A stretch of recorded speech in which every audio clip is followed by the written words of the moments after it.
the pops aren't that sharp this morning. What's that about? Good morning, everybody.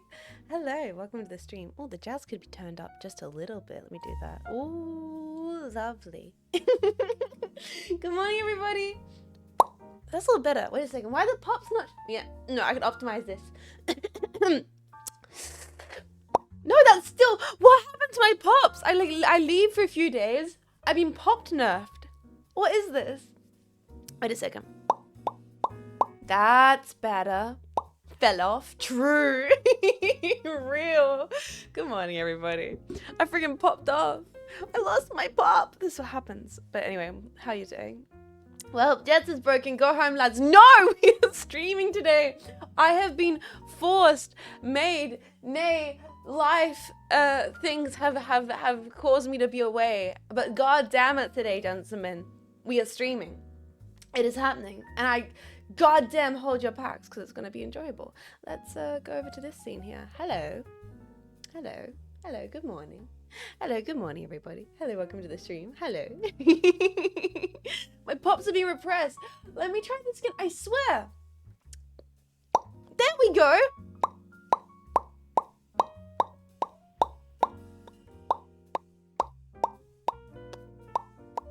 Yeah, I still got it. I still got it. I still got it, boys. Good morning, everybody. Let me say, sorry. Oh my goodness. Let me say, good morning to everybody, and thank you because a bunch of you guys have sent through support this morning. So let me say good morning, and then we'll get into talking about while I've been away, what's been going on, because it has been pretty damn packed, pun unintentional. But good morning, everybody. Welcome in. I hope you're doing well this morning. We're already chilling here in the cozy art cam because we're gonna be doing art cam and stuff and arts in today. Packed week. Ayo, the rest of the week's gonna be packed, and literally there's not gonna be a break because like Sunday we're going straight into Death Stranding. Monday then we're going straight into more video games. Like, you guys are gonna be sick of me in a few days, I swear. Let me say hello to everybody. Hello to good morning to your furry otaku. Thank you for priming offline. Thank you. I wanted to say thank you. Also, good morning to Tip the Dotchi Aiko Divius passing like a Mergman Punjab Kun Lazy Kiwi Chat Godash had a go Somzabaka Mega Steak Dog Evana Nightheart as iteration Nobody all the time Old Vulture and Billy Big Mark. Thank you for supporting me for 9 months. I do really appreciate that. Also, good morning to Kappa Kaiju, 7 Sins at Big Mark. Hello again. Quadside Melico the Great Girl. Blitz, Clears one over. Automatic, buddy, thank you so much for supporting the stream for so long. Tier 3, 23 months. Made some amazing memes recently. We are going to do meme showcase. We are going to do art showcase today. It's going to be a nice big catch up. It's going to be lovely. But thank you so much, Otto. I do appreciate you. Joey, thank you so much for 3 months. Wow, 3 months of support. Holy, you've only been around for 3 months. Thank you for supporting. Full 3 months. Blunt, Redford, Papyrus, Melvin. Good morning, gentlemen. Good morning to Lazy Kiwi. Thank you so much for tier 3, 7 months of support. Also making some amazing stuff in the Discord. We will be showcasing that. Thank you for supporting. Thank you for making stuff. Raznia, thank you for making a prime pack for 26 months. Thank you, thank you, thank you.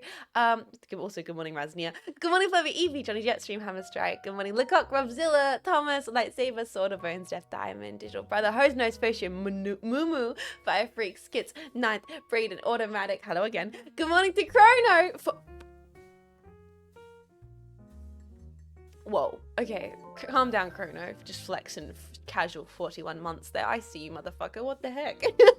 I see that casual, cheeky 41 months of support. Thank you. Just Frosty, Zoidberg, Spit Oven, Sabermingo. Good morning. Good morning, Spit Oven again. And thank you for 26. You guys are just freaking. You just like, yeah, you know, I'm an OG Jets enjoyer. Yeah, I was there in the PNG days. No, thank you, Spit Oven. Thank you. Good morning, Saber. Good morning, Coloran. Good morning, Sedama. A small cat. Bleen. Morning, Bleen. Morning, none of your business. Fossil Envy. And Fossil Envy. Good morning. And thank you for 4 months as well. I do kindly appreciate it. Niles Barkley. Welcome in everybody who's lurking. And Zem. Painting. Yes, we are going to be painting. There will be paintings. Things will be painted. Thank you so much for 32 Motherfucker. I swear. Thank you so much, Zem, for supporting for tier 2, 32. Seriously. Sims about good morning. Good morning, Corner Badger. Good morning, Yaro. 30. Cheeky freaking 30 on my stream. Thinking you can get away with it, eh? Painter. Hardly know her. Thank you, Yaro, for 30 months of support. I really appreciate that. Also, Corner Badger, good morning. Good morning, everybody. Hi, Jets. I've been feeling better. I am. We're gonna get into it. Holy shit, there's a lot to get into. It's a bit it's overwhelming. But like, first of all, so boys. First of all, good morning. First of all, cheers. Cheers to you. Coffee time. Cheers. Let's drink some coffee, then we'll get into chat, and I got the jazz on. We're just gonna yap. Moasi! Hi! Moasi, how are you doing? How are you doing? Jetpack, if you don't know Moasi, Moasi? Moasi? I hope I'm pronouncing it correctly. They're very talented artists and retro enjoyer, super cozy, and you should go actually watch their streams. I lurk a little bit frequently, and you should go send your kindness that way. Moasi, I got a thing yesterday that I feel like you'd like.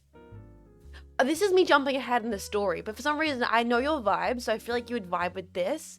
Oh yeah, I don't know why my brain's just like, I feel like you'd. Okay, I'm going ahead on my tangents, but yesterday I had 2 doctor's appointments. Vibe time. You know it's vibe time over here. I had 2 doctor's appointments because my health got a little bit weird, and we'll get into that. And like I had to go do some specialist checkups. Anyway, before, because I was in an area I'm not always in, I stopped into an op shop. And I had a lovely conversation with some old ladies, which we'll get into. But I found a watch. I found this really nice watch for $5. Give me a second. I'm gonna go grab it. I'll show you, Marcy.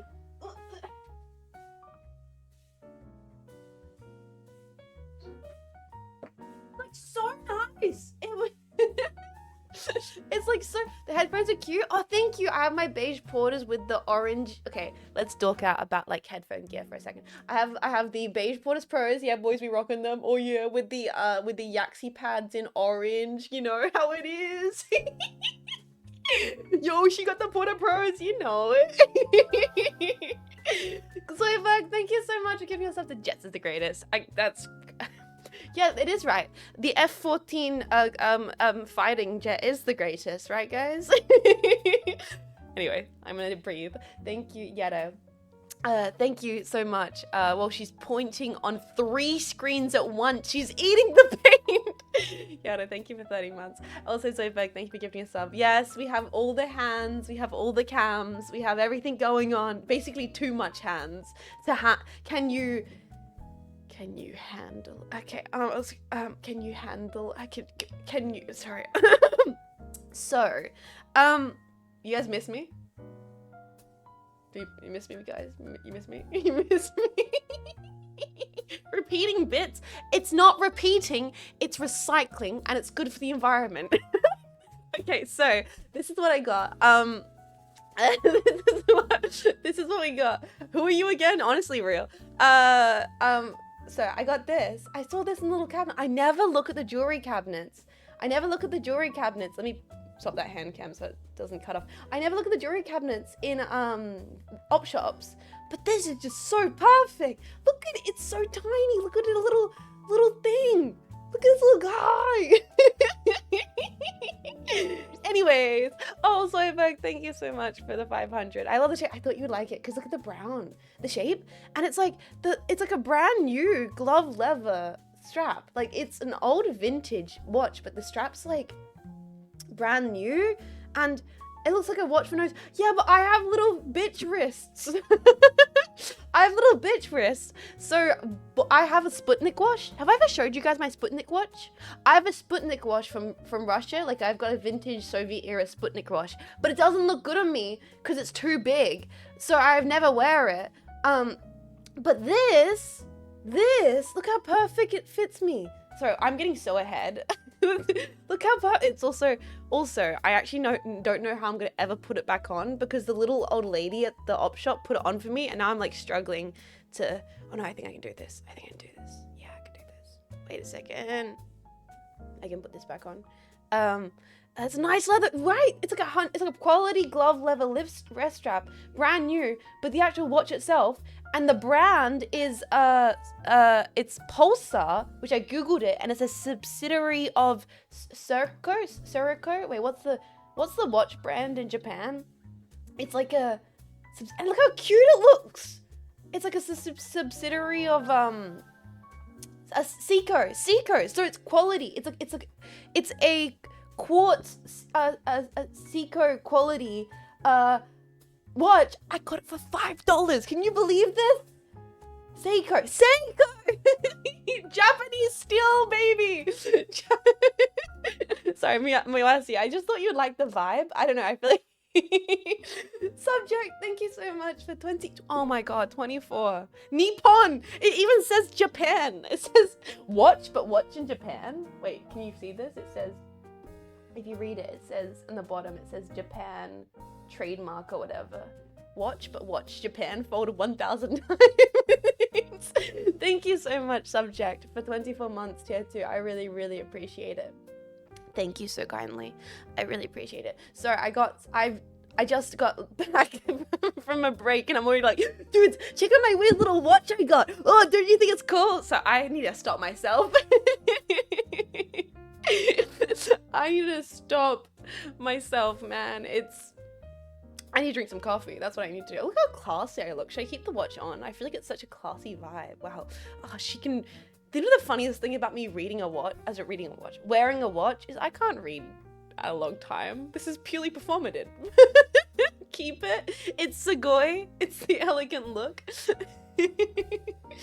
Are your hands tracked with your face tracking? They're a little separate device. So they get a little bit it gets a little bit overexcited. Elegant, Sugoi, dainty, yeah, all of the above. She's just lady. Yeah, we've all seen you do clock puzzles. Yes, you have. Thank you, Subject. Thank you, everybody. Good morning. Good morning. You can't read an analog clock? No. I suffer from this thing called brain not working too good. But should I show you guys my other watch? Because I have another really cool watch, but I can never wear it. Guys, I've just went live and I'm already doing show and tell to the class. I'm like, hi, I should tell you about what I've been doing the last 4 days. This kind of counts as what I've been doing the last 4 days because I did stop into an op shop and get like a watch and like 2 jackets that were like incredible. And I talked to the old ladies at the counter. And this is me so going ahead. So what happened? I had like doctor's appointments yesterday. I had like GP, had specialist appointments. And in between that, I had to go to like the chemist to get more medication stuff. Blah, blah, blah, blah, blah, blah. I am doing fine. My health had a bit of a explode and then there was debris and everyone was like, ah, mayday, mayday. So that kind of happened to my health. But it's okay. I went to specialist and now I'm doing better. Got meds. Did you die? Yeah, but bitch, I lived. Vintage secondhand clothes. Oh, these are the best. It's the best. But I went to specialist, so I had to get medication. So I was at the chemist, and you know what happens when you're at the chemist? You look at the protein bar section. Just me? Anybody? Anyway, they had like a sale on protein powder, and I was like, hell yeah. So I like left the chemist with my medication, this like massive tub of protein powder. And then I walked past the op shop and I'm like, oh, I'm carrying this humongous tub of protein powder. I shouldn't go to the op shop, but I'm glad I did. You buy lollies at the chemist? Yeah, they're about this big and they put them in the corner. No, sweets, candies. We call sweets and candies lollies in Australia. I'm sorry, we just do. Power training? Well, Jets, how come your mum let you have 3 Jetses? Yeah, you got 3 Jets hands for the prices of 1, and if you click on this jet stream, you'll get an incompetent rambling for free. Cul-de-sac, thank you so much for a whole year of support, dude. Thank you. I really appreciate that. Thank you everyone for the kindness and the support this morning. Cheaply Made, Rusty Robots, Alpha, it's great to see you all. I'm getting ahead with my rambling, but seriously, it's so lovely to see you all this morning, and I hope you all are doing lovely and looking forward to what's going to hopefully become a casual, chatting, painting stream eventually. We've got some memes to look at, lots of art to look at. I've got so much to talk about, but I really appreciate seeing you all here, and I hope you're doing lovely. Hello, and hello, chat. I'm like, we get put through like the little smiley face. Hello, chat. Sorry. I'm already starting to craft bits in my head. Let's chill a little bit. Let's calm down. Your watch looks cool. I'm glad you guys like the watch. So I brought it out to show Moasi, my watch, and I've kept it on. No, I was gonna go grab the other watch, wasn't I? Chat, Jetpack, boys, lads, can you guys hold the thought protein powder in your head? I'm gonna go grab the watch. Give me a second.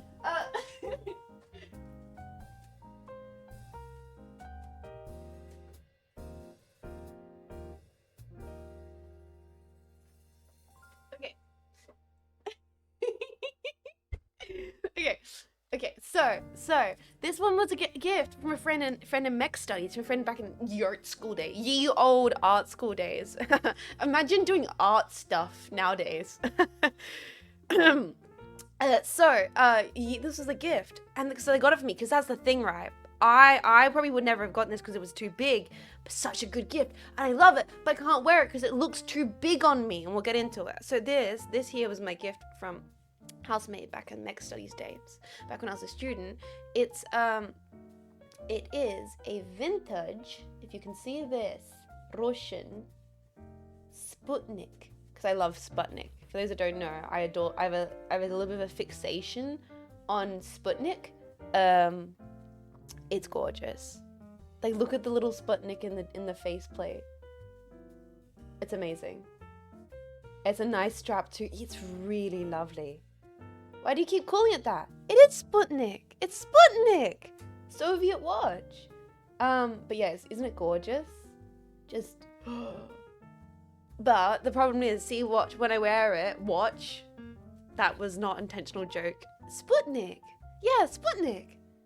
How do you guys pronounce it? Sputnik? Sputnik. If you watch this, it's just too big for me. Like, look how chunky it looks on me. Look, I feel like those guys with the big old Rolexes that like the size of a freaking house on their wrist, and so I never wear it. It doesn't look too bad, but like compared to the tiny little, like I feel like I have an entire grandfather clock on my wrist. But what time is it? I don't know. I can't read time. It looks like a piece of armor. Yeah, exactly right. How much is the retail price? I've got no idea. I never looked it up. You don't do that for gifts. You don't look up the price if someone gives you a gift, do you? Wait, Jetpack, if someone gets you a birthday or Christmas gift, do you look up the price? Oh, I can't believe you would do that. Jetpack. You look at the prices?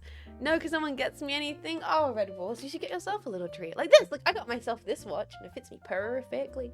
I can't believe you guys send the gift to a professional grader just to be perfect. Just know if it's like expensive. How are we supposed to resell them if we don't look at the prices? See, that's the thing. I'm thinking one day I might like find a way to frame this because I don't wear it, but I love it. I'm like, maybe there's a way for me to display it. I don't know. Anyway, I've gotten quite on a tangent here, haven't I? Let me. Only time I looked up a gift price is because I actually broke it and I needed it to be fixed. Ugh. Can you get a watch case? That's what I'm thinking. Something to display it, like a mannequin. Yeah, like maybe get like a hand mannequin and have it displayed on that. That could be pretty nice because I love it. It's basically an art piece, right? Vintage with the Sputnik and everything. But I just can't wear it. Whereas this is. I think I'm genuinely gonna start wearing this. It's very classy. It's very, demure. The possible hands for art references. Yeah, that's a good idea. It's a really good idea. Yeah, I got a little display. I like these ideas, guys. You're cooking. But protein powder. You guys didn't forget, did you? Hello. Hi, Marky Mimo. Welcome in. Also, hi, Evil Captain Alpha. Good morning, everybody. Welcome. I'm gonna start looking for cute witches bunches. Yes, do it, Moasi. I never look in the jewelry cabinets at op shops, and every time I do, I'm like, why do I never look at the jewelry cabinets? Because I will find things like this just sitting there. So do it. Start looking. Protein powder. Because yeah, so I put protein powder in my yogurt because I'm a little bit of nowadays I'm a little bit of a tough tomboy and I weightlift and I'm like slowly building my like shoulder definition. It's pretty sick. Melikor, thank you so much for for gifting sub Marcy. Marcy, please enjoy your emotes, and thank you for hanging out this morning. You've taken us on an incredible tangent. I do appreciate it. So yes, Jeppa goes what Marcy. Whose 7-arm was that? Oh, imagine that, getting like a prop severed arm from like one of those movie lots that Red Letter Media gets all their props from, and then just putting a Soviet watch in it. That would be very Jets core. That would be pretty. Merifin, thank you so much for being a Prime Pack for 9 months. Thank you everyone for supporting this morning. You didn't have to. I have been, I've been away, and I always fully expect whenever I'm forced to take time off or have to take time off, you guys can just forget about my existence. Like, move on. Like, I understand. No dramas. I got slapped with the life. You got the other things to check out. I'm fine with that. Have it come out of the box? Yeah, like a hand reaching out of a box with the watch on it. Oh, now we're thinking of too many cool ideas. Severed arm. Ooh, I really like this idea. Guys, you're cooking. But I was saying though, when I got the watch, I went to the I went to the chemist because I had to get medication, because I went to the doctor because health, crashing, burning, etc. Corner Badger, thank you for gifting a sub to Who Are You Again? I think within the next few minutes you're going to quickly remember why you want to forget.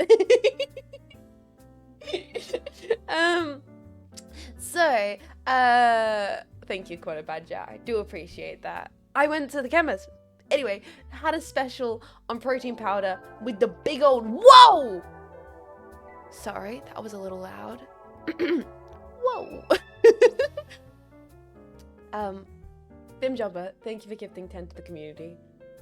I appreciate that so kindly. You didn't have to do that. Thank you for supporting the stream. I know I have been away. I will get into what I've been doing. Although I feel like I want to apologize. Like, I'm sorry I've been away. I need to tell myself not to do that, because I physically could not have streamed in the last few days. My sister had a baby. I had to be there to help out with that. I had to be there. Because Mech Mom was taking care of them. They couldn't leave the apartment, so I was having to make food and deliver food to the apartment so they could have dinner and stuff. I bought Indian takeout, and I made stuff. So my sister had a baby, so I was having to help out with that. Comfort Dude, thank you so much. Cozy Jetstream Poggers, don't worry, it will be so cozy today. Just you watch. Oh, it's gonna be so comfy. Thank you so much, Comfort Dude, for 23 months. I appreciate it. Yeah, my sister had an IRL baby. She birthed it in life. I heard the whole story. Guys, so what happened? So I had to end stream really early one day because I had to go babysit because my sister was in hospital, and I had to babysit because no one was available to take care of my little baby niece. Saber Notch, thank you so much for gifting us up to community member Fuzzy, long time Jetpack. Saber, that is so nice of you. I really appreciate you supporting members of the community. Thank you. Babies don't spawn in. God no, because then I had to go back and I had dinner to help give everyone food because they needed someone to deliver food, and I got to hear the whole story. Because the night that she came back from the hospital, I didn't stay around. Obviously, she's exhausted. She's just had a 24-hour birth and it was chaotic. So I came back the following day to go give them food and check in with everybody, and I heard the whole story of the pregnancy. And here's something I didn't realize. Here's something I didn't know. And honestly, retrospectively, I'm very glad I didn't know, guys. So for those who don't know, my sister's first pregnancy was very intense. She had to have a cesarean. It was a really almost dangerous, intense pregnancy where she was heartbeat was going everywhere, and they couldn't get the baby, and then things were getting tied, and it was a really intense pregnancy, her first one. So she had to have a cesarean. And she's gotten quite pregnant quite close to her previous baby, so as her second.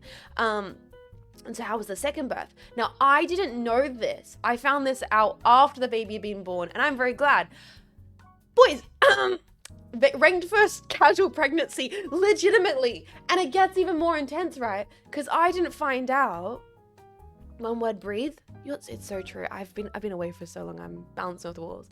I didn't realize, I wasn't told. Apparently, because my sister had a cesarean, and she was going into this pregnancy so soon after her first, there was legitimately a concern of her having a rupture. Here's the thing about ruptures, Jetpack. Apparently they're like 89% to 94% fatal. I didn't know this. No one told me this, that like my rupture, that my sister's pregnancy had a, if this thing happened, which it could happen, it's almost guaranteed she would have died. I didn't know this, that was a possibility at all. The thing is, if it's rare that it did happen, the possibility that would happen was rare. But if it did happen, the possibility of her dying was almost guaranteed. So it's like, whoa, didn't realize that. So apparently, like, I didn't even know that she had, like, properly, like, went into labor, basically, because, like, until I got the notification, like, baby's born, which I'm very glad. Yeah, me and my sister were the same with my mum, glad everything went well. It was so full on, so anyway, I heard all about the pregnancy, and her partner, he's an absolute legend. He was like showing photos to me and Mech Mum of the whole experience. It was such a laugh. He was like showing photos. He's like, yep, and here's your sister, taking a hit of the good make you feel good gas. Like, here's your sister, like, you know, eating some popcorn. Like, it was so great. Yeah, and then what was on? He's like, the baby had been born, and my sister had to call all the family, and she'd placed her phone on the baby. He's like, here's your sister using a freshly newborn as a phone stand.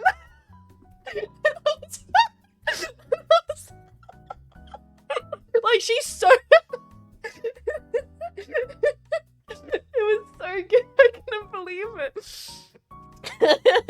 Based the baby being used for its too real tablet holding baby. And like, he's the best. Like, he was talking about how the whole experience, he was like just there encouraging her, and I just made me so happy, like, hearing about them going through it together. And there was that moment where you know, so she so here's the thing, right? So she had the birth naturally. Like, instead of it being the cesarean, she had it like, she went, like, you know, like, she had the like that. She had that process, and it has like a fancy name, like a VVAC, whatever they kept using it, fancy names. I was like, oh, so you mean the and they're like, yes, that one, Jet. I'm like, okay, cool. I know what, because like they were talking about it in medical terms, like that, like my sister was like, oh, so I had the VVAC process with the epidural, blah blah blah blah blah blah blah blah, and I was like, no, you mean the and yeah, the centrifugal baby launcher. And so I was hearing all about it. And no, sorry, here's the thing. My sister, because she was such a concerns case and they had to have her monitored and everything, there's things they couldn't do. One of them being they really didn't want to give her an epidural. Because apparently the chemicals in the body can affect it, and they didn't want her to have to go to a cesarean or whatever because of how sensitive the thing was.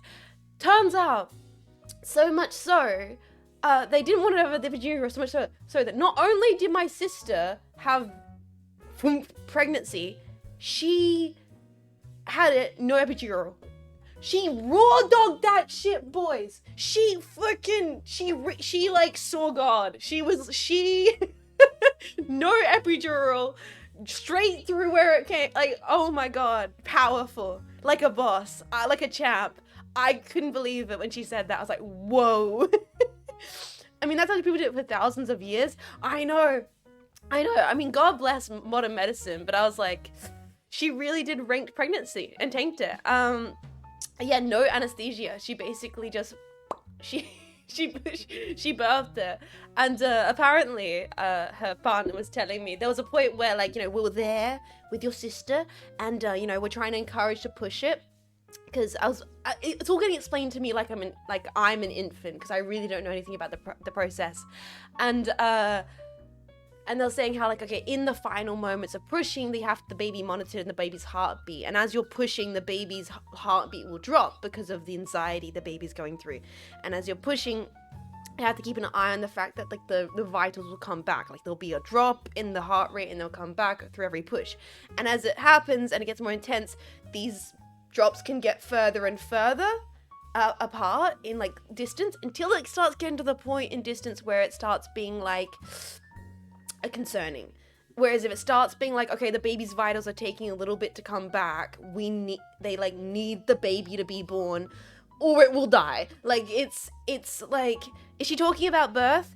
Yes, I'm talking about the miracle of life because my sister just had a baby. Like literally last week, my sister just had a baby. One of the reasons why I've been away. One of the many reasons why I've been away. Anyway, so what happened was, do you think you could pull it off? No, I ain't built like that. I ain't. I swear. It's a very crucial window. So I'm having this all described to me. And apparently, my sister's in this process. She's like trying to push it out, crowning and all the rest of it. And they're like, okay, we need this to come because the gaps are getting dangerous. And apparently the midwife says to my sister, now, insert mech sister's name, it's the baby needs to come. We're gonna maybe... Now, if you don't know what that means, Jetpack, essentially, if the baby's there, and it's like, it's coming, but they need it to come quicker for the sake of the baby's, health, cut the cord? Oh, no. They rip and tear until it is done. They will physically cut the woman down between me down there. This happens very commonly. They bust the walls. They say Mr. Gorbachev, tear up that shit. Like they cut it, and people want to avoid this, but they cut it and they have to stitch it back up afterwards. A whole variety of post-stitching and everything. So then the midwife looks at my sister and goes, if you don't, we're gonna have to. And apparently my sister goes, no. And then as her partner described it, my sister she goes, no. And then within the next like a few minutes, burst. She's like, I'm getting this done. In the next few minutes, it was done. That instant sinking thing of like, she locked in. Nezamui, thank you so much for 13 months of support over a year here. I really appreciate that. Thank you so kindly for supporting the stream for over a year. And now I have another nephew. So there you go, boys. That's the story. My sister's pregnancy, her second one. She's done it twice now. Crazy. Tanked it the second time. I heard all about it because I had to go over there to help like deliver food because I've been, staying in. It's a lot. She has 2 young kids. Luckily, my mum's there helping out. And it's just been full on. So that's been one of the things that's taken me away from stream recently because having family, blah, crazy. Yeah, my sister locked in and the baby just popped out of there. Happy everyone made it. Me too. Absolutely. And finding out later, it's one of those things of, what's it like? It's better not knowing sometimes kind of thing. Auntie times 2. Ace kid, I'm auntie times 3. I have 2 little nephews and a little niece. It's so... I went from living entire my life just, vibing to now I am an authentic aunt and I have like obligations, like I have aunt responsibilities. Thank you guys for the congratulations. I'm glad I could relay the whole story to you all because yeah, it was sitting there and hearing all about it was wild. So Auntie Cubed, yes, Auntie Cubed. So that's like the starting off part of what's been happening, what's taken me away from stream a little bit. Then, on top of helping out, being an auntie, checking in with people, also my health went all so I had to like book in to get a bunch of additional check-ins and stuff. So I had to go to doctors. That was all yesterday. And also, I have been a business lady. I have been being a business lady. On other days, I had like business calls a bunch of days. Things I can't talk about just yet. Though I will say this morning, just before stream, I did receive an update of like an email correspondence and inquiry with a thing that will be debuting in September, and I can't say more than that, other than I have been like, I was contacting and I've got one thing properly set up. Also, Battlefield 6, yes, that's happening tomorrow. Vishay on Battlefield 6. Actually, yeah, I wasn't cool talking about that with Marco, because so yeah, I was in a business call in the morning, and then I had to get into a business call with Marco, because me and Marco are planning stuff. Still can't talk about that. But she also had to help me out with Battlefield. We had to go into my BIOS. It was crazy. I had to get into a tech support call with Marco, where we had to go into my BIOS because of the secure boot. Not secure boot. Secure boots. Yep. So we had to double check that my BIOS was working for secure boot. And Marco just had to check it, right? Turns out, and I'm sure Marco can explain this better than I ever would, but it turns out there is a weird bug in my BIOS. Like some just bizarre Windows bug. So we had to like quadruple reboot, hard set my BIOS, and then ensure that certain like cap things on my GPU weren't active for some weird reason, and then and then I was able to install Battlefield. So hopefully tomorrow Battlefield will go smoothly. But so big shout out, much love to Marco Fukusame for helping me. Not only I was in business calls in the morning, and then we were in business chats. We then helped me with tech support. Radical, dang, Jet's on that tomboy Arnie grind. Hey, I mean, I'm less of on the grind myself. I feel like that's more my siblings. I'm just kind of taking on the newfound responsibility. Radical, it's more like being just thrusted upon me. They're like, surprise, auntie 3 times. Radical, though, thank you so much for 9 months of support. Appreciate that so much. I really appreciate that. Most co-op games need the secure BIOS. Yeah, so hopefully Battlefield should work tomorrow. We're gonna play a little bit of it on stream, just me, and then we're gonna hopefully get a call with Marco and Cleo and play together, which will be very fun. So got that set up. Big thanks to Marco. Oh yeah, so yesterday was all medical stuff, and the day before that was business calls, and it was tech support, and then Marco invited me out to go see Akira with her Vivi and Rumi-chan. I don't know if Marco has talked about this yet. Oh, like, guys, I'm so sorry I've been away, but I physically could not have streamed. It has been like birth, my freaking sibling have child, have to be there for that, help out for that, multiple business calls, arranging, planning, organizing documentation, emailing people, getting things set up for November, getting things set up for September, getting in another business call, talking with Marco, getting sick, having to go to GP, having to go to specialist appointments, going to go see Akira. Like, holy, I have not breathed in the last 4 days. Like, and then I was in a Discord call one of those days, hanging out with you guys, basically just spoiling, like, all of the Jets lore, and to the point where, like, my mom was literally calling me, and I was like, boys, I have to go, I have to go help my family. So, sorry, then, in the middle of all that, Marco's like, yo, me and Rumi-chan and Vivi are going to Akira, you want to come? And I'm like, oh, fuck yeah. I was like, abso-fucking-lutely. So, I've seen Akira beforehand. And in fact, I was convinced, I was like, don't threaten me with a good time. Exactly. I've seen Akira before, of course, one of my favorite animes of all time. Come on, I'm Jean Faymas. This should be a given that I absolutely love in Akira, and it imprinted on me when I watched it as a teenager. I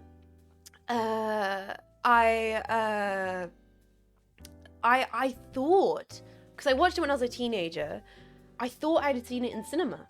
I was like, oh, I've already seen it in cinema, but I would love to go see it again just because it'd be an incredible experience. And of course, a lovely chance to hang out with Vivi, Marco, and Rumi-chan, because they are all great. And we got dinner together and went and watched the movie. And Vivi and Rumi-chan had never seen it, so it's just me and Marco being like, oh my god, it's your guys' first time watching Akira. It's gonna be in cinema. This is gonna be incredible. Billy, thank you so much for 40 months of support. Thank you. Thank you for supporting for so long, Billy. I hope you're doing lovely. I hope you're doing wonderful. Bartek, hey, how are you? I've been busy, I've been sick, I've been stressed, but I'm doing well. And I'm so glad I can find the time for the rest of this week to hang out with you all. I really am. Thank you all for being here. I know I'm already yapping like a horse out of the gates, just going crazy, but we will settle and have a really comfy time today. Horse? Oh, that's another thing. Guys, I have to play Ume Mutsume. Because I might have got myself involved in a project. That means I might have to play the game. But we'll get to that next week. Oh, shut up, chat! Shut up! Stop being so excited! No! Well, I may have been invited to a thing by some cool VTubers, and I'm like, we'll see. We'll see. How's your health at the moment? I did have a health concern. I had a bit of a flare up with things, but I went to some specialists and I got some more medication, and I went to my GP, and so I'm doing better today after that, or yesterday. I was at doctors being prodded and asked questions. But yeah, so I'm doing good now. Thank you for asking. What was I talking about? Oh, Akira. Sorry. So Marco invites me out to Akira. Me and Marco are like, oh my god, Vivi and Rumi-chan, you guys have never seen this before, first time in cinema. And I was saying, like, yeah, no, I've seen Akira before in cinema. I know I definitely watched it when I was a teenager, but I was like, yeah, no, I've seen it before in Akira. Then we in cinema before. Then we sat down, you know, and we got snacks, ready to watch it, and it starts. And I realized in that moment, oh no, I've definitely watched Akira before, but I have not seen Akira in cinema. I saw Ghost in the Shell in cinema, so holy hell, boys, we've hit both of them, Ghost in the Shell and Akira in cinema. Oh my god, I was so happy. I was like, wait a second, no, I saw Ghost in the Shell in cinema. Yo, let's go! Like, I was so happy because it meant two of the greats. I've now nailed it. Oh, I'm so happy. The last one, boys. The last one that will like complete the trifecta. Redline. I've now seen Ghost in the Shell in cinema. Now I've seen Akira in cinema. I gotta watch Redline in cinema, and then it's like the holy goddamn biblical trinity. Oh, gotta do a Lane marathon now, dude. I did think about rewatching Lane, but I think I'm gonna rewatch Fully Cooley. I haven't started Double Z. Gundam. I'm thinking of that as well. Redline, dude, is one of my favorites. Iridium, thank you so much for 21 months of support. How you doing, dude? Thank you. Rewatch on Discord? We could. Fully Cooley Fox, yeah. Fully Cooley based? Absolutely. We could do a Fully Cooley watch along. Wait, they have these ones in cinema? I don't know about anime, but they do have anime movies. I have seen Ghost in the Shell before, and now I've seen Akira. And oh, I'm so happy I got to see Akira in cinema. Just, it had been years since I watched it. God, I love it. These are just defining things. They're just defining parts of who I am as a person. They're the reasons why I love sci-fi. Ghost in the Shell, Akira, Fully Cooley, Lane, like this. I know I try and resist myself from giving fantasy bros shit, but how can you like fantasy when sci-fi exists, man? Duh! When Gundam Zeta's so good, when Star Trek is literally peak, when like, when Akira is just... How's Fully Cooley sci-fi? Oh, Fully Cooley is definitely sci-fi elements. It's Fully Cooley definitely has sci-fi kind of science fiction elements in it for sure. But god damn it, It was so good. For those that have not seen Akira, why are you watching my stream right now? Why are you watching my stream right now? I like orcs and dwarves. There are orcs and dwarves creatures in sci-fi worlds, and they're cooler because they're like little grey men and big, goofy, alien guys. Akira is still the best of cyberpunk genre. It defines so much, and yet still is referenced constantly, and nothing comes close to equivalenting it. If you know, just in awe the entire time. And I loved it when we finished the movie, and we all, you know, got us in a man, we're standing around there and chatting. I love it. Vivi goes, I don't know if it was too simple for me to get or too complex for me to get. And I was like, both both in the best way, because honestly the story is so simple and also incredibly got so much going on at the exact same time. I haven't seen Akira, but it's on my list of vibes to absorb. Do it right now. Also, the manga goes further after the movie ends. Watching it made me consider actually reading the manga, because I've never read the manga. I watched the anime back when I was a teenager, and it imprinted on me. And now I've rewatched the anime in cinemas in my mid-20s, and I feel like, holy shit, boys. What's your thoughts on Fully Cooley, Progressive and Alternative? I actually, when I was thinking of rewatching Fully Cooley, I realized I haven't watched Progressive and Alternative, and maybe instead of rewatching Fully Cooley, I should just watch Progressive and Alternative, because I haven't checked them out yet. That's my bad. I feel like I've nailed it. As a dweeb, a blight on society, that's unrelated, but that's just a fact. As a weeb and dweeb, and as a sci-fi dork, I feel like I've nailed it. I originally watched Akira when I was about 14 for the first time, and now I rewatched it in cinemas in my mid-20s. That's kind of as perfect a rewatch decision as you can choose. Like, damn. And I think giving it enough time where I've grown up, that I can, like, when I first watched it, it was like, this is cool. I don't really get it because I'm a teenager, but it's really cool, but it's imprinting on me in a way. And now I'm in my 20s. Why did I pronounce that in that weird way? My 20s, and like my mid-20s, and I feel like I rewatching it, I'm like, I now understand it in a very different way and really appreciate it even more than when I was a teenager. Can we get the Vulcan hand camera? Yes, of course you can. Of course you can. Live long. You can get on all three cameras. Live long and prosper, my dude. I can do it with both hands too. I also can do this. Wait a second. Wait a second. Ready? Try doing that. Live long and prosper.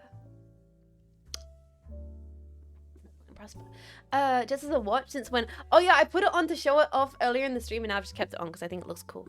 The only one that comes close to the OG is Shoegaze. Yeah, I've heard that Shoegaze is the most recent one, right? And I've heard that Shoegaze is pretty good. Though, wow, I'm getting so sidetracked. She sure doesn't know how to read it. The Roch? Yeah. I might have pie. Thank you so much for 10 months of support, dude. I hope you're doing lovely. Welcome into the stream. Welcome. It has the same vibe compared to other two. Noted. Jets, Marco was wondering what car you would be if you had a car Sona, and I said the Nissan Pal. Do you agree? I feel like I'm like a Miata with the flippy lights coated. You know what I mean? Like I'm a little thing with little flippy lights. It's like, like I feel like I would just like, as a music little car, I'd be like beep beep beep beep beep beep beep beep beep beep beep. Like, yeah, I feel like that's probably me. If you read the Folliculi manga and watch the anime, here to the two theories, Prog and Og are fine. Don't expect the lighting of watching it during your formative years to strike twice or even thrice. Yeah, that's true. Well, that's why, Hector, I'm surprised how much I nailed watching Akira, because rewatching it now, mid-20s, it struck me deeper, I think, than my first watch. Because my first watch, I was just like, well, this is so cool and amazing and it's fundamental anime.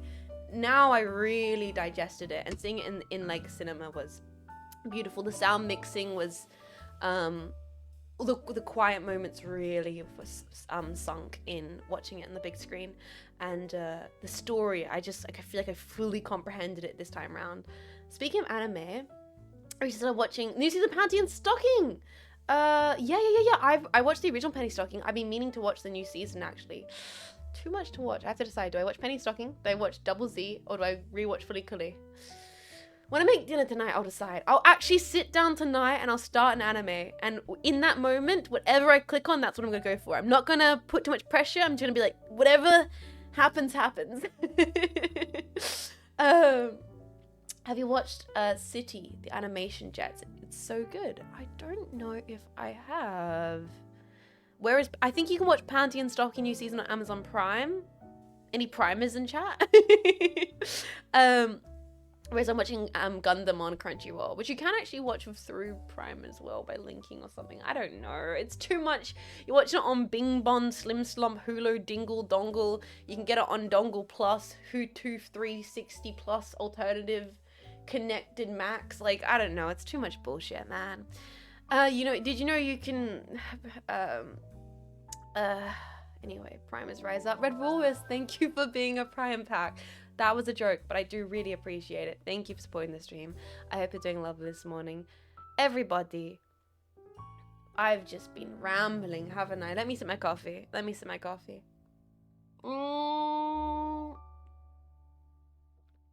Actually, my coffee's went cold. It's almost an iced coffee at this point. But yes, the long and the short of it is I've been busy. My health and everything's been all over the place, but I'm very glad to be back. And after another 6 hours, don't worry, that is going to happen. I feel like I'm almost getting ahead of myself by getting rid of all the conversation. We have not even whipped out the pencils and pens. We are going to be drawing today. Oodles and Noodles, Prime Heart, dude! Thank you for 2 months of support. What the hell? Hey, I mean, I'm glad that means that you enjoyed the stream enough to hang around for another month. I hope you continue to enjoy your stay. Welcome in, Oodles. Please continue to enjoy emotes.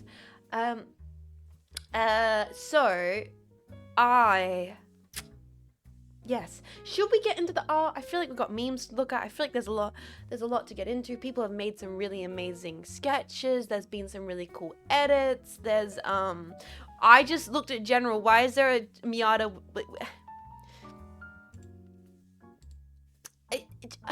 Chat, are you saying this is me? Jetpack.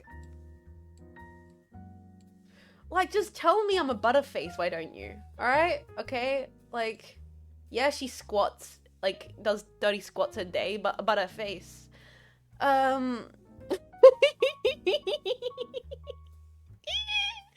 This is kind of the energy I give out, though. Why are there 2 jets on screen?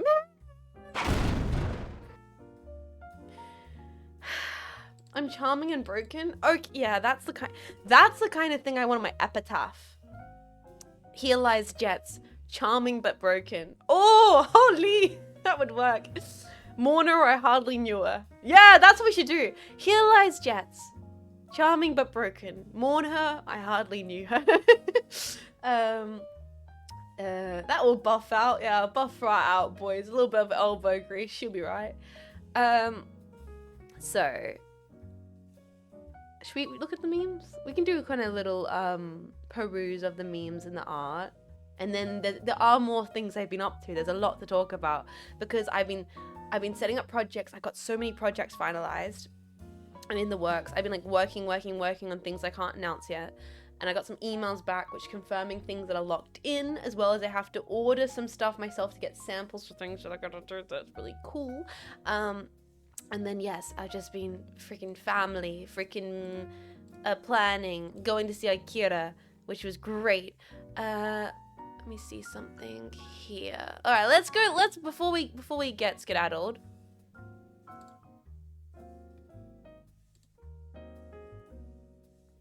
Hale. Hole. Sorry, I just went to the art category in hole. Hole. Mole. How do I save this? Let me save this. I need to save this. Video with sound? Yes, please, sir. Sir. Okay, let's look at the art. People have been making stuff. People have been making incredible things. Let's look at the art. Let's look at the memes. I've been away. Things have been made. Let's see what people have been. Oh, okay. Rorient, hey, thank you so much for Prime for 9 months. Thank you everyone for the support this morning. I also want to say thank you everyone for the understanding. With me having to take the last few days off a little more impromptuly than I wanted to. Like genuinely, it was a life happened kind of thing. With when it rains, it pours. I was like, this is everything's happening all at once. But thank you all for being so understanding about it. There's been some of YouTube videos I want to watch. Laser's video on YouTube, it was incredible. Basically almost made me cry. Let me save all of these. Oh, there's been some really good memes. It's been a while because I was like saving a bunch of memes for the Doom streams. It's been a while since we've watched some memes. The automatic motivational, the Doom 3 one's incredible. Ah, yes. Then we have Smug Me explaining Zeta lore. Okay, yeah, let's save these. Welcome back, boss. Oh, I'm glad to be back. Meme review. Save this. Oh, that one's so good. Save this. Ooh, save that one. Guys, you cooked. Pack's taking the Jet's keychain to the brutalist structures, you guys. Save this one. Old monorail meme. This one here is amazing. Gonna have to catch up. Like, there's a lot to catch up about. I'm not rushing to get into the art because we're gonna have all day. Like, we've got all the memes to look at. I also have to showcase the Jet sketchbook because there was the day, so I got so overwhelmed with family and I had a big health day. On the health day off where I was like feeling pretty awful and I had to go call up to get a bunch of checkups on that day because I really couldn't do the physical work I needed to do. I still wanted to do something, so I finally scanned my sketchbook, and we'll get into that because I want to actually go through that again on stream. So we're gonna be doing a lot of talking before we even get into the actual physical art today, but it's gonna be great. And I'm fine with just taking this as we go. Let's look at some artworks. Incredible stuff by Ray. Ray posted this on the day when my health was going really bad. I was like, it's prophetic. Holy crap, prophetic. Like, this is how I felt. This perfectly captured how my body was responding to me. Ray's art is amazing. Thank you so much for sketching me, Ray. I really, really appreciate it. It was a literally me moment. This was like, 0.1 seconds before I crashed out. Jet's kawaii. Achi-san, ohayou gozaimasu. Achi-san, genki desu ka? Good morning. Good morning. I hope you're doing lovely. Welcome in. Genki desu. Genki desu. Good morning. It's pretty sick. So thank you, Ray, for this amazing sketch. Then, to double whammy with like this incredible sketch by Ray, the incredible Robzilla.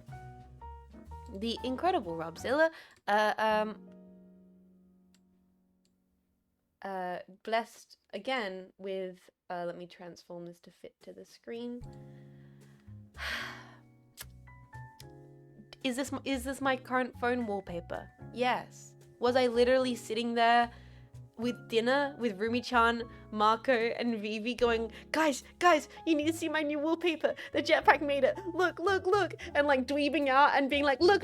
When I this is my home screen. The home screen is the jetpack in the distance. And then and then this is the other one that was made, transform, fit to screen. Then when I opened my phone, I was like, it was so dorky. I was like, then guys, when I open my phone, it does transform, fit to screen. Then it's me hugging the jetpack. Look, like I unlock it. Oh, thank you so much, Rob, for this artwork. Just incredible. You always, like, the thing is, I know that you've been pre-making these things because they're like so beautifully rendered, but you never fail to perfectly time your creative artworks in a way that just like hit my soul, just twinge the pain in my inner core perfectly. So thank you so much. Like this piece is amazing, and it is now my phone wallpaper because I'm a dork like that. And yes, I geeked out at the dinner table. I was like, guys, you have to see this. It's the best. The jetpack are the coolest. Howdy, Otter Castle. How you doing? Welcome in. Welcome. Jets, have you tried manga drawing? When I was a teenager, absolutely. I was drawing my own personal mangas back in the day. But let's get into we've got 2 more images, then we've got a bunch of videos. So I'll show you the image memes because there's only like 1 or 2 image memes, and then we'll get into a lot of videos you guys cooked. Me explaining Gundam Zeta moments before having to be an auntie impromptu, seconds before auntie obligations kicked in. Then we have, this is incredible, jetpacks going on adventures to brutalist buildings in my honor. You guys are the best. What kind of community goes to brutalist architecture in the honor of their streamer? That's right, the jetpack. Yeah. Let's go check out weird, fucked up concrete buildings. You know how it is. Thank you so much. It's incredible. And then we have the boy. Don't worry, he's got AC on and is listening to the Smiths. It's amazing. It's so good. And now I believe all the rest of these are videos. So, okay. Don't forget there's new art on Discord. What? We're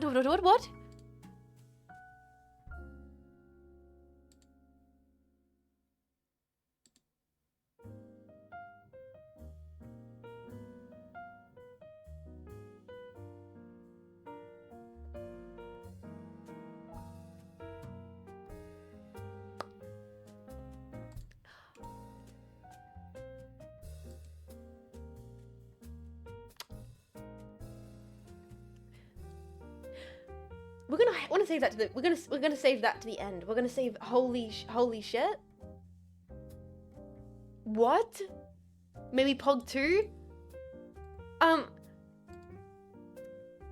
Is this real? Are you fucking with me? I promised I would do it again and I did. Are you fucking with me, bro? That's insane. Yes. I'm going to fucking get you. I'm going to get you, buddy. Kitsune, thank you so much for half a year of support. I really appreciate it. Let me. Okay. Oh my god, you fuckers. I adore you. I'm gonna cry. I'm going to cry. Fuck. Oh my god.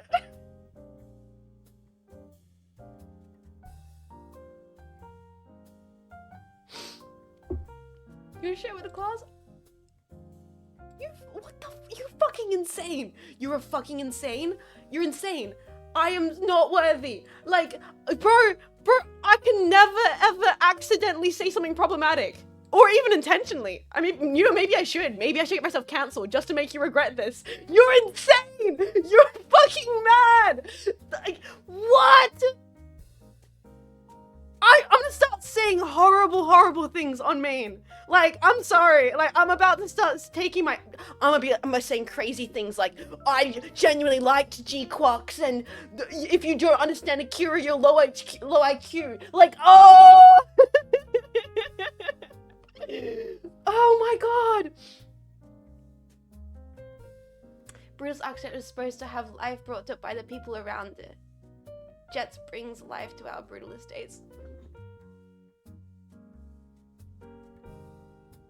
Thank you, Big Blueberry, for the 500 bits. Also, that's so true about British Art Station. Also, like, also...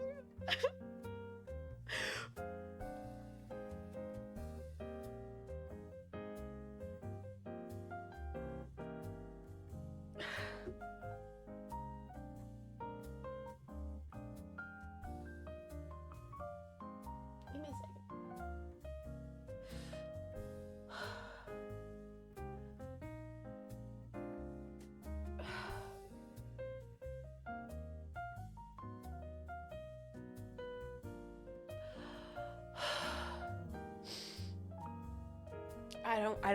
I don't.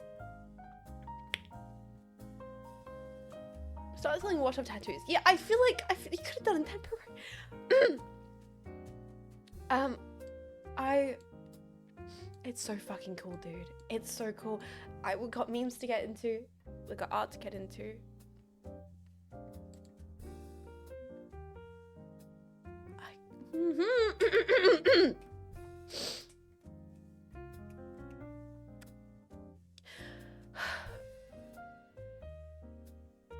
I'm trying to, I want to be a little, I'm trying to process my feelings and be, I don't want to cry because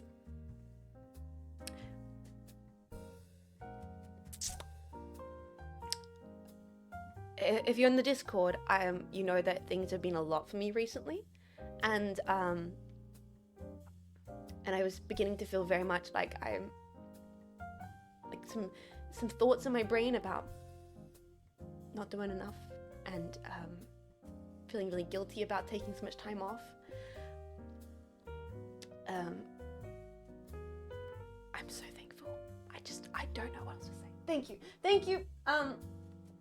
Please know that I'm working on a lot right now that hopefully sorry, let's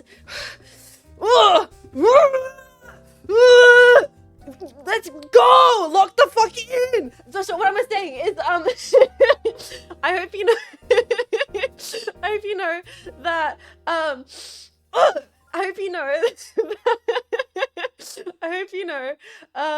hoorah! I'm strong!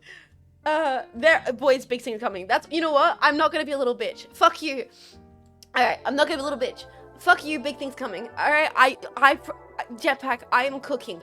I'm going to continue to prove to you that you bet on the wrong horse. I mean, what? No, that you bet. I'm going to continue to prove. I'm gonna show. I'm gonna make it. Keep.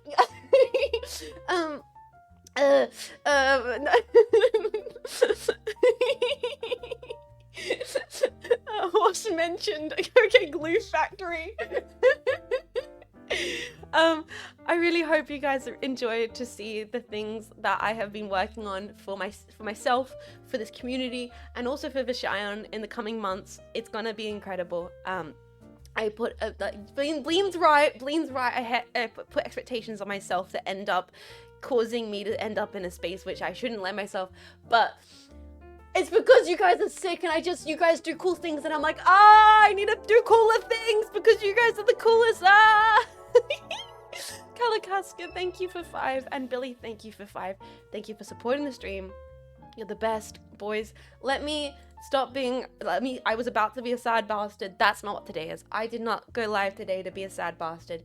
I went live today so we could have an amazing time, a fun time, make art, hang out, support, check out, be creative.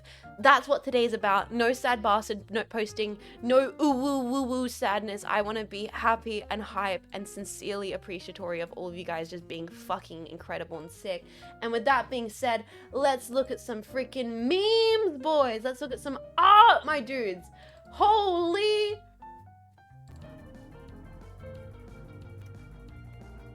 I need to save the full artwork for this. Give me the full artwork for this. Can I show the full artwork on this? I don't even care. Bezos, I'm showing this on Dan Clancy's Twitch. Yeah, baby.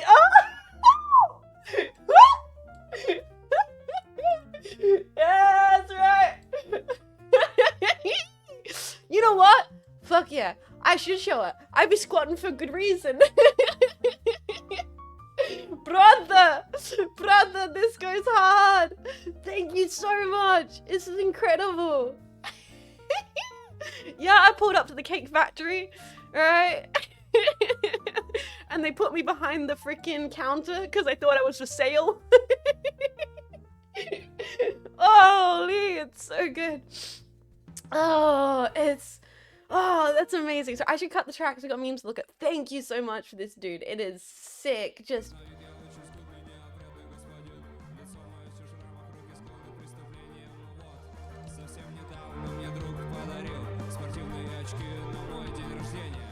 The vibes! Ronnie, my man. Jetpack, let's give some pack love to Ronnie. Like, today, right now, once again, we're not sad posting. I just want to be incredibly, sincerely grateful in just a positive way of your guys' sick stuff. Much love to Ray for always drawing me in incredible. Much love to Robzilla for just making incredible stuff. Ronnie, your art style is so unique, and I'm so blessed that you choose to sketch me in it. Thank you so much. What else we got? We got some freaking memes talking about more creative packs. Freaking Prave. When is he not cooking? Get ready for it, boys. 1, 2, 3. That's right.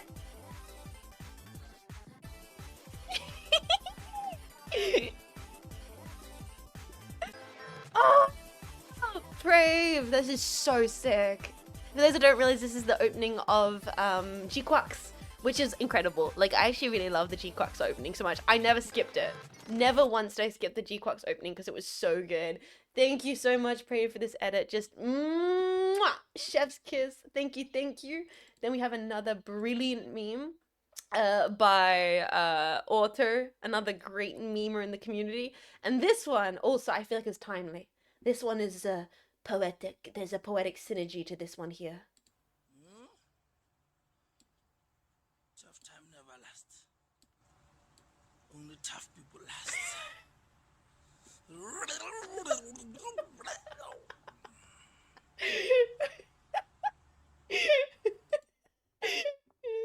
good. Thank you, Automatic. Thank you. The animation is unnecessarily well done. Like, the thing about you guys and your shitposts is they're no longer shitposts because the quality is quality.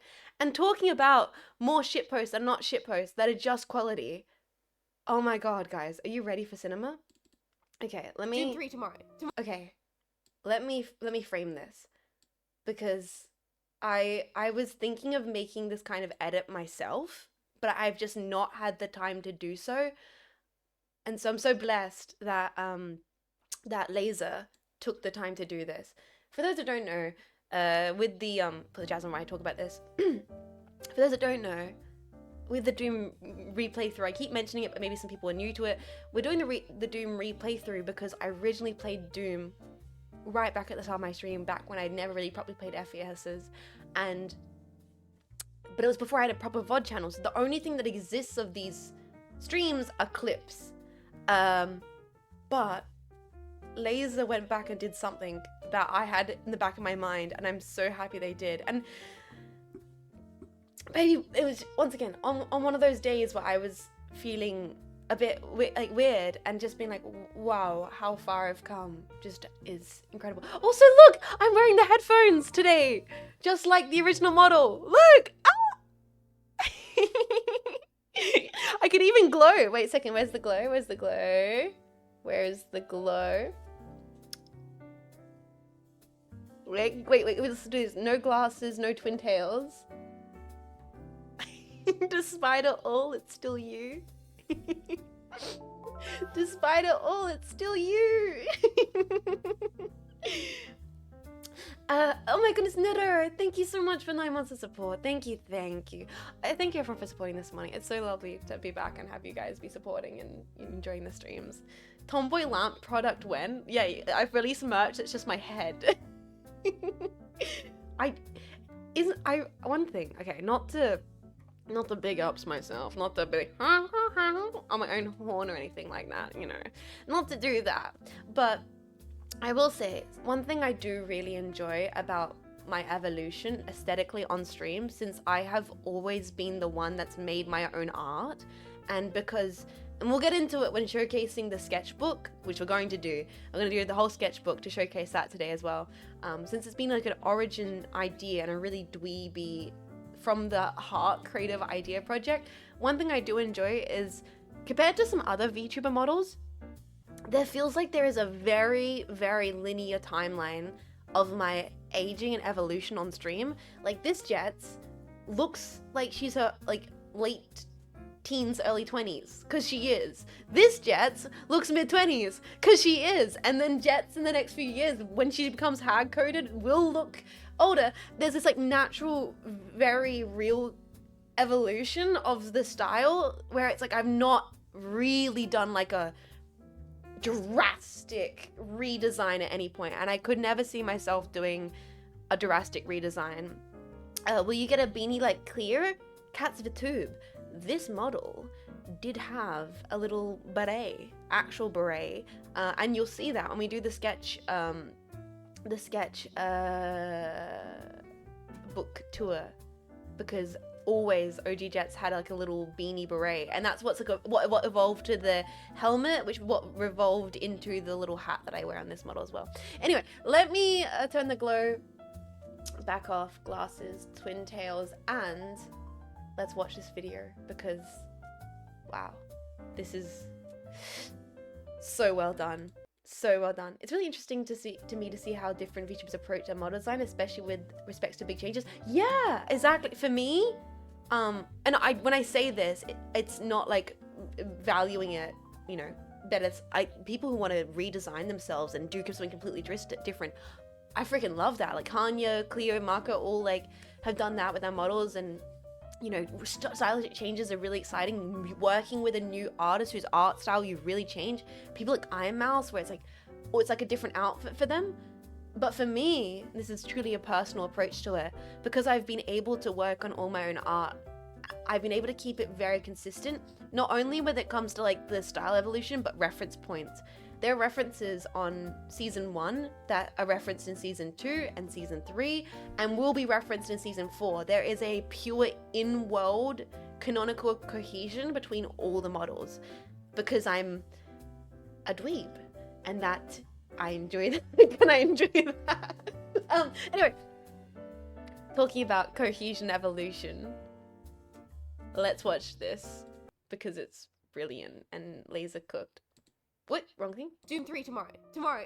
Oh, of course, we'll be starting Doom 3 next week. Yes. In like 8 to 10 hours. So, I hope I catch you guys there for it. Oh.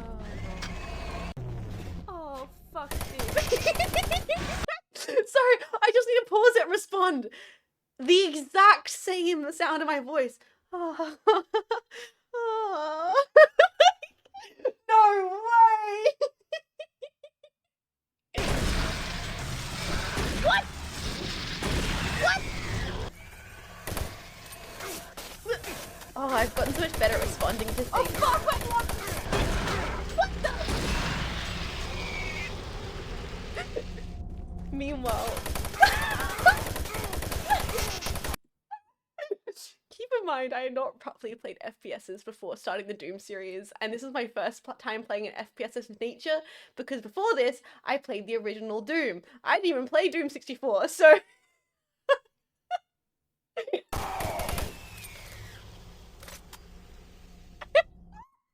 Oh my god! The old crazy eyes going...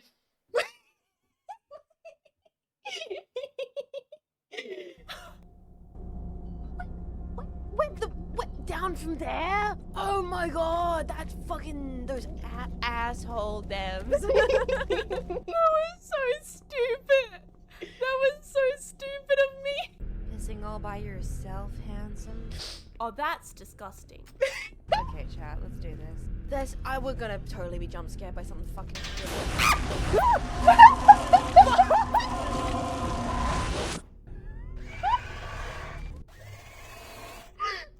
Fucker!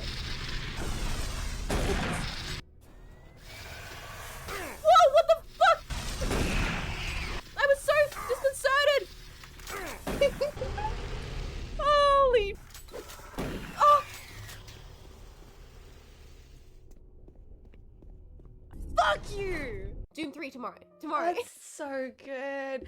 Thank you so much, Laser. Like, seriously, thank you for the edit. I'm just got the biggest grin on my face. You can see less thoughts are going through Baby Jet's heads. You can see how much I've improved, like, responding to stuff on stream. You can see how nervous Baby Jet's is. She's like, so everything's shocking her. Everything's freaking her out. She's just like having to process everything a few seconds longer. And it's crazy. I'm reacting to things in FPSs now, but yeah, I'm still making the same kind of dumb jokes, and you can hear my baby voice, my baby streamer voice, where I'm like, oh, what's going on, guys? I'm so nervous. And then nowadays on stream, I'm just like able to relax and hang out and have like a nice time, and it's so amazing. So thank you, Laser, for making this edit just incredible to see side by side those moments with the two games. Just what?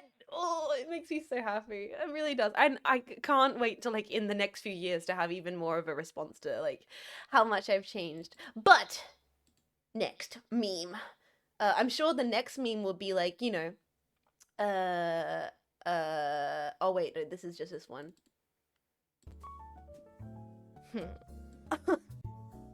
Pathetic.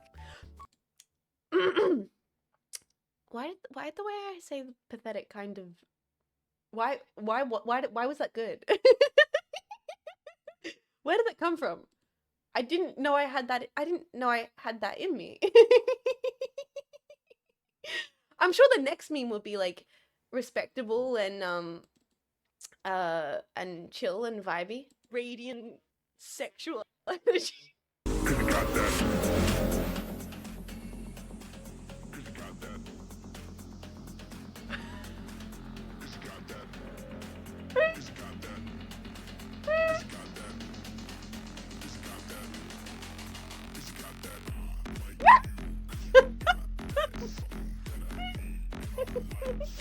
Yeah, truly the most erotic streamer on twitch.tv.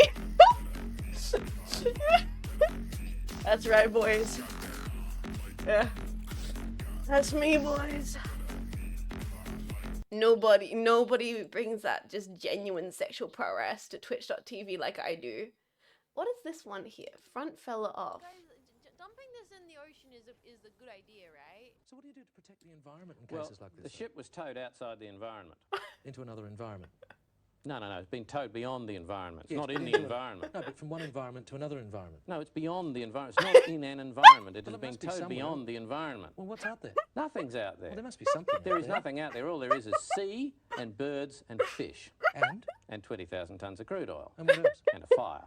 Guys, dumping this in the ocean is a good idea, right? So what do you do to protect the environment? Okay, that's actually really well. That's entirely accurate. Incredible. Thank you, Jetpack. That's an incredible. Thank you so kindly. Oh, what's this one here? What? Talking about classics. You guys just make the coolest thing, man. What?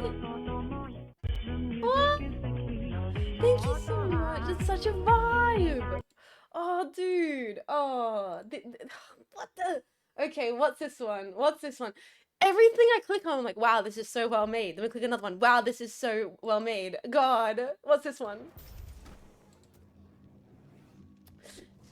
You can tell I've been away for ages because it's just been yapping and meme showcasing, but who cares, guys? It's a chill stream today. We can just take a few hours to meme post. Hell yeah, we can. In the first year, with the first model, when VTubing first began, one stood, forged by the outback of Australia, her soul tempered by the lockdown of COVID, and tainted beyond ascension. Wait! She chose the path of perpetual torment. Wait, what? With her artist degree, Yeah! she found VTubing, and with beige blood, she entered the internet, seeking to push Star Trek and mechs to those around her.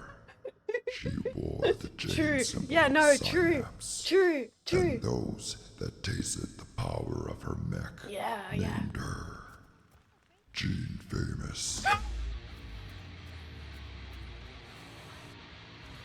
Yo! Yo!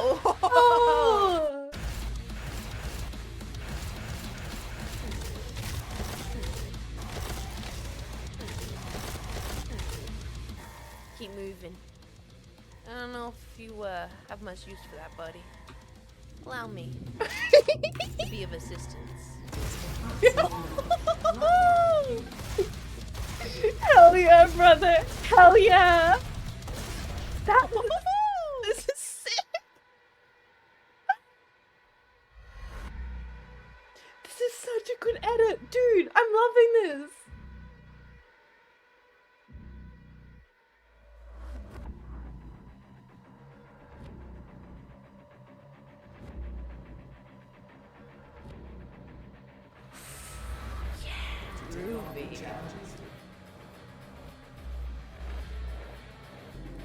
Oh my god, you're getting me so excited for Doom this weekend.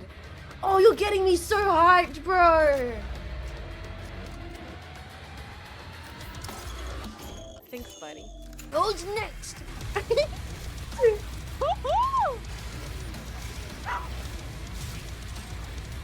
Yes. Okay, this is maybe like don't show this to the FBI agent. Like, chat, when they ask, like when they come knocking, just don't maybe don't show them this video. Okay. Nice. Demonic presence reduced to minimum safe levels. Lockdown disengaged. Perfect. That was incredible. Thank you so much. That is a wonderful edit. Dude, average Doomslayer footage, it does show my manic enjoyment I have from playing the Doom games. I'll admit, I might be having a little too much fun. But seriously, thank you for the edit. Okay, what's this one here? 2 more memes. We're almost done.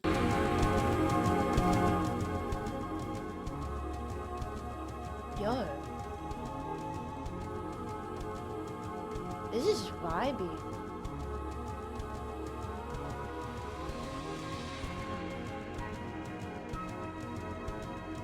Oh, this is Deltarune! Yeah, I know what Deltarune is. I'm cool like that. This is vibe. The music is so good though. I will never deny the music in like the Toby Fox games are like chef's kiss. And one last meme so far we have called Just for Laughs. What is this? Mommy, it's over.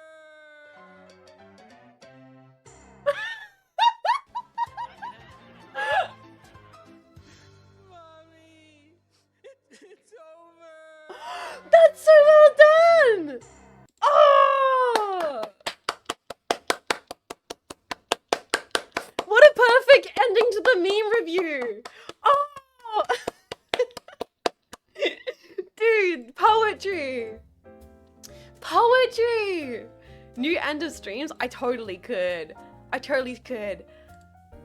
What a showcase, guys. What a showcase today.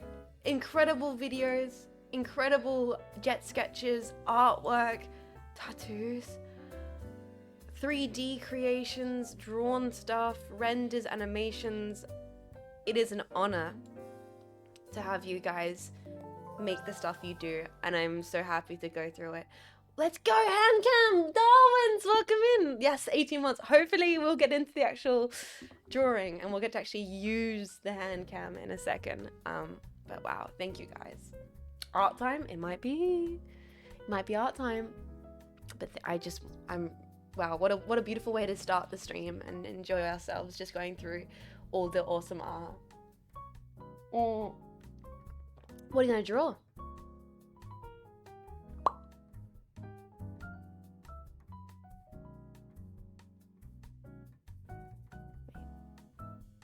Sit down, pose for me. You. I'm gonna draw you, Jetpack. I think it could be nice to do a couple variations of Jetpack sketches. think it'd be nice to like a Dutch Golden Age-esque jetpack, and then maybe a little bit of an impressionist jetpack. I think we're just gonna draw jetpacks. I'm gonna give art back. This is how I give back. You guys made incredible memes and art for me to start the stream, and now I'm gonna make art for you. Yeah, reverse Uno card, motherfucker. Also, I do want to showcase before we finish everything off. A last thing I want to showcase today on stream is, for those that missed it, gotta hit a pose. Welcome to Jet's Art Attack. Welcome, Saber, and thank you so much for the 500 bits. Thank you so kindly. What I did want to showcase is one final thing. I mentioned this earlier, but I didn't kind of finish talking about it. On my day, I had to take off because my health got bad.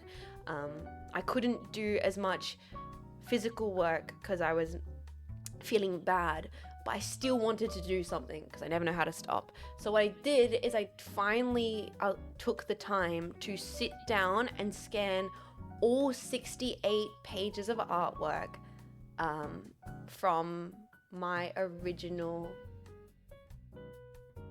sketchbook that I made before I started streaming. So if you haven't seen this, if you're not a member of the Discord, you can join. It will be available in other ways in the future, which I'm working on, because I'm currently working on projects and doing stuff offline that will be debuting in September. So you will be able to find it available off Discord if you're not a Discord pack. But currently the best way to find it is linked in the Discord as a full PDF. But I also am going to briefly scroll through it for you guys today here on stream. Well, that's cool. Yeah, let me show you all. Here it is. For those who have never heard of this before, and some people are new, might not know. Before I started streaming, because I was a art student at the time, I wasn't sure if I was going to be any good at streaming. But I had this compulsion to just kind of, what if I did? What if I did? What would, hypothetically, if I became a VTuber, what the hell would it even look like? What would it be? So I just randomly started sketching, and then over the coming months, the idea got ahead of me to the point where I was so committed to this concept and so passionate about it that I went to Cashies and bought an art tablet for my shitty refurbished MacBook. I got like a freaking like quick build PC. I was finding monitors off the side of the road. I was getting like Cashies keyboard. I decided I'm gonna start streaming. It was because I tried streaming on my old MacBook for a bit. You used to be able to hear my fans going woo. The whole origin story is. But before even that, before I even considered streaming, it was merely just a thought of what if I did start streaming. And here is the start. First thing, VTuber ideas. Originally, I was going to be a lucky cat. As you can see, the initial ideas. The stream is brought to you by Cashies, unironically. Like, my art tablet, screenless Wacom, didn't even come in the box, didn't even come with the original cable. I didn't pay for returns so I could get it bartered down to $50 because I was a student and I was eating ramen noodles to get by every day. And I was like, but I need a digital art tablet so I can make digital art. Because those that don't know, the first version of the Jets model I made on my freaking Apple MacBook trackpad. Until I realized this is impossible, I need an art tablet. And like, I didn't have a screened art tablet until halfway through the Jets plug suit model. I did the entire original Jets Live 2D on a screenless tablet. Like, I built this shit up from the fucking trenches. But my first original concept was gonna actually be a lucky cat. But very quickly, as you can see, this sketch appeared. Like, I did 4 little goofy cat sketches, and then I was like, but what if she was like this cool short-haired, like Mika Masumi girl? What if she was like, and then then this is me basically being like, what do you even need to be a VTuber? I guess you need like a live 2D model, you need like a live 2D artist, a VTube studio, face tracking. Like, you need to keep in mind when I started this like sketchbook, this is 2020 to 2021. This is like end of 2020, start 2021. The information that was out there about how to do VTubing was basically Brian Suey's live 2D videos on YouTube, and like people were still doing half body VTuber models. So much of it was like insider knowledge. You didn't just like know how to make a VTuber model. You didn't just like know how to, there wasn't that many artists working in the industry. But I was like, so I was like trying to Google, like, what do you need? Emotes, reference sheets, chat, gaming screens. But yeah, I just started sketching. I started sketching, and she very quickly went from being like, oh, it's gonna be a lucky cat, to, oh, she's gonna be a dweeby mech girl. And did you find guides by someone named Google? Yeah, I lots of Googling, lots of searching on YouTube, VTuber, live 2D, what do you look at? But I'm gonna quickly scroll through this if you haven't seen this before. You can find this whole PDF on Brian Suey of Iron Vertex, really like the epitome of YouTube model back in the day. Every big indie always made by him, even with Hololive some years later. He was the originator when he was just starting off. I remember finding his very early guides. This is available for archive. You can now access this. I wanted this to be archived for everybody to enjoy. Hollow Myth just came out around then. Oh my god, the Thunder Thighs, girly. I love this. Okay, I love this Battle Jets page because for those that don't know, this is the next season. Battle Damage War Jets is season 4. It is crazy to me that I was already sketching the concepts of Battle Damage Jets 5 years ago. Like, all these ideas you see, puffer jacket, mechanical arm, possibly mechanical eye patch, these will be there. This will one day see the light of day. But yeah, this is me finding my name. Okay, people always ask, like, where did you get your name? Bro, here it is. Here is the literally the name being formed. Like, okay, like me being like Mig, Faymas, literally writing Faymas, like Faymas, Mig, Jet, plane, gun, John, Jean, Jen, Jetto, Jets, Jean, Faymas, brackets, jets, pilot jets. Like, like, Jean-Luc Picard. You mean it's not the gun? Bro, it is literally the gun. But I also love this sketch. I love it. It's very 60s. The sketch is a bit like nuclear future with the way the helmet's designed. Mig Faymas, Jets' evil twin. Ats, thank you so much for 18 months of support. I really appreciate it. Oh, Faymas is the gun. Oh, so Faymas is the gun, but I spell it with a Y because I thought, I don't know what I was cooking, but you can literally see me writing Faymas, Russian jet. Yeah, which is no surprise. Like, I love that kind of space future, 60s Russian space age travel aesthetic quite deeply. Synapse's lore is heavily inspired by that Soviet era space age exploration, that Soviet era stuff. I mean, I was literally showing off my Sputnik, where is it? My Sputnik Soviet era watch earlier on stream. So, like, clearly I have aesthetics I like. Better name than plain French gun, you know. So there's all this information, but you can. This shows a lot of the. How back are you right now, We haven't even started the art ads. I mean, I'm showing art. Does it count? Should we be in the art category yet? I am showing art. I can't believe someone who avoids playing the MiG and Ace is gonna be named MiG. Just cause I like the look of it doesn't mean I'm any good at piloting it. And also, once again, thank you so much, for 17 months of support. Thank you everybody for supporting today. Are you autistic? I don't know. Probably not. I'm sure there's nothing on stream right now that gives away the impression I might be autistic. Right, guys? In fact, I don't have a single artsy bone in my body. I don't know the first thing about composition. But yeah, look at this. Literally storyboarding what later became the season 2 lore video. Isn't that crazy? Oh, you see here. This is what later became the jetpack. Then we have like me trying to work out how you even draw a VTuber model and like separate pieces. Me early sketches of M11A. I love this page. This page is incredible. Proto M11A sketch. Proto sketching my uniform and my plug suit.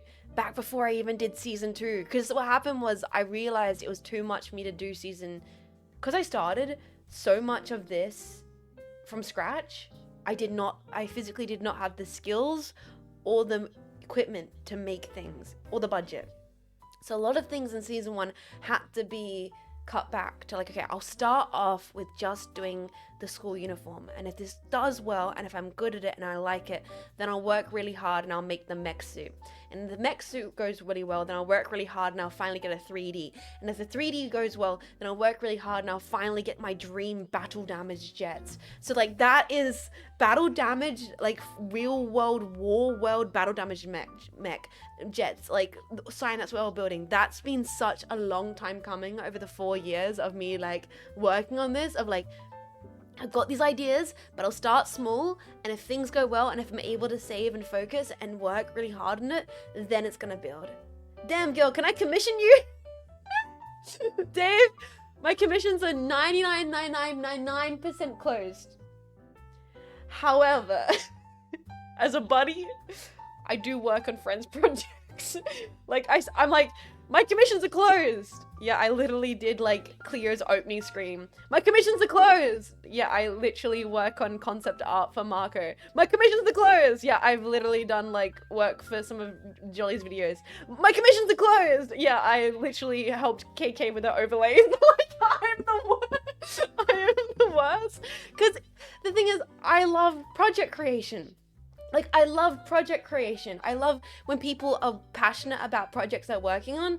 So it's one of those things where I will kind of, unfortunately, open myself up to working on things for like mutuals, because when people are passionate about what they're doing, I want to be involved with that. A friend in need is a friend indeed. Yeah, commissions are closed, but if a friend is working on something cool and I can help them in their idea, I'll be like, oh, yeah, I have my own 1,000 things I'm working on, and I could, this will probably make me lose sleep, but it's also, I tend to not really pay for those. They're less of commissions. I think the difference is I don't normally charge really. Some of them are charged, like stuff for Phase Connect and stuff. Obviously, Sakuna, Phase are incredible. They pay for people's work. But sometimes it's just because, like, okay, I can just do this. Whereas when it's a paid commission, there's a lot more pressure. It's a lot more pressure, and then I get in my head about it. But what if someone requested you a commission with the price of that? I mean, yes. Kalakaska, that would pay for me to be able to live. and you think of all the VTuber projects I could do. Think of all the VTuber projects I could do if I had that money. Think of how sick my 3D setup would finally be. Talking about 3D setup, guys, this once again might be giving away spoilers, because I literally been working so hard on stuff behind the scenes, tech-wise, project-wise, planning-wise, business calls. Also tech-wise, I might have received something in the mail yesterday that I still have to get parts for. I might have received something really cool in the mail. Because once again, a reminder, if it's not obvious, everything I get from support for stream goes back into me making stream cooler. If it's not obvious, I might have got something really cool in this box here that I have to still get other peripheral parts for. Is it a vibrator? Yeah, that I use on your mom. No, motherfucker. It's, it's gloves. It's gloves. Back to this though. Yeah, so here's just lore stuff. Here's my lore. Here's my concept stuff. The gloves vibrate? No, but they make me feel really cool when I wear them. Like, when I wear them, I'm like, I live in the future. I tried them on to see how they fit, and I was like, oh my god, VTubing is so cool. I feel like a net runner. I feel like a Star Trek, like I feel like Star Trek props.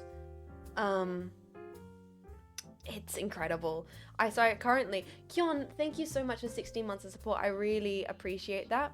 Currently, let me finish talking about the sketchbook, and then I'm going to talk more about the tech upgrades, because the things I need for that technology sold out everywhere and only come back on the market at some point this month. So I'm going to have to get them on like a pre-order, because 3D technology is really niche and weird, and there's not a lot of people that do what VTubers do, so it's really, I'm waiting for that to be available. But guys, look at this, the Cynapse logos.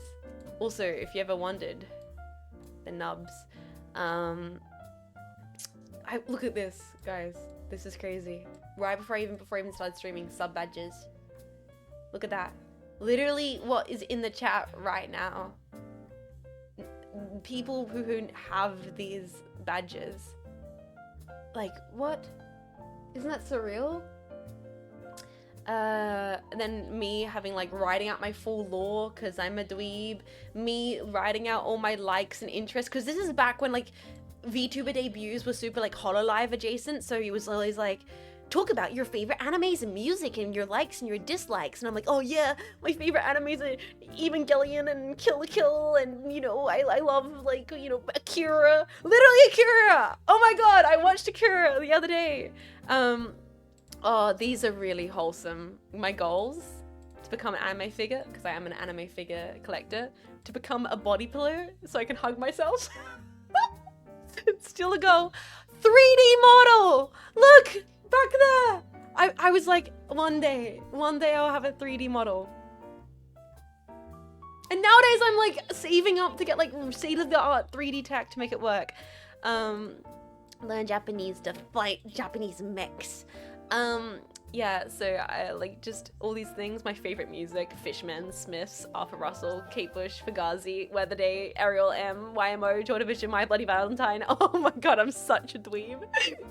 Yo, Fusion Ram, thank you so much for 13 months of support. I really appreciate it. Thank you, thank you. 4D jets. I mean, this is kind of 4D, man. Is this not 4D? You got like 3 whole cameras and a whole shebang. Yeah, so, and then a lot of hair. As you can see, I spend a lot of time having a crisis about the hair, the outfit, the 237, the keychain. I had a gun for ages and I realized I didn't know how to draw guns. More me working on the Cynapse logo. More sketch concepts. I love this illustration. Back when I had like a really chunky headset before it became the headphones, because I realized I didn't know how to make this work in Live 2D. I was over ambitious and I didn't know how to make it work in Live 2D, and that's why my early design is so simple. I really kind of was selective and about minimizing everything, so I was able to do it, and with the mentality that I'll be able to do it in the future. I can do this in the future when I have more skills, experience, and like resources available to me. Again, with the thick thighs. Hey, I literally do have thigh strength. It's actually the only place in my body I have proper strength. What is this kind of haircut called? I don't know, but it's very floofy, and I kind of would love to have it back maybe one day. The hair kind of went from being floofy to being more lane coded, because it was easier to do that in live 2D. Kind of too sassy. It's like Usagi Sailor Moon. It's very 80s. It's very 80s anime inspired style. Very 80s anime. A lot of this is classic, once again, retro future 80s vibes. But yeah, there it is. There's the military beret that my original outfit had. More lore stuff, more characters planning, more character sketching, more character sketching, more hair sketching, more hair sketching. This is where I realized that the lane-esque hair would work better in live 2D, and I start pivoting towards that. Once again, this is me realizing the lane core hair would work, and then being like, oh, what if she has a helmet? What if she has a beanie? Me trying my best to understand how the hell to make these mechanical headphones work. Are you smoking? It's a cyber cigarette. It's like what Huey smokes. It's not, smoking's not cool. Smoking's don't smoke. Smoking's bad for you. Don't smoke. Also, yeah, thank you, Kyon, for the 16 months. Thank you, Fusion Ram, for the 13. And thank you, Ass, for the 18.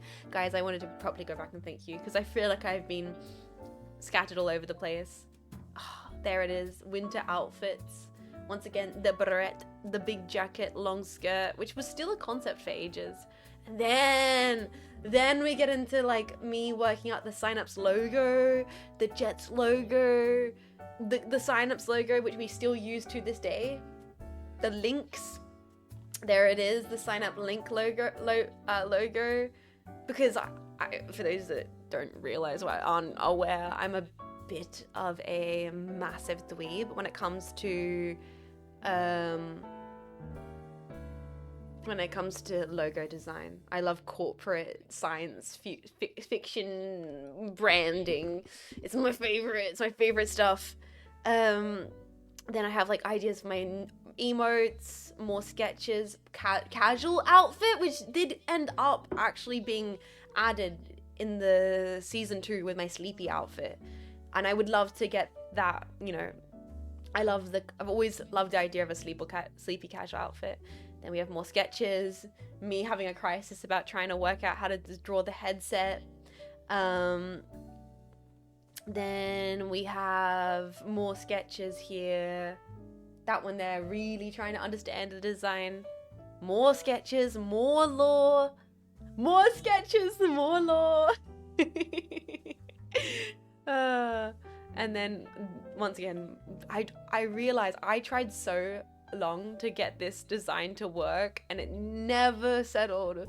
I never worked out how to make it work in Live 2D without going insane, but one day maybe I should do it. I think it would work better in 3D. This is the thing where if I would like to maybe bring it back, maybe for battle damage jets, because this design could work in 3D in a way I don't think it would be able to translate in 2D. And then we have more. We've got more logo sketches, jet sketches, and there it is, the final Jets concept. There it is. There she is, boys. Make things like a 1,000 triangles and then fry the computer.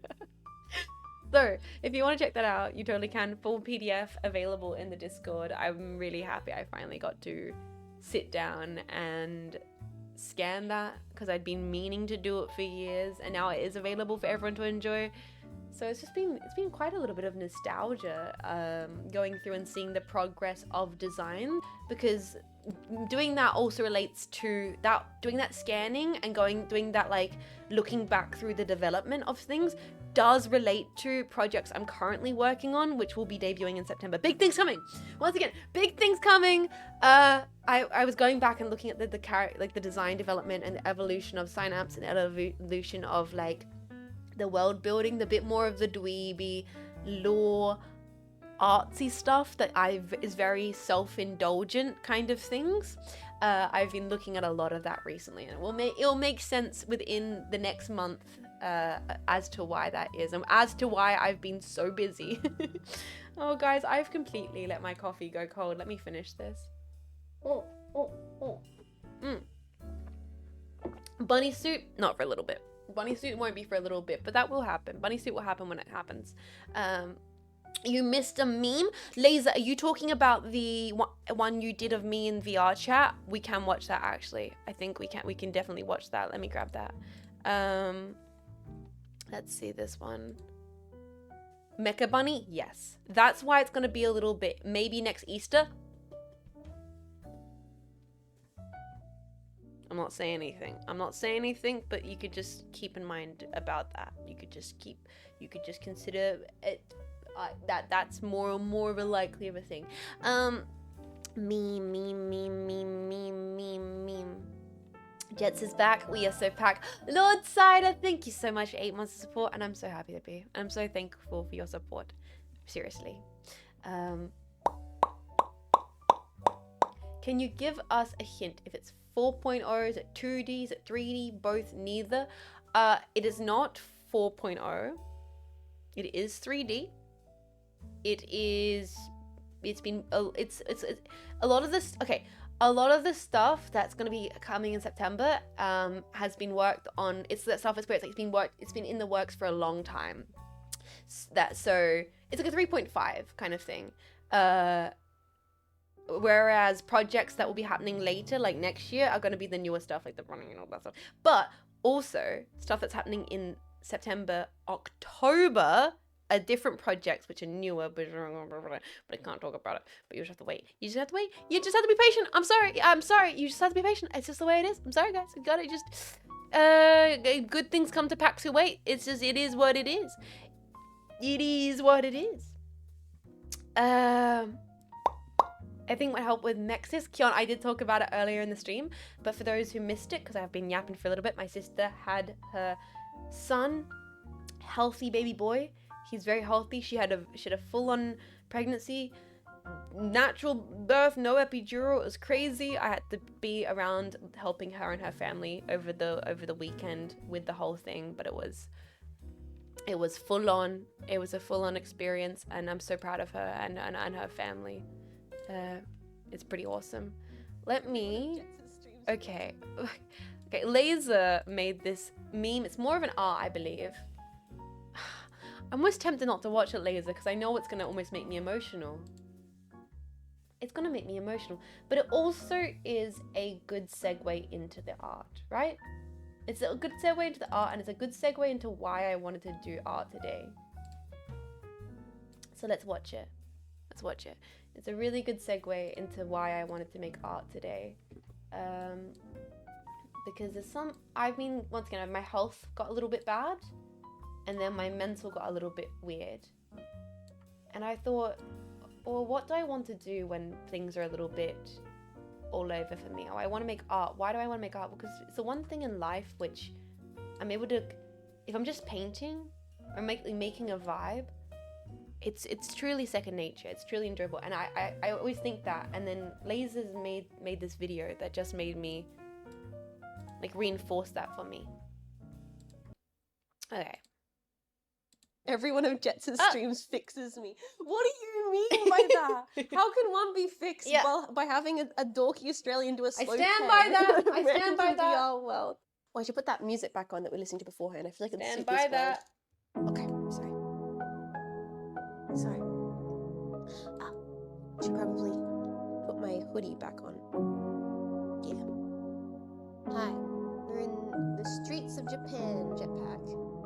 Fancy seeing you here. The music is made by Indigo Kin, and then the jetpack as well. So double quality, talented musician packs, and talented editor Maybe I packs. don't get it, man. Incredible. I just do whatever the first thing is that comes into my head. It's true. That's how I make stuff on stream. My brain goes, yo, this would be cool if we did the Hans Zimmer music from Dune, and also it'd be really cool if we did a slow pan, and then you do all that. You're like, hey, wait, that's kind of was the vibe.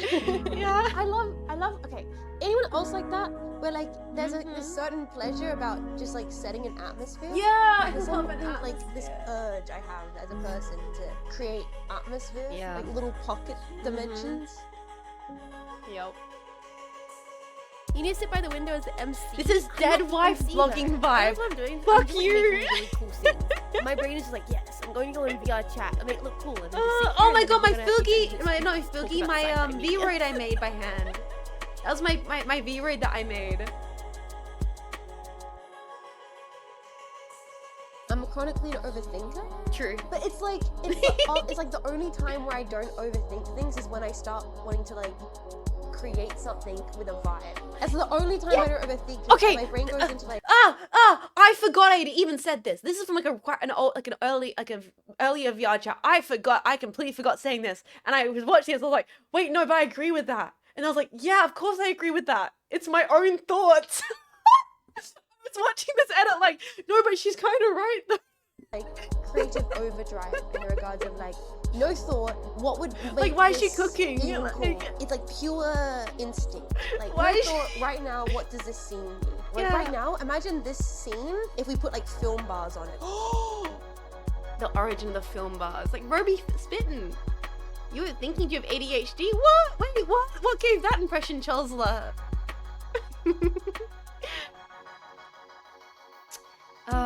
It's like me giving myself a medal? Yeah. But it's true though. There is a certain part of my brain that goes into autopilot when I go, oh, I could make this cool. I could make this look cool. And then I go full into autopilot. I'm like, okay, let's add filter, let's add music, let's add bars, let's I love how you let's seem to change give the everything scene. your all. Man, it's a problem, honestly. Science has to look into why I seem to give everything my all. They're still doing research. It continues to I'm bite me in my 100%, butt I cheeks am, too. 110% Because I'm here like, sure. I'm doing And the too problem much, is, but then I'm like, I even need to if do more. 10% isn't good. I'm still gonna Keep do doing it, 110%. yeah. Yeah, that's amazing. Thank you so much. Thank you so much, Lisa, for the edit. Just incredible. And watching this edit is actually, it was the reason why we're doing art today. Wait, Zans did something small as well? Did I miss Zans? I swear I didn't. Mario, Frieden's classic meme.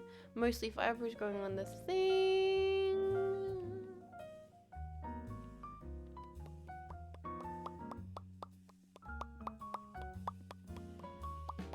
Oh yeah, no, this is good. This is a good one.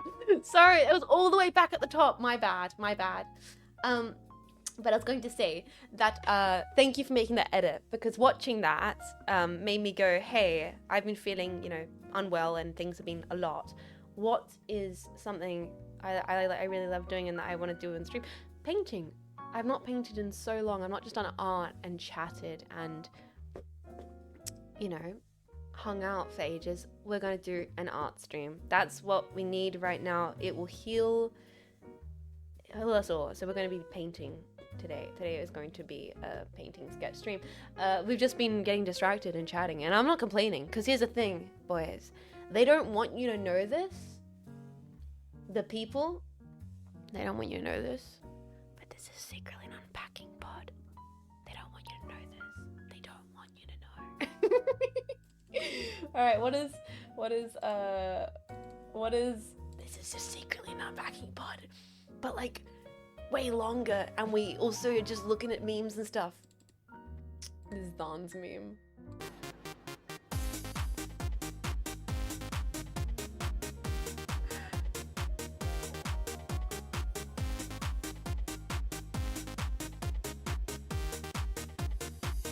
I've heard that song so much, by the way, recently.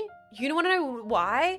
Because Mech Mum loves the Venga Boys, and for some reason, Mech Mum loves singing the Venga Boys to my niece, and now my nephews as well. She'll pick up Mech niece and she'll go, the Venga Boys coming in,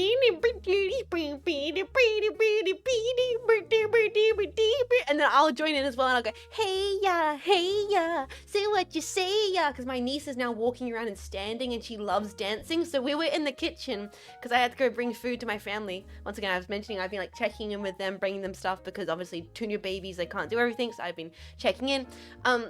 I brought stuff, I was in the kitchen, and all together we're going, I'll be there for you, the finger bus is pumping, and she's like, my niece is just like bouncing up and down, going like, bing, bing, bing, bing, bing. It's very sweet. Twins? No, they're just very close in age, about not even a full year apart. It's surreal. I only made it a meme because you literally sung it on stream while killing demons in Doom. It's beautiful. Thank you, Zans. Thank you for the meme. Thank you, everybody, for the memes. Irish twins, yeah, literally Irish twins. But yeah, thank you this morning, guys, for memes, art, 3D, animation, tattoos. Thank you again for that. I would endeavor to try not to get cancelled. Hey Jeb, have a nice day. Hey Bjork, have a lovely day. Thanks for swinging by. Thank you all for everything.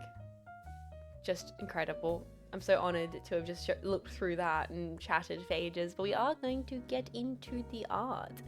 Maybe, should I make a coffee? Wait like another 5 years to get cancelled. Oh, but it would be so fun. Guys, think about it. I get lightly cancelled, and then like I come back, milli views, you know, pop off, just like too big for my britches. People are like, wow, no, she's so based. Cancelled or stabbed one, pick one. No, I can't get stabbed. That's clean. That's still in Cleo Ide's branding. I can't go and get stabbed. Yeah, force. I get basically I get cancelled, get banned, force 1 month off, come back, Billy views. Like, come on now. It's a no-brainer in this economy, in this digital age. Time to. Oh yeah, I'll exactly. I'll leave. I'll learn ukulele. I'll come back. It's gonna be great. I think I might. It has to be a year ban? Nah, like a solid weekend off at least. Yeah, start grifting, make thousands. I feel like maybe we should consider doing this. Think of all the VTuber projects I could do. Like, what about, I grift for at least like 4 months, and then I go, lol, this is just a meme. I just really want to make like my 5-hour-long little video. And immersive world building Cynapse training videos. Jets coin rug pull? Like, what if we did it? What if we did it just to fund the Cynapse lore? But yeah, I think, you know what, I might go pop the kettle on, maybe, get myself another cup of coffee, grab a little snack, and then when I get back, we're gonna start painting. I'm gonna start painting the jetpacks. I'm gonna whip out the gouache paintbrushes. In the meantime, enjoy the BRB and start kind of plotting the rug pull. Okay, I think we can start cooking this one, guys, and then when we get back, we can do the business conversation. Just whip it out on stream, not on this platform. I think go elsewhere for me to whip it out. But I will whip out the BRB screen, and I'll be right back. Enjoy the tunes, and then I'm gonna get coffee. Also, get yourself a snack. Get yourself a snack. Get yourself a coffee, and then we're gonna start painting. It's gonna be really cozy. All right, be right back. Enjoy.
nice big cup of coffee, and I think it's gonna be perfect for us to start working on this art.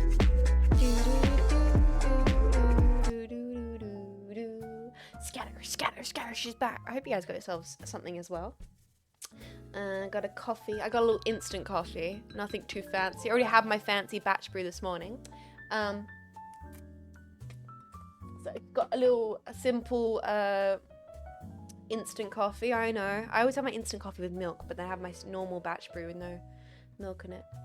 Got a bao bun. Oh, tasty. Oddworld, thank you so much for tier 3, 25 months. Thank you for supporting tier 3 for so long. Thank you for enjoying what I do. I hope you're doing lovely. Some Insta bevies. Hot mug of tea. Wonderful stuff. Got hot mug of tea, Insta bevies, 2 pots famous. Hi, Random. Welcome and good morning. There you go. Oh, boy. Thank you again, everybody, for supporting. Got legal drugs. Don't be saying that in the Twitch chat. You mean very legal Panadol. So what we're gonna do is wanna paint. And I didn't really finish talking about all my tangents and what I've been up to the last weeks and just tangents in general. And God, there's more memes and jokes and stuff that's been happening. Things have been happening online on the internet and everything.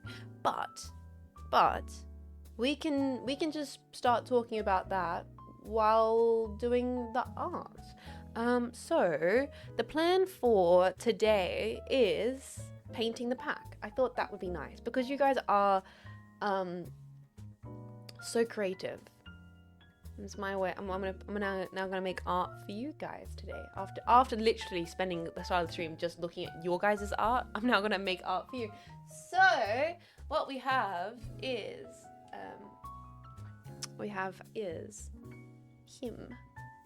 We have our little model, a little handsome model, and I think I want to start off. I think it would be a great chance to talk about different art movements and art styles. So this is also gonna maybe double as an art history stream by accident, possibly, because I would love to do it in Dutch Golden Age style and then maybe an Impressionist style, depending on how we feel.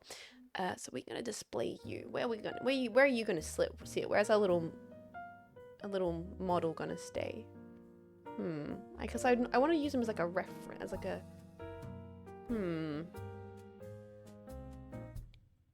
Where do I want to put him to paint? Possibly maybe there. Maybe he can sit there, and we can move this down a little bit,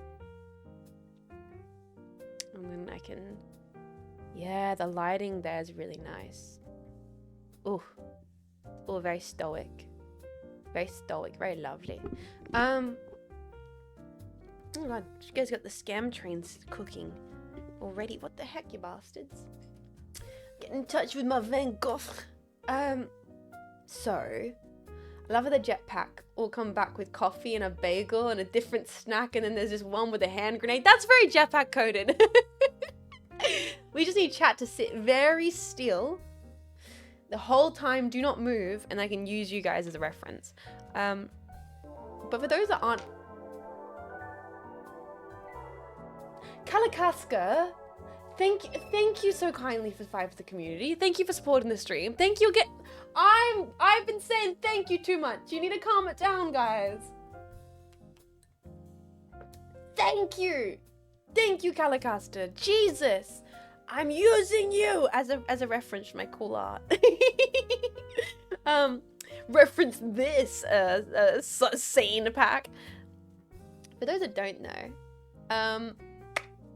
guys, I want to scratch my nose. It's itchy. No, sit still. Sit still. For those that don't know, hi, I'm Jets. I have a fine arts degree. I love painting. I love drawing. I love drawing and painting. I love painting more than I love drawing, honestly. But I don't really get to flex it much on stream. So if you're new here and you weren't aware of that, hi, hello. Is what I do. This pencil just broke on me. So maybe I shouldn't. Oh no, I got another one. Nice. Okay, you can see. Wow. I've had these pencils since I was. I've had these pencils since I was 7. Can you tell? Can you tell that I've been using these pencils since I was like 7? These are Derwents, I believe. They were Derwents. You can barely see. The actual gold like naming on the side is completely worn off. There was meant to be like gold naming there, and that one is chewed. I'm a fidgeter. I'm a fidgeter by nature. I've always have been. I am a kind of, I've had to stop myself from chewing on the ends of pens and pencils as I've gotten older. When I was a kid, I wasn't that good at stopping myself from doing that. They're my favorites. I've been around for ages. I'm gonna try my best, if you do care, to explain some of the process, why I do things, and we'll just kind of talk about it and talk about a lot of things. I am a pencil people eater. I'm. What flavor? Actually, really quite tasty. This is like high quality oak wood. She's a chewer. Bracket same, right? It's when you're a fidgeter and you're like. You're in class and you're restless and you used to maybe try and like mask how restless you were as a kid, it would end up, instead of you wanting to stand up and walk around class, manifesting in destroying pens, pencils, erasers, paper, all the rest of it. We are so back, Jetsy. Oh yeah, we are, Pine Tassel. Welcome, how you doing? Let me Google this first. Dutch Golden Age. So we can get a reference for what we're going to try and draw here with the jetpack.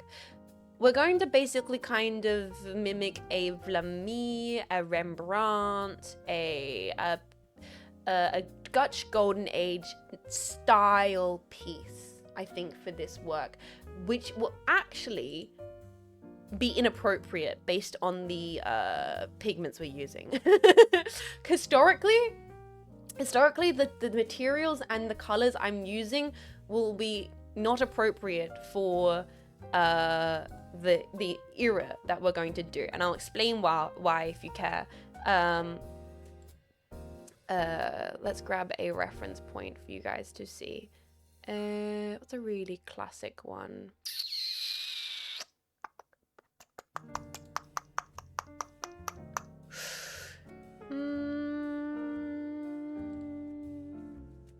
Yeah, something like this is very Dutch Golden Age. So, it's called 3 and it's a WebP file. So, paint the jetpack as the milkmaid. True, brother, true.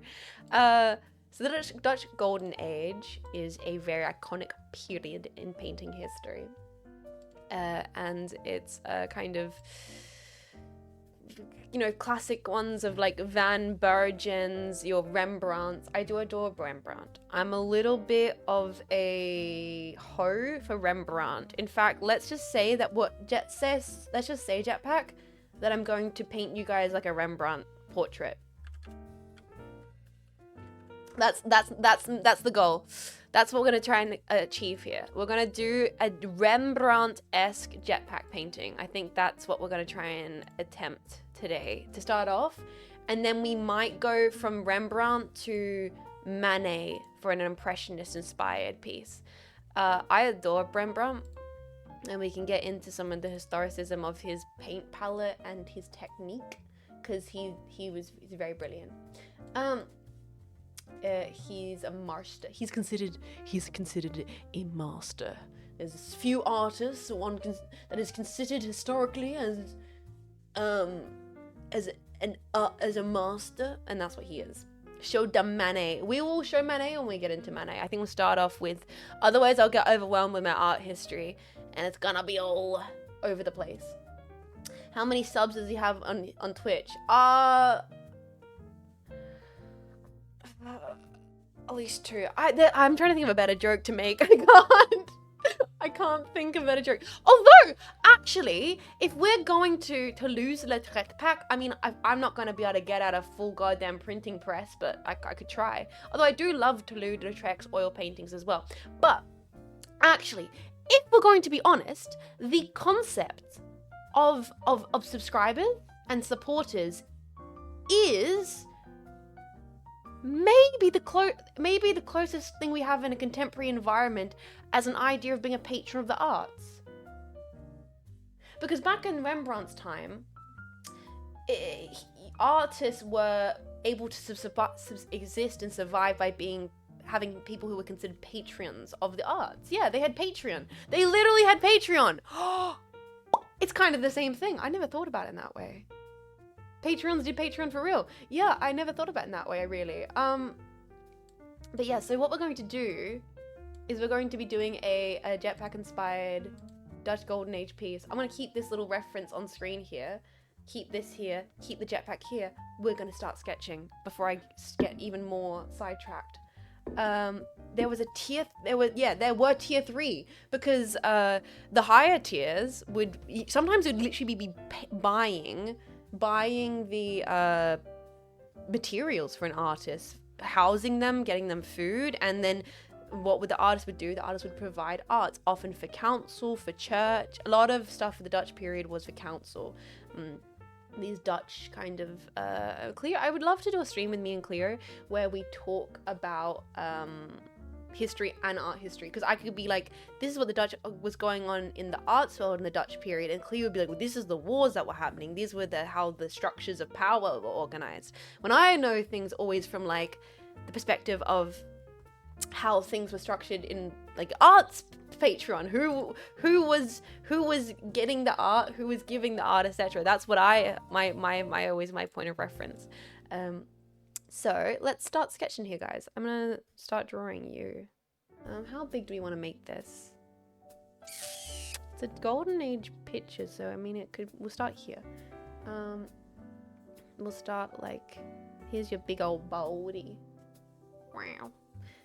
So what I'm doing, because this is the materials we're using today are gouache and pencil. A real Dutch piece would be oil on canvas. Actually, probably would be oil on linen with rabbit skin glue.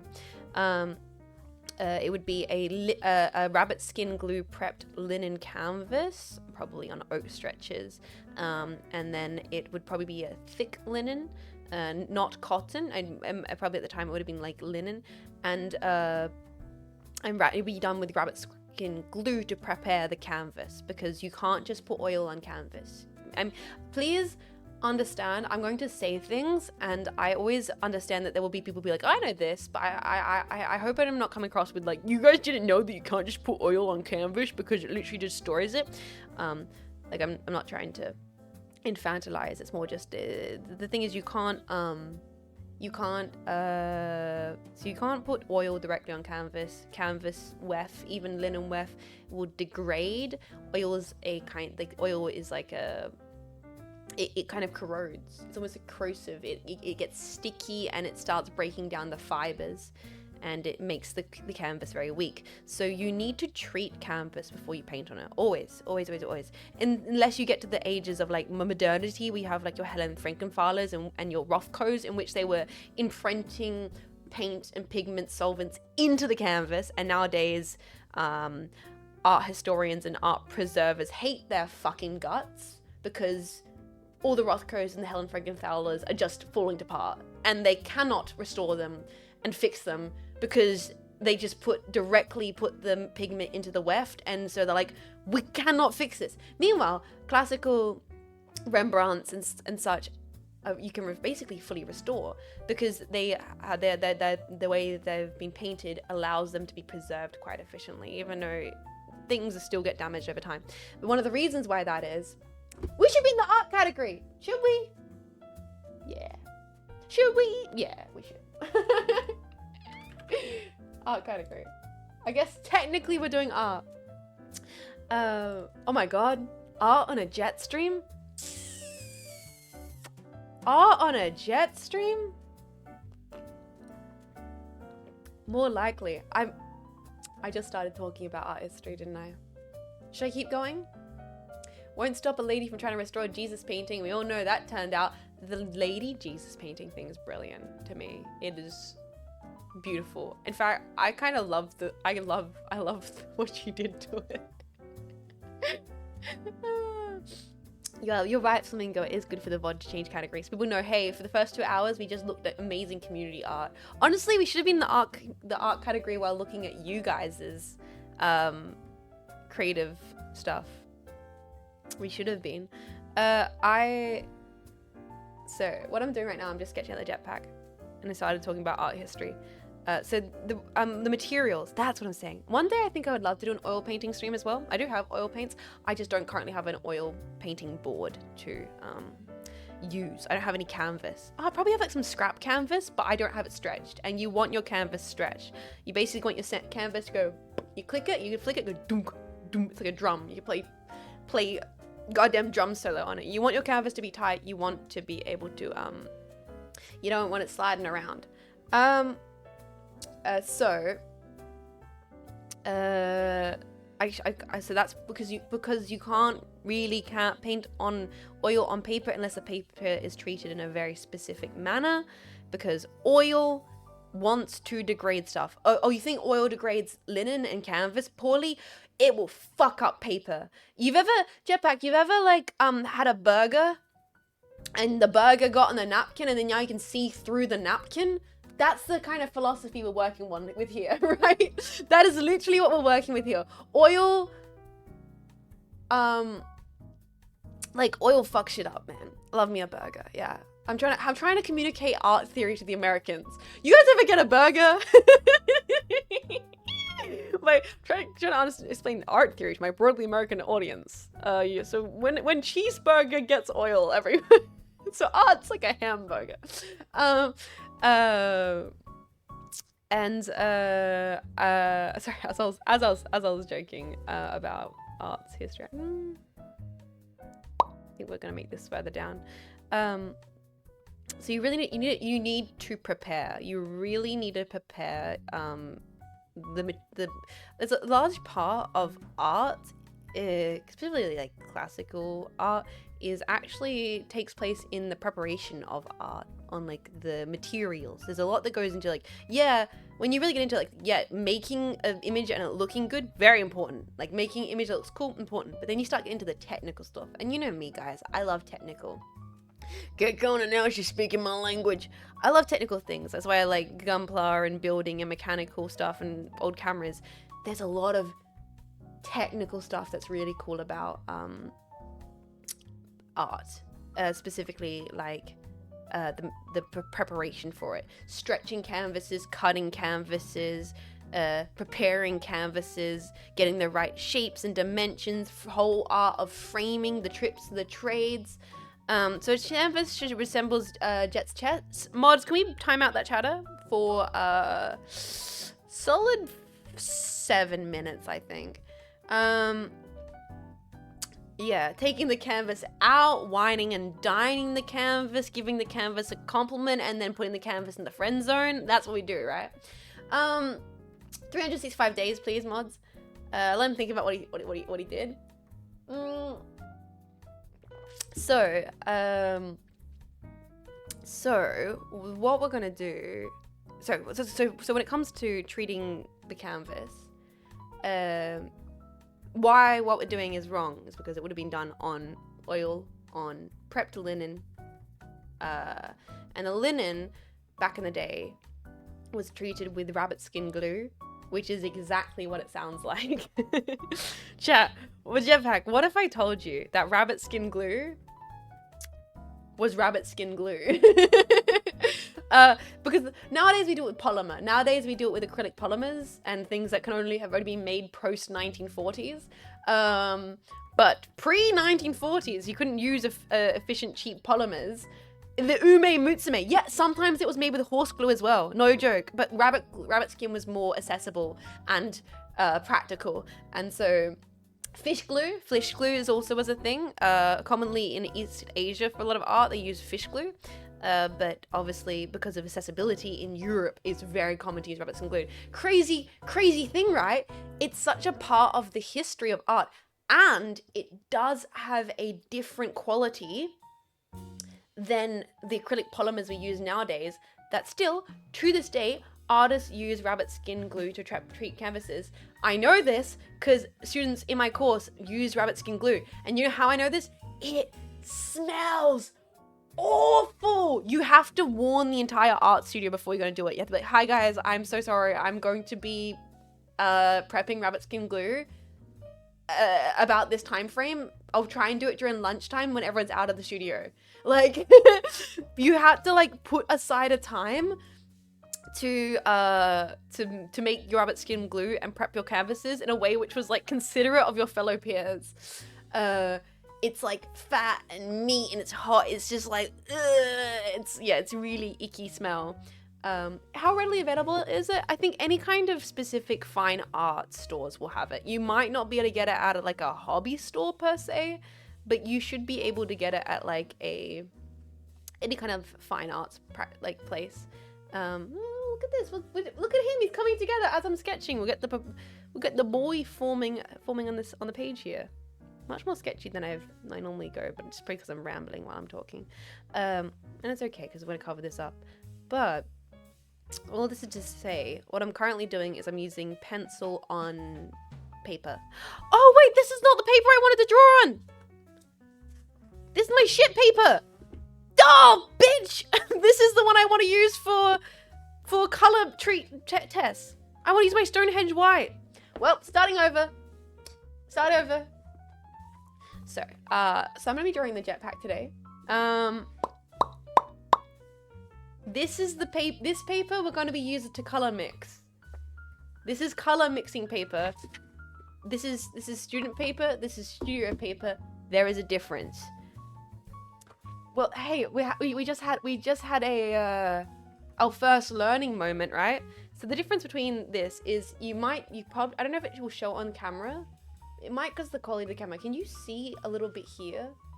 There's like a little bit of a tooth, and there's a nicer heaviness to this paper. This is studio quality. This is putting gouache on. It will be able to hold the gouache. It's not going to tear up and go awful.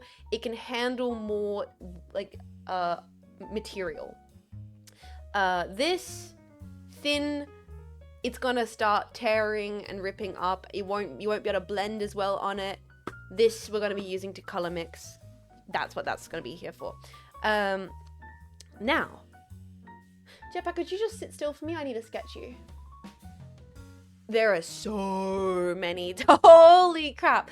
Holy hell. When you get into the materiality of art making, there's so much paper, so many different canvases, so many different ways to treat canvas. Like we were just saying, like rabbit skin glue has such a different experience on the canvas than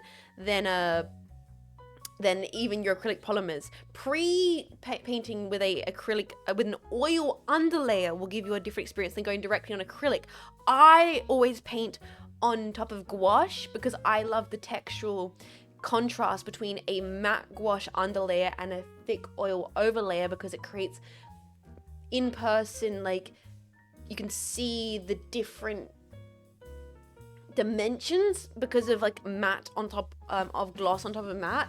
Like gouache, it sounds like I'm goofy, doesn't it? Oh, gouache. This is gouache, which I'll talk about when we open up that bad boy. Golly. I have to re-sketch the jetpack now. I was actually not minding that sketch too. All right, well, we're gonna make this one even better. I'm gouaching here. Gouache. That skull in the still life was 100% stolen. No, I think they were like, I mean, it's one of those things where they were definitely Graves robbing back in the day for academic means, weren't they? Like that's just what we were doing for ages. Stolen, or was it apprehended for academic research? You know, I've talked about this so many times on stream. How like, there was a period where we were just finding out so much about the human body. Wow, we were just like able to cut open bodies and find out how like brains worked and kidneys worked, and we're just discovering all this new information about autonomy and anatomy. And then we realized maybe chopping up corpses and that were grave robbed was ethically, morally dubious. And since then, the rate in which we've had scientific discoveries has plateaued, some may say. It still happens. It does still happen, but you know, to lesser a degree. Actually, I'm talking about fun facts. Sorry, I was watching QI clips. I'm getting recommended QI shorts now. It's great. It's great. I basically hop into bed with my cup of tea, and I watch QI shorts on my iPad, like the true old lady I am.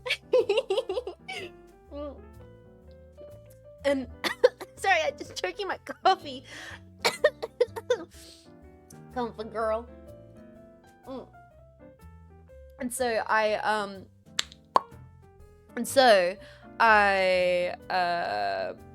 found out this really fun fact, actually, watching my QI shorts. Sorry, because I'm just getting distracted by the fun facts about the human.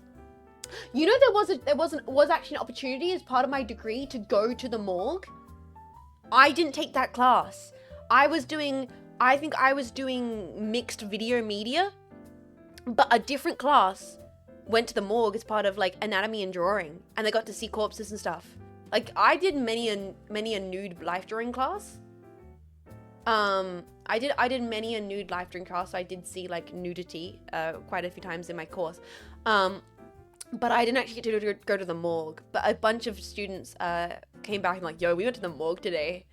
That was crazy. And like they show the students corpses and stuff, because it's part of like this understanding of the historiographies of art and like origins of art, and how a lot of time throughout art's history, and specifically at the Dutch Golden Era, a lot of students who were being treated and looked after by patrons of the arts would go and do their study and practice by going to the morgue and drawing trying to understand human anatomy, human accuracy, and getting really good at depicting people. They would draw corpses and stuff. It was it's a real part of art's history. You saw naked people, you're basically not a virgin anymore, bro. Bro, art school, it's different. You trust me, I've talked about it so many times in stream. My understanding of nudity is very different than the average person, because I did arts. Like, bro, I saw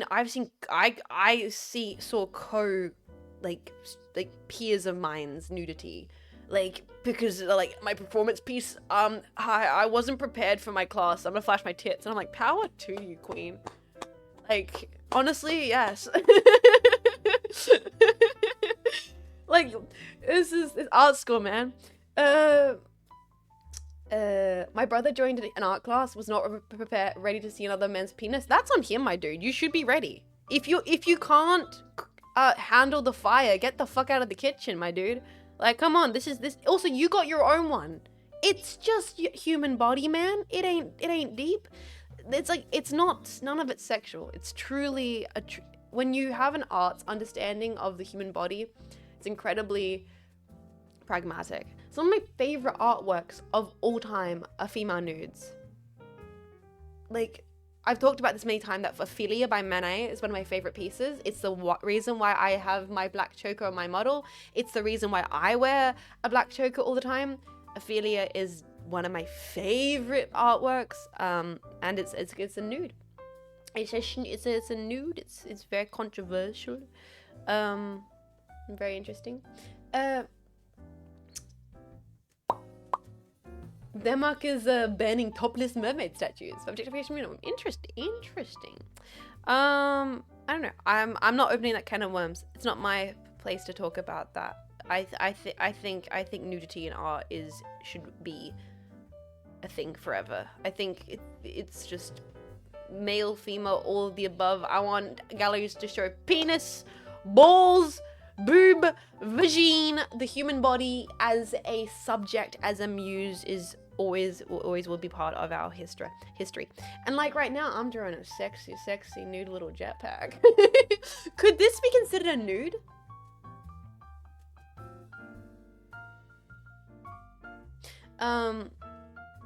You have to understand. So the thing about if it's in public spaces, the discourse around where things are publicly seen and experienced is very different to the way things are depicted in art spaces.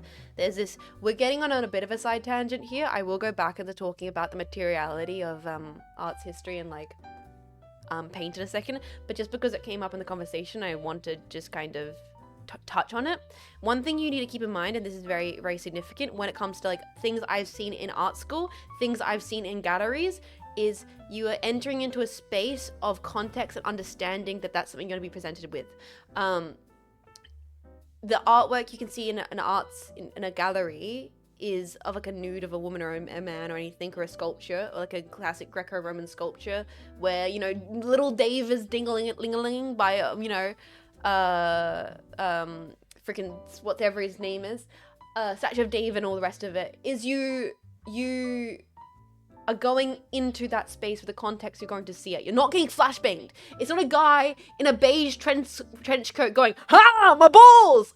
while you're trying to go buy freaking Wheat Bix from Woolies, right? Context, guys, okay? You understand? Nudity is established in a space in which you're seeing it in an objective art environment, right? So that's the difference for the first of all there. But that being said, there'll still be exhibitions you go to where there will be a kind of a content preface. And this happened to me last year. It was the first exhibition I'd been to in a long time with a content preface. And it was not about nudity. It was about like dead people. It was a famous female photographer who I really, really love, who photographed after in World War II. And that included like concentration camps, and that included like depictions of people in like war and like the bombs in London and stuff. So it was like, content warning, you're going to be walking to a space where you're going to see like horrors of war. And I think that's fair, right? You should be let to know if you're about to have to maybe to prepare yourself that, okay, I'm going to go to space with reverie and something intense is going to happen. I know about it. So like, even in an art space where you already know you might see something that's more intense than you might see walking down the sidewalk, there's still sometimes you want to be given a heads up about it. You know, just, it's all about context. It's all about like not jump scaring someone with something they might not be comfortable with, because everybody has a different comfort level as well. Culturally, personally, I'm fine with seeing a nude still life because I'm prepared for that, and my comfort level is like, absolutely, I could do that, you know? That's not everybody. Not everybody is. Do I think you're a little bitch that you couldn't sit in a still life class? Do I think you're a little baby bitch that needs to grow up? No, I don't.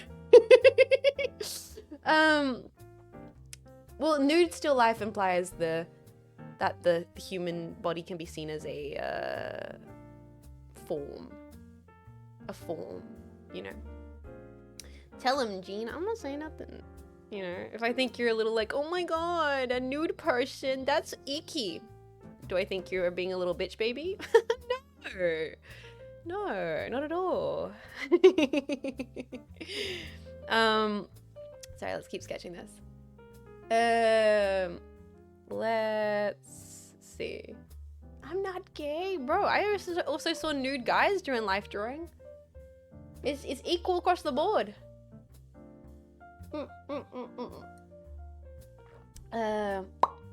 Yeah, they are. They need to grow up. I'm not saying that. But, sorry, we're getting, and I've seen a few at art school. Am I right, gamers? I getting ahead of myself. Oh,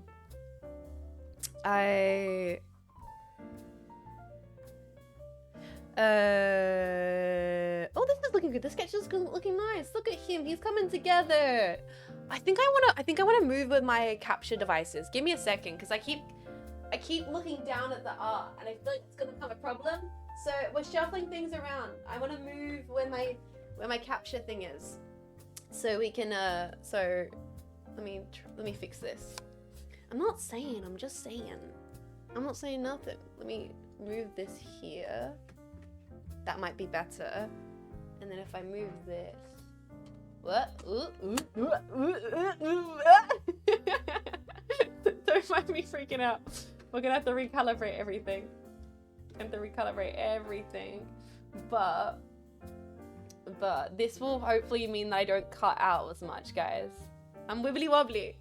Okay, wait a second. Reset, and then if I reset this one here, Yay, nice. Hopefully now I won't cut out as much.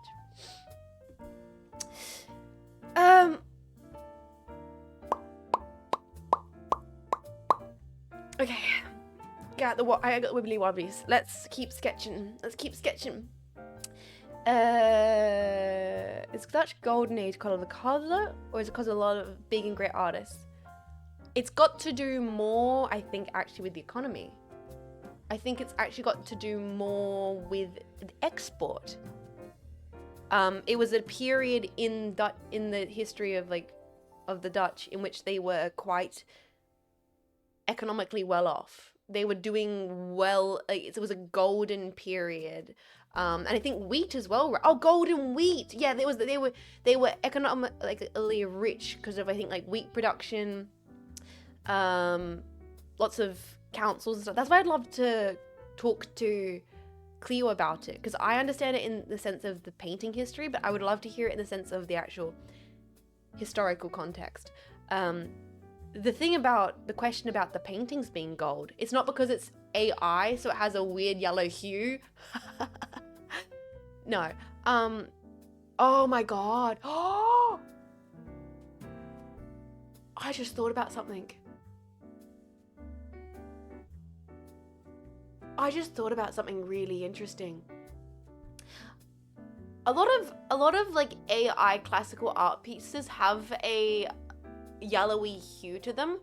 Not even the other ones, but have a yellowy hue. There's two reasons for Jetpack. When you go into a gallery, and you see an old painting and it's quite yellow and golden, there is two reasons for this. Reason one is due to the pigments available at the time. Reason two is because of aging varnish and smoking, and that relates to the aging varnish. As varnish, because paintings are varnished, the varnish will get old. As it gets older, it goes a yellow color. Also, people have smoked for years, and all the time the smoke has embedded it into this varnish and made it darker. One of Rembrandt, the artist who we're being inspired by, his most famous works, and one of my favorite pieces by him, called The Night Watch, actually wasn't even of a painting of nighttime. The painting had just gotten so dark over time that they thought it was depicting a night scene because the varnish had gotten so old. And then recently, they've done this big effort to refurbish the piece and remove the varnish and restore it, which shows all these beautiful blues and greens and reds that were hidden under this thick veneer of varnish for generations.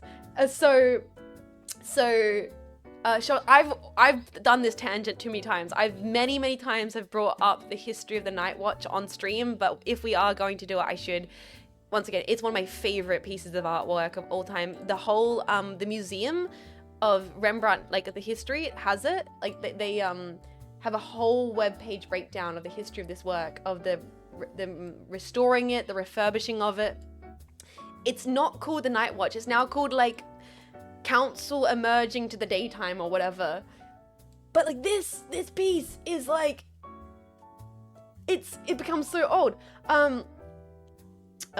Number 10 Downing Street was painted black after they removed the smoke blackening and found the color underneath it was bright yellow.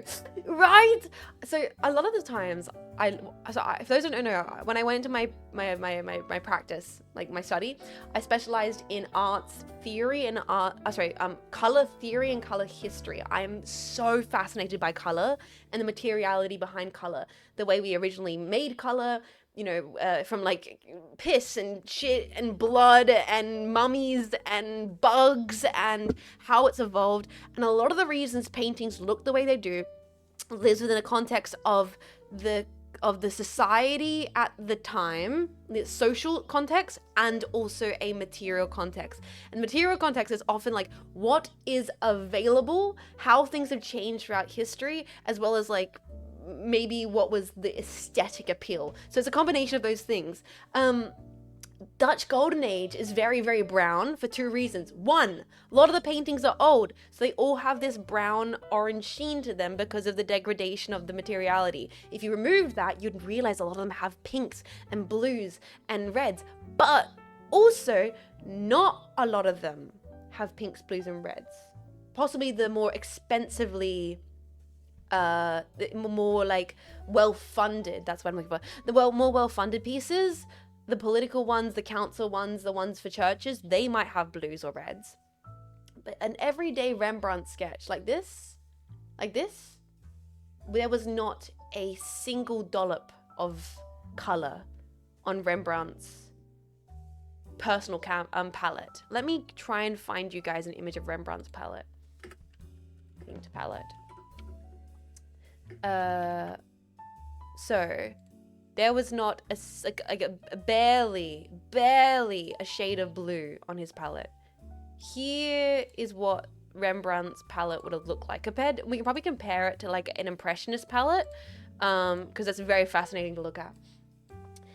Lots of oranges, lots of browns, lots of blacks, lots of umbers, siennas, and like a soot black. Why? Because these were accessible. Umbers, vermilions, soot black could be made cheaply. They can be made with earth accessible materials like iron-rich soils, or soot black was literally made with soot. Anyone can really make soot black. You can make soot black right now. All you need is a metal bowl and a lighter, and you keep the lighter underneath the bowl. You accumulate the soot. You remove that, and you can add that to a kind of odorless oil, like a linseed oil. You could even add it to a sunflower oil, and that would be you making the same kind of black pigment that is seen in paintings like this and this. It's exact with a candle, yeah, like a candle and a little bit of oil. Linseed would probably be the one that would have used. So it's what was it? Cheap. Lots of black in Rembrandt's paintings because he could paint with it affordably and conveniently, whereas red and blues were very expensive, and so you're not going to use that a lot. So it's this weird thing of, okay, context, historically, what was available, what was convenient, and so that's what he was using. So the paintings are actually quite brown and golden, for not just because we thought it looked cool. It also did look cool.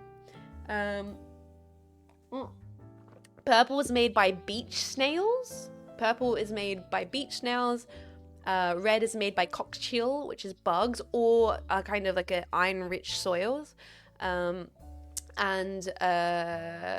blue was made by like lapis lazuli.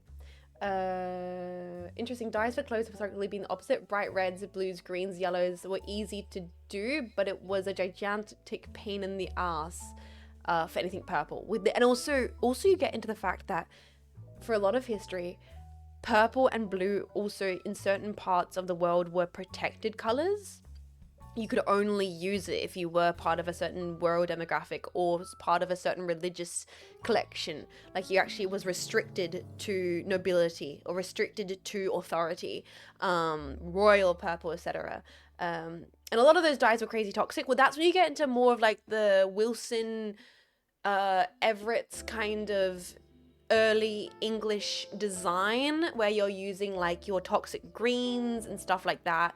Your wallpapers, your chairs that were made with like those very toxic greens. But that's getting closer to Impressionism, and that's getting around a period we started to make scientifically like made pigments, like your ultramarines, your vermilions, your pigments that we were making by combining chemicals.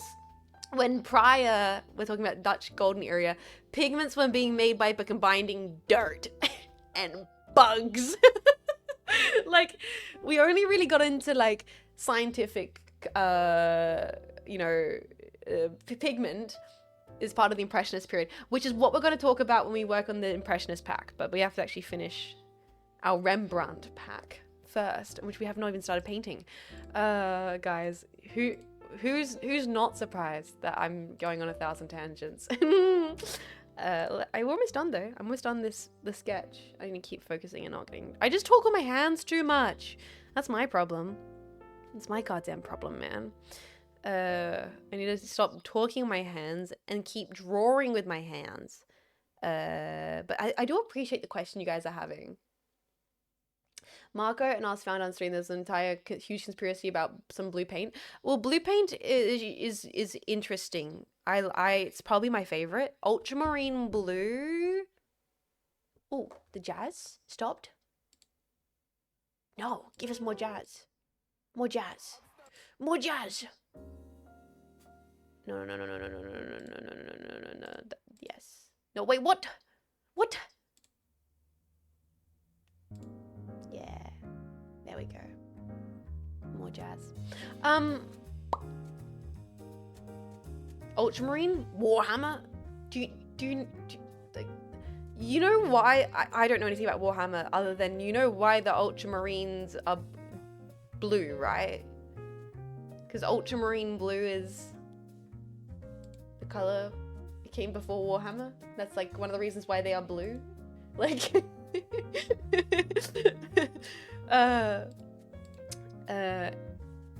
it's ultramarine is my favorite blue pigments, along with Yves Klein blue, which I've talked about beforehand. I would love to get a vase in Yves Klein blue. Every time I go to the Victorian Gallery, they have these blue Yves Klein vases, and every time I go, oh, I should get that, and I go, no, I don't need it.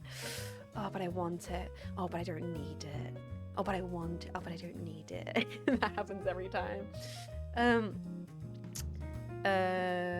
Okay, we're doing good here with the sketch. We're almost done. So this is a very front-facing jetpack. Honestly, he probably should be on an angle if it's a true Dutch golden piece, but we're gonna go with this. Maybe we'll make the impressionistic one an angled pack. Should we give him a Rembrandt triangle? We might. Oh no, the Rembrandt triangle will probably be here based on the light source coming from here. So, as I was talking about, with the fact that we're not using oil paint. If I was using oil paint, I'd be using probably a burnt umber, a burnt sienna, probably a golden sienna, a golden umber, maybe a titanium white, and possibly a soot black. Although I'm not a person who paints with a lot of black, though if we were doing something accurate to the Dutch Golden Age, it would be appropriate to use a black oil paint. Because I'm obsessed with color, I don't like to use blacks on my palette because it will, it tends to neutralize the vividity of paint, specifically because contemporary black pigment is very strong. Like, it's like if you add a little bit of that into your palette, it will completely neutralize your pure pigments, like your pure ultramarines, your pure vermilions, your pure crimsons, and you're suspending this color molecule in the pigment. You don't really want to be neutralizing that if possible. That's the way, if you're trying to get the color that I tend to go for when I paint. But it also depends on the kind of effect you aim to have. Nothing came before Warhammer. That's what Warhammer fans would say, huh? Okay, I think we almost are ready to start painting. Let me just do a little bit more, and then we'll start palette prepping for our version of the Dutch Golden Age painting. Jets, which version of Da Vinci's version of the rocks is real? I'm gonna be honest, I'm not like really a Da Vinci head. Da Vinci? Badorni? I do like Da Vinci. Like, I can acknowledge his importance and significance. Like, there's a reason for his admiration. But I think the most fascinating thing about the Mona Lisa is that it was stolen. And then they found it. And that's the reason why it's so well known, is because people become interested in, almost more interested in an idea than an actual thing. You know, people become fascinated with what they cannot see. In fact, the Mona Lisa, the reason people cared about it is because they were like, they could not see it for so many years, and then when it was finally back, everyone was like, wow, we've got it back. This painting we could not see. If, like, people would come to see where it was hanging, the empty space where the Mona Lisa once was, because this is back before we had archiving, so there wasn't a lot of documentation. So there was a period where we didn't even know what she looked like until she was refound and redisplayed and displayed in the Louvre. It's not strangely small. I mean, I think people who think the painting is small don't understand what a lot of historical paintings actually were like. Da Vinci never painted big paintings. He did a lot of very small paintings. He did a lot of almost studies. I think he almost did not finish a lot of paintings. He was very much a man of small portraits. All right, looking pretty good, guys. What do you think? Chunky enough? What do you think? What do you think about this pack? I think he's looking pretty chunksty. Looking wonderful. Da Vinci would post it on Twitter and call it a doodle. Yes. He would be like one of those Japanese artists, like just a sketch. It's literally the best thing you've ever seen. His sketches are more interesting to me for sure. So, guys, it's time for us to get into. I'm thinking about it. I kind of maybe want to just do an impressionistic pack. I'm way better at impressionism. And that way we can have fun with colors.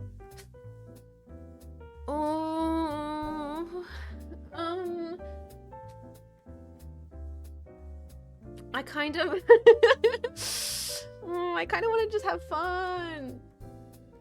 I kind of want to have fun. With colors. Thought you're gonna do this, then impressionism pack. Depression one pack. What is it when you've got depression and you paint like an impressionist? That's called me, baby. How long is the stream gonna be? I don't know. That's the thing. I've got no idea how long the stream's gonna be.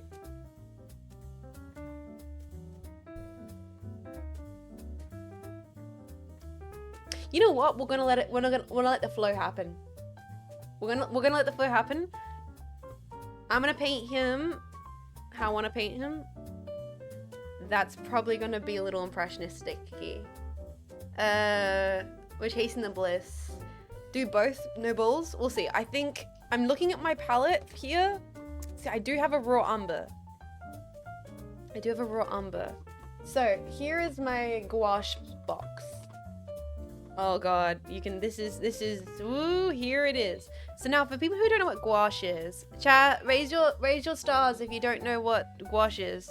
Oh look, ultramarine blue, my favorite blue. Look, it's my favorite blue. Ah! My favorite. Oh look, it's also ultramarine blue. So gouache is, it's the answer to the love child. So Jetpack, when a mommy watercolor and a daddy acrylic paint love each other very, very much. Also, this is hilarious to me. Do you think I like cadmium red? Just question. Do you think I maybe like...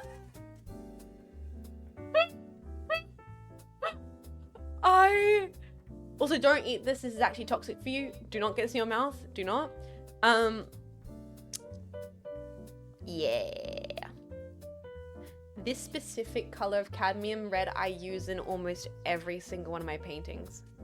Do not eat the cadmium. Don't eat the cadmium. This gouache is basically a combination of watercolor and acrylic. So it dries down very matte and almost like an acrylic, but it works and can be reactivated with water similar to watercolor. So for example, if you look at this pre-used palette, this is gouache here and this is gouache, but this pink here, this pink is acrylic. So do you see, this is the Brilliant Magenta by Langridge, a fluid acrylic paint. And as you can see, it has almost like a gloss finish. That's the thing about a lot of acrylics. Acrylics will, unless you're using maybe a matte-based medium, a lot of acrylics will have a polymer, because they're plastic-based. They're plastic-based polymer. They'll have a very glossy, shiny finish. Whereas you look at this here with the gouache, it has almost like a dull matteness. If I put water on this right now, nothing's gonna happen. That is dried down. That is plastic. That's become plastic. It's acrylic. If I put water on this right now, it would instantly start activating the same way watercolor does, and I'll be able to use it again. The difference is between this and watercolor is watercolor is very low pigment to output ratio, if that makes sense. Like, you're going to get a lighter effect, a more blended effect. But with the gouache, you can achieve something closer to an acrylic finish, while still having the accessibility of something like watercolor. There you go. That's your little paint. Long story short, it's my favorite non-oil pigment. No, it's my favorite medium that's not oil paint. Is gouache. I love gouache. Big fan of gouache. I use gouache. Yeah, it's a little splash of water and they come back to life. Mostly. That's ultramarine. That's also an ultramarine. That's a good ultramarine. We might use that. I also got a burnt umber. It's a raw umber. That's a burnt umber. It's fucking raw. Raw umber, burnt umber. It's fucking burnt. Difference would be this will have a more of a grey undertone. This will have more of a warm undertone. Burnt meaning warmer, raw meaning more blue. This will be a more of a warm tone.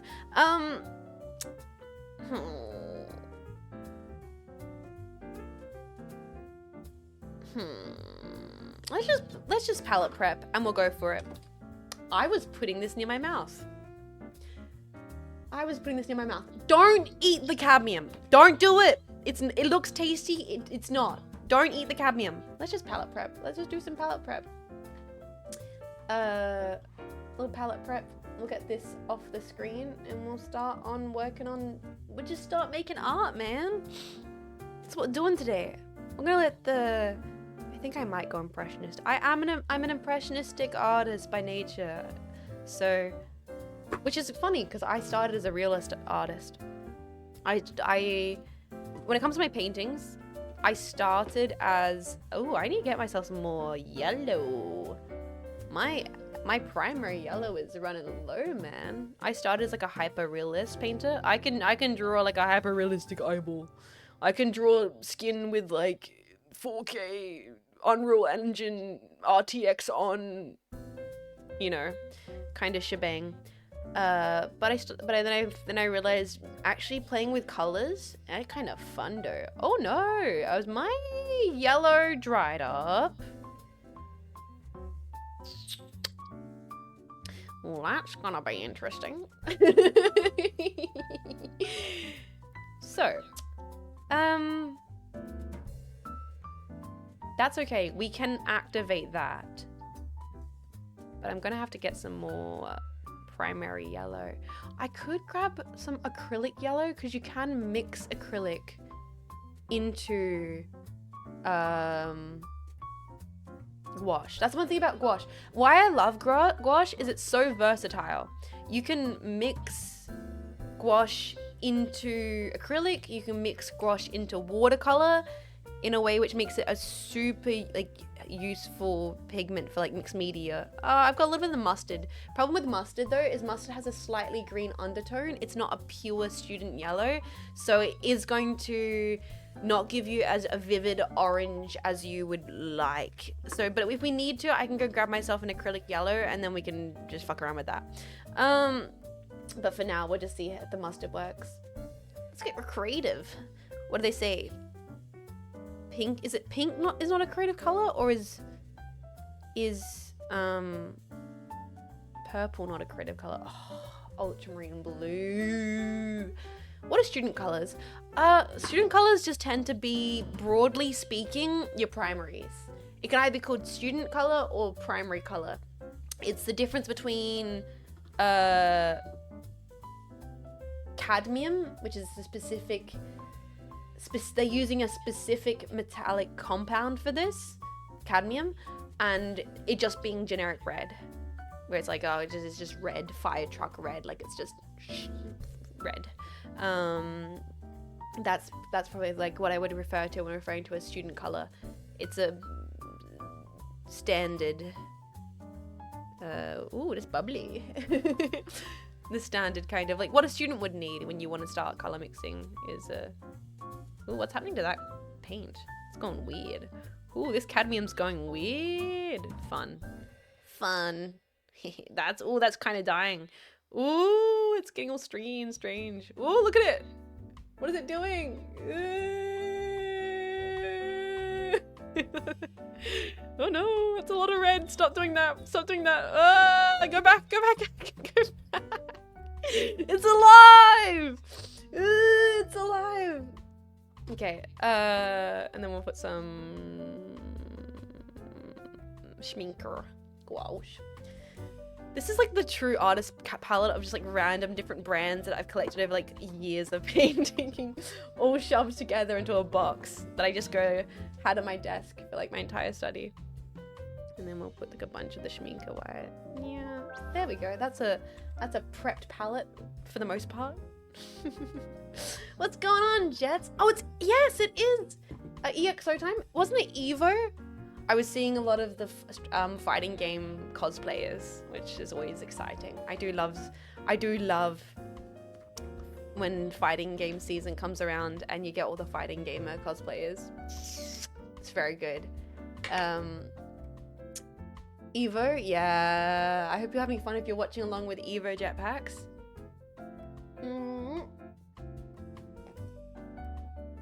I haven't been keeping as up to date with it as much as I should be. Let's see. I think we're gonna use this brush here. Yep, I think we're gonna be using this one here, boys. So,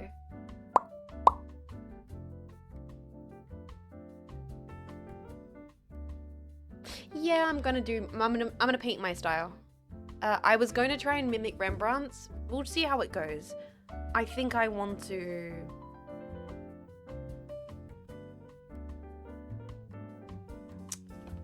paint from the heart.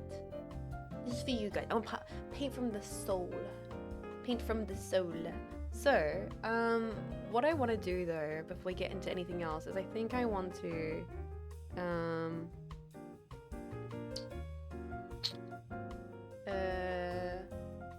do an underwash. Yeah. Sorry, I'm getting cozy now. I'm still waiting for Prince of Persia remakes. I just knew the game got delayed. Really? Prince of Persia, yeah. It's a classic, right? We're gonna just start doing a bit of a underlayer. So we're gonna give it a wash. We're gonna give it a wash with the gouache. Which is very important. So one thing is I get anxiety when I look at an empty canvas.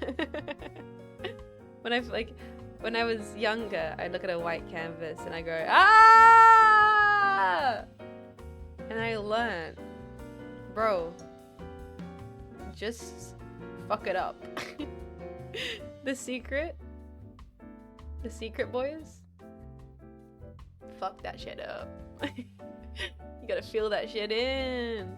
And then I started having like a lot of fun with under layering. In fact,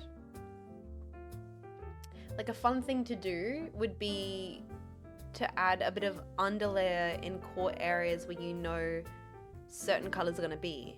Like if you know that a little bit more blue is gonna be on this side, we can go more red because red looks nicer under blue, right? But if we know that on this side, more purples or warm colors are gonna be there, what we could do is we could actually grab a little bit of the yellow and start activating that and add more of a yellow wash on this side. Because now we're playing with complementaries. Now we're like seeing ahead of ourselves how the painting's gonna end up and going, oh yeah, like if I put a little bit of cheeky bit of blue tone over yellow, that kind of pops more because they work against each other on the color wheel. So you're kind of playing with your own brain and with the viewer's brain. And that's what I really enjoy. I really enjoy that stuff of putting down things, knowing later that it's going to show through. I really like when you have colors show through on a piece. The color scheme reminds me of Gyote. Joey, it is the underlayer. This let it cook. Before your time. I mean, it's like a... Oh, Prince of Persia? Yes. No, that's a classic though. I have thought about playing on stream because I do love playing classic games on stream quite a bit. Some pack that I used to know. That music video. I think if I'm remembering correctly, was done by an artist that I knew.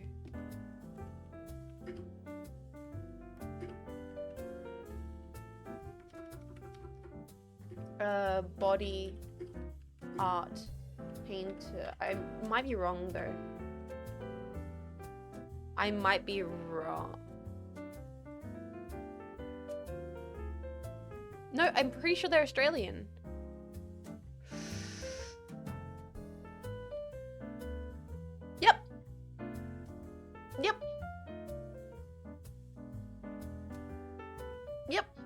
Yep, the person who did the body art for the Gyote music video, Gote. I've talked to them before. I've met them. Yeah, so the person who did the body art for that, I met them I ran into them once at a gallery. Their name is Emma Hack.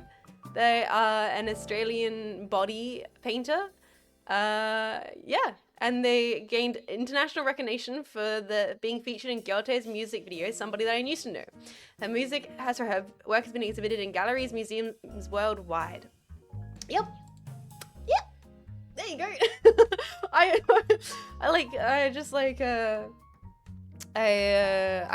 It's always like one of those fun facts. I'm like, oh yeah, I was at a gallery opening once and she was there, and then I was like talking to her. She's like, oh yeah, I'm like a body artist and stuff. And then someone's like, that's Emma Hack.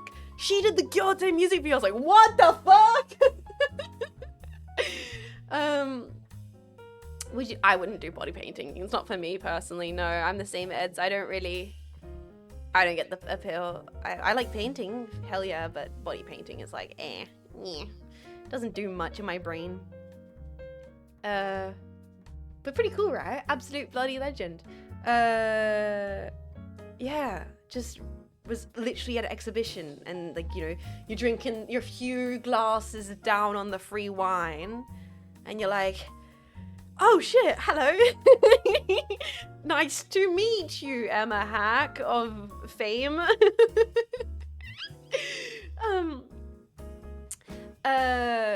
Though, here's my fun fact. Boys, you ever want free alcohol? Get into the student gallery art scene.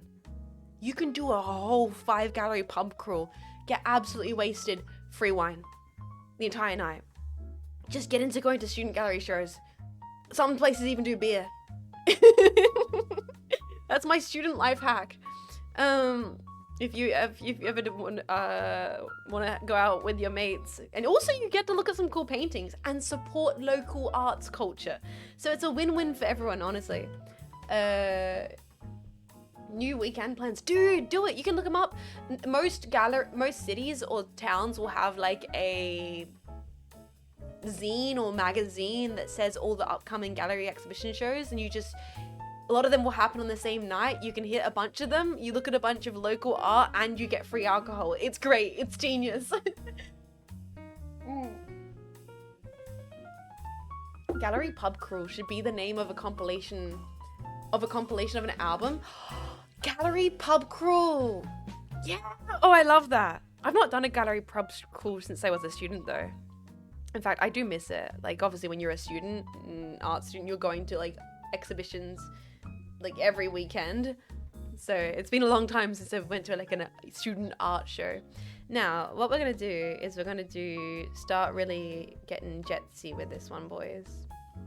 This is my own personal thing that I really like doing. This is a personal style thing.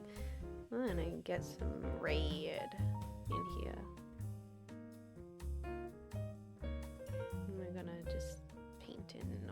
parts here. Wine time. Oh yeah, if you want to, crack open a bottle of vino where we watch the stream. Talking about art though, going to see Akira. Going to see Akira was incredible. It's been like, I have been consuming a decent amount of art. What did I watch recently? Did I watch a movie? Oh yeah, I watched I talked about on stream already. I watched sorry, I'm doing that thing where I'm focusing on art and spacing out. Natural Born Killers. Talking about art film. I would consider Natural Born Killers to be American art house for sure. American Grindhouse? Yes. Also American art house. Canada! Tetsu! Sorry, good. This gold is going to make the jetpack glow. That's the goal. That's the hope. The hope. Okay. Did I properly explain why I do the underpainting? I think I kind of hinted at it. You want to use warm colors for underpainting so they shine through. They glow through. So you put more stuff on top of it. That's the goal, at least. It works even better with things like oil, but you can still achieve that with like... You can still achieve that with gouache. Might have to let this dry actually. No, I think we're still gonna be able to make this work. Oh, that looks creepy. Blood eyes. No, it's gonna work. Go make it work. I need to work out what I want to do for the background though.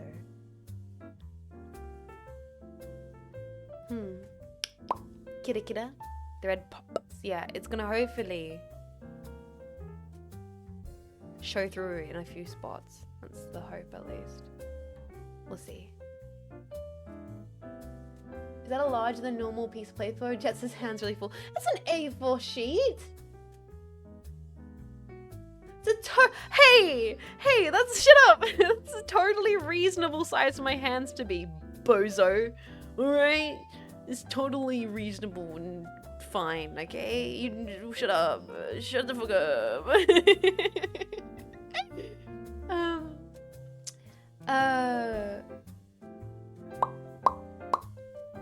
She got baby hands. I literally do not. We've been over this 1,000 times. I have almost bizarrely large hands for a lady. It was like a point of contention when I was in primary school, because you know when kids do that thing where they hold their hands next to each other and go, oh yeah, let's compare hand sizes, and then I would compare hand sizes with the guys, and then they'd get really insecure, and I'm like, yeah, I know, because my cock would be bigger than yours, you know. They just have to accept that. And yet they look so small and cute. You're small and cute. It was like high school or whatever, not primary. But yeah. Just blending this here. Now, I'm trying to work out what do I want to do for the background. Let's think.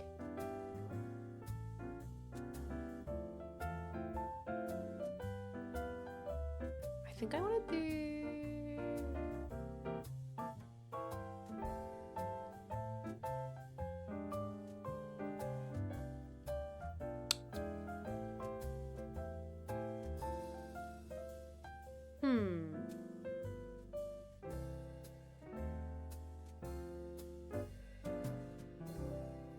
Something like that, maybe? We'll make it so he's like sitting on the corner here. Give us some like interesting dimension.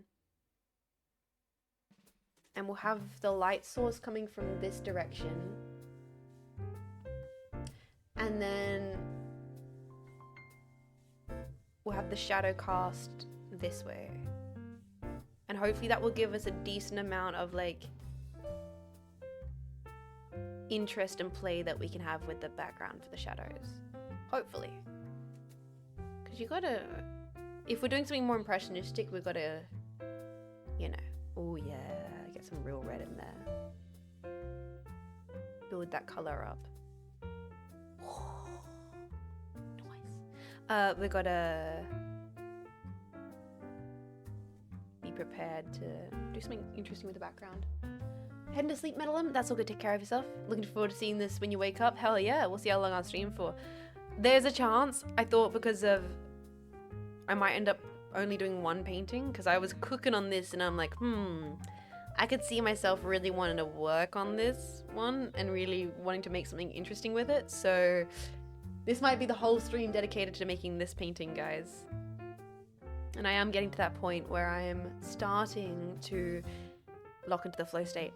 But oh, one thing I did on the when we watched Akira, there was this point. We're standing there. Actually, I'm standing there in the cinema. Marco and Vivi had run off to go get snacks from like the 7-Eleven kind of store. And I'm just like standing around. And we've been out for dinner. We had like a really nice dinner. I got a super tasty cauliflower thing. And I'm standing there with my hands in my pockets. And then I feel something in my pocket. And I get so excited. I'm like, oh, hell yeah. I discovered, because I like standing there, my hands deeply in my pockets, waiting for them to come back. I hadn't put my hands in my pockets the entire afternoon. And I discovered, bros, I had a really cool rock.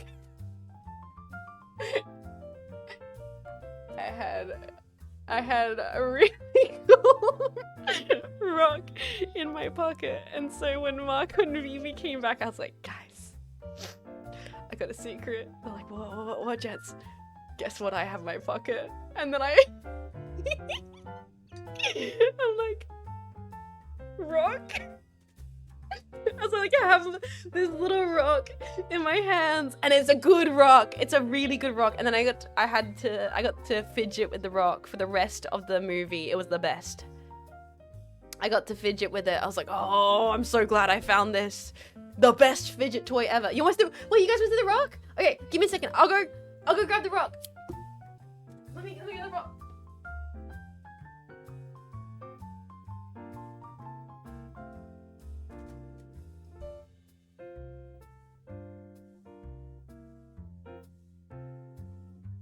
Okay, I had to go put it back in the jacket pocket because I want to find it again in the future. I put it back into the jacket pocket, so then in the future I can also be like, oh, I forgot I put this rock in this pocket. Like, yeah, I do like hiding little trinkets for myself. I own a lot of jackets. I've talked about this a lot. I have a problem. I own a lot of jackets. I'm a jackets lady. I own a lot of jackets. I love hiding things in my jackets. Like I'll find random business cards or buttons or like a lip balm or a little note for myself and or like a pin or something. And one of them has like a seashell in it. But now that jacket's gonna have the rock in it. That jacket, I'll keep the rock in it. So whenever I put I put that jacket on, I can have the rock. But you guys ready? You ready to see it? Okay, ready? You ready to see my it's a really cool rock, okay? Wait, I found it on a walk.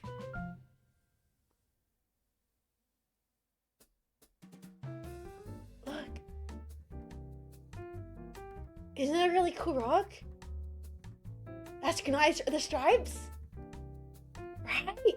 It's like, it is the nicest. It has this like part here, right here, for your thumb to rub. And it perfectly fits, and you can do this with it. You can do this with it like so nicely. You can kind of just like spin it like this.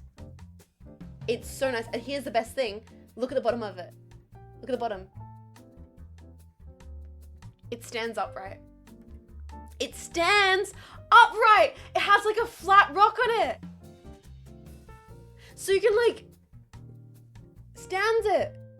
It's such a beautiful fidget thing because the smooth end is like really nice to play with, and then this it's like a little perfect divot here where your thumb can like sit nicely on it.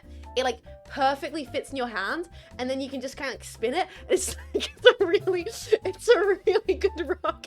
And so the entirety through Akira, I'm just like there watching one of the most beautiful anime cinematic masterpieces, just going like yes, yes, yes, yes, yes, yes, yes. And so what a good is. Look! Would you want to become a ring? No, no, not at all. Not at all. Like, it's the power of this rock is in its like, in its shape. I mean, maybe like cutting a segment off of it, like because the stripes, like look how beautiful the stripes embedded in it are. Like that's the quartz layering. The quartz layering inside, isn't it gorgeous? It's like sea polished. It's like clearly been in the ocean or something for years. It's like shaped like an, isn't it such a good rock? If your rock stands out for more than 4 hours, contact your geologist. I'm sorry. I'm glad that you guys like the rock as much as I do. It's so smooth. Yeah, I feel like I really lucked out with that find, honestly. I feel like I absolutely pretty perfect rock. Some days you just find a great rock, man. And you know, that's what life's all about. Life is about finding a really good rock and then showing your friends the cool rock. I completely forgot I had it in my pocket into that moment where like I was like waiting there for the movie because they went out to get snacks and I was like, like I swear if like other people in the like waiting place, I hope no one saw me go, because I hogged myself the second I realized I had the rock in my pocket. I was like, oh, rock. Yeah. It's a quality find. I'm really happy about it. That's my rock discovery, guys. It's pretty good if you ask me. I'm trying to think what colors. So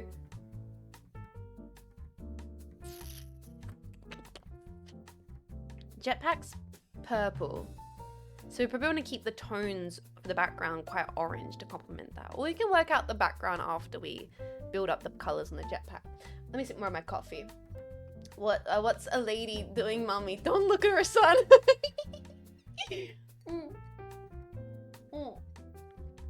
The truest truth ever trued.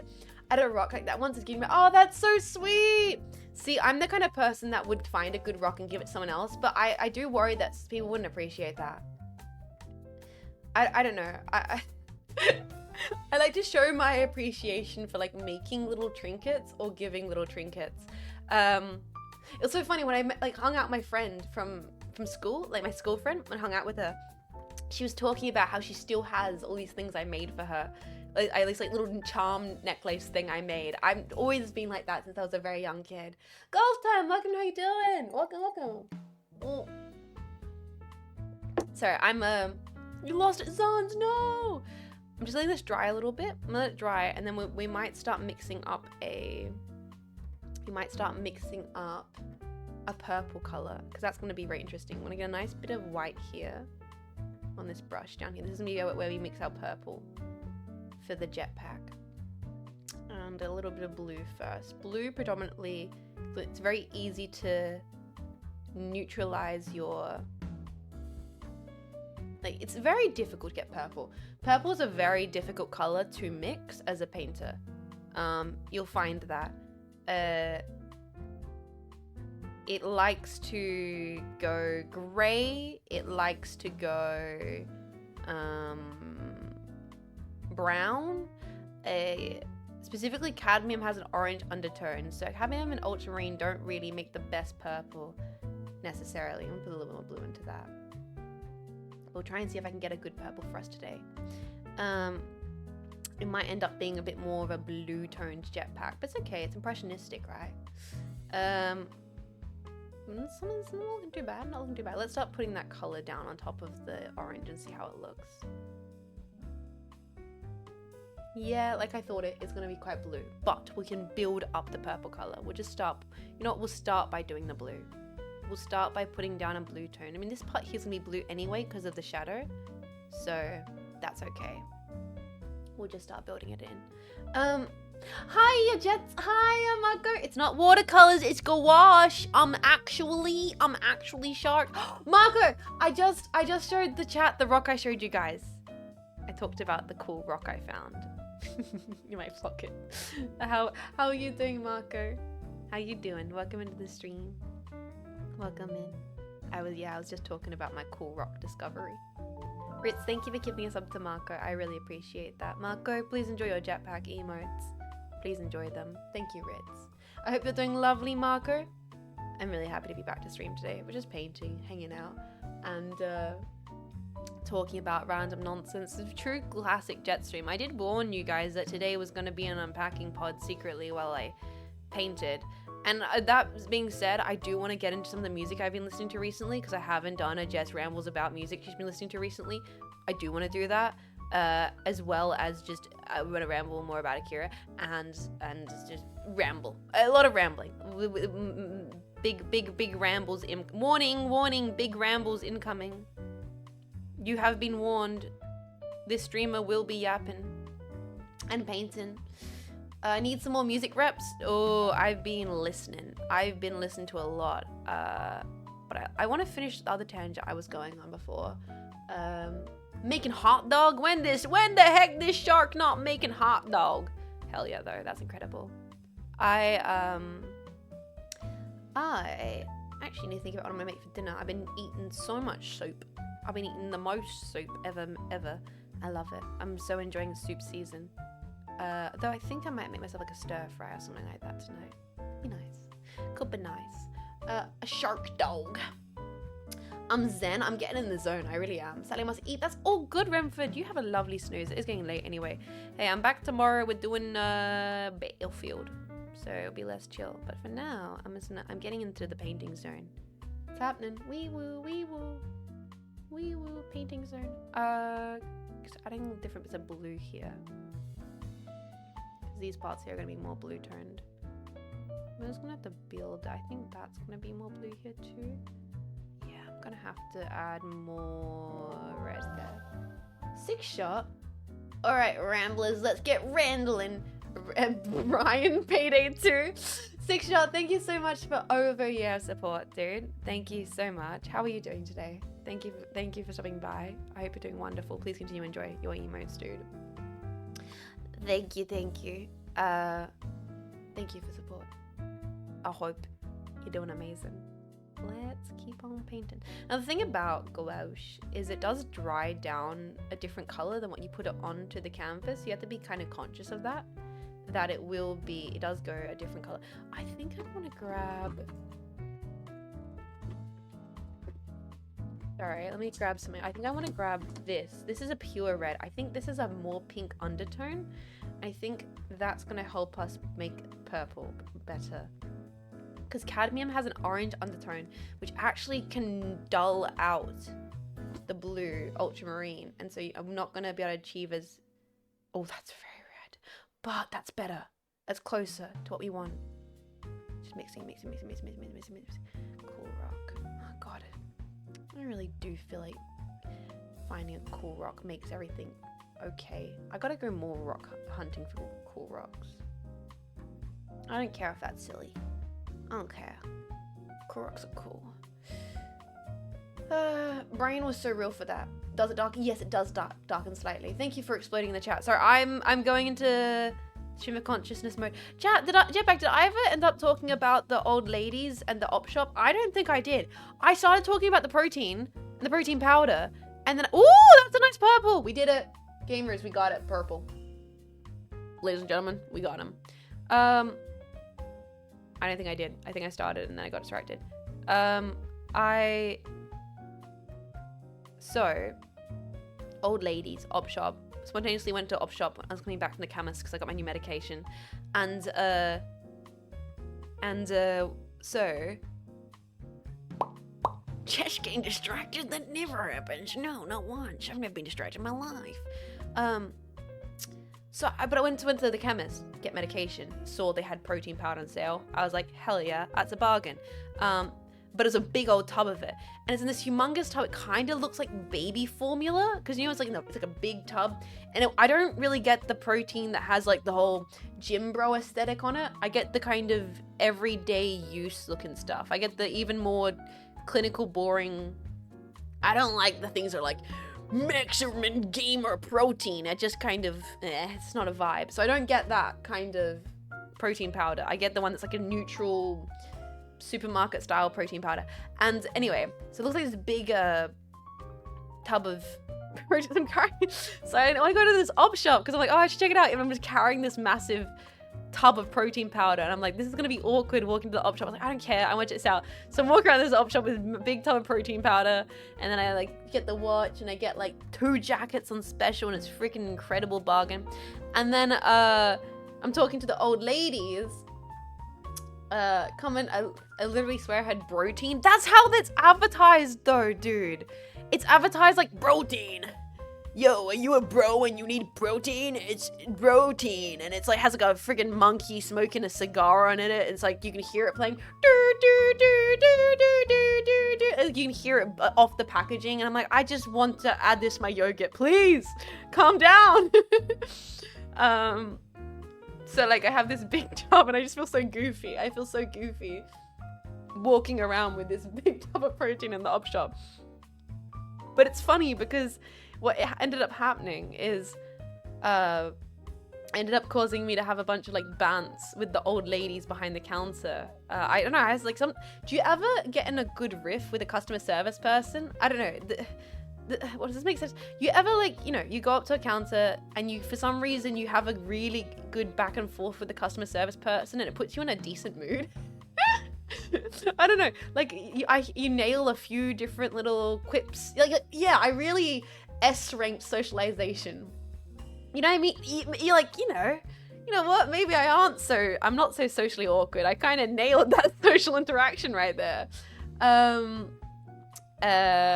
I was kind of started the bantering with the old ladies because like they got this watch from them, and you know, it's like she's like, oh, it's a little petite watch, and then she's like, oh, you're a little petite lady, and then she's like, oh, but so a scratch in the face. I was like, don't worry, so do I. And then like they're like giggling, and I'm like, that's a nice +2, and then it's like.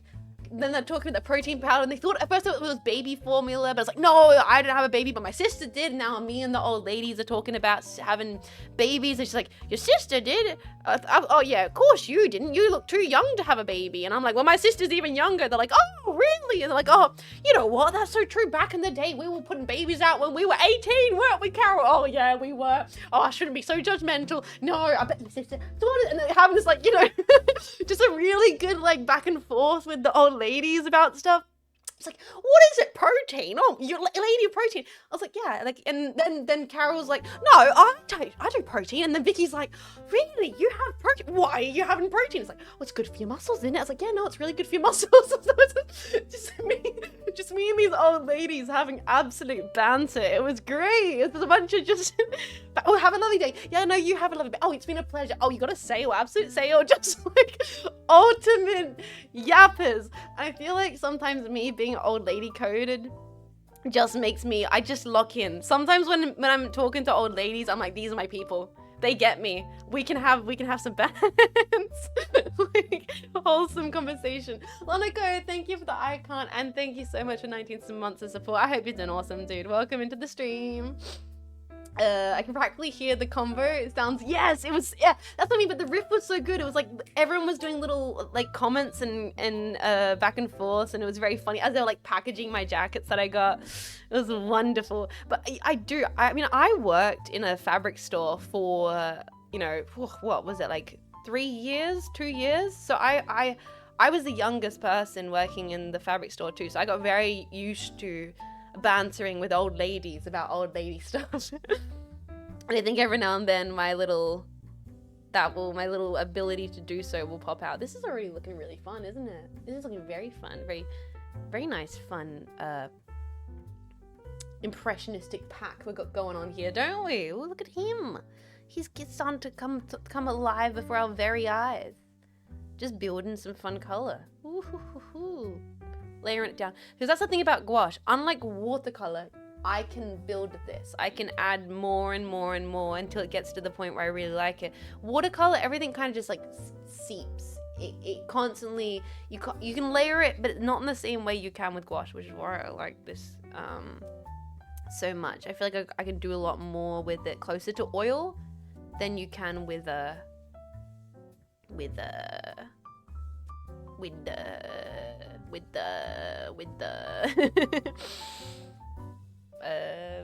you know what I'm trying to say. with watercolor. Rip, my nana's Rip was share everything. Oh, little Boston lady with a heavy accent, incredible. I forgot you painted. This looks so good. Everybody does. Everyone forgets that I have a painting background. So I thought today is the day. I'm gonna bring it back out for a little ride, little drive for the stream. Let's get a little bit of a darker color here.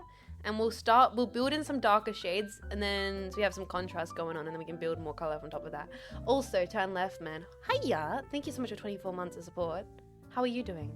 Thank you for supporting the stream. 24 months. I really appreciate that.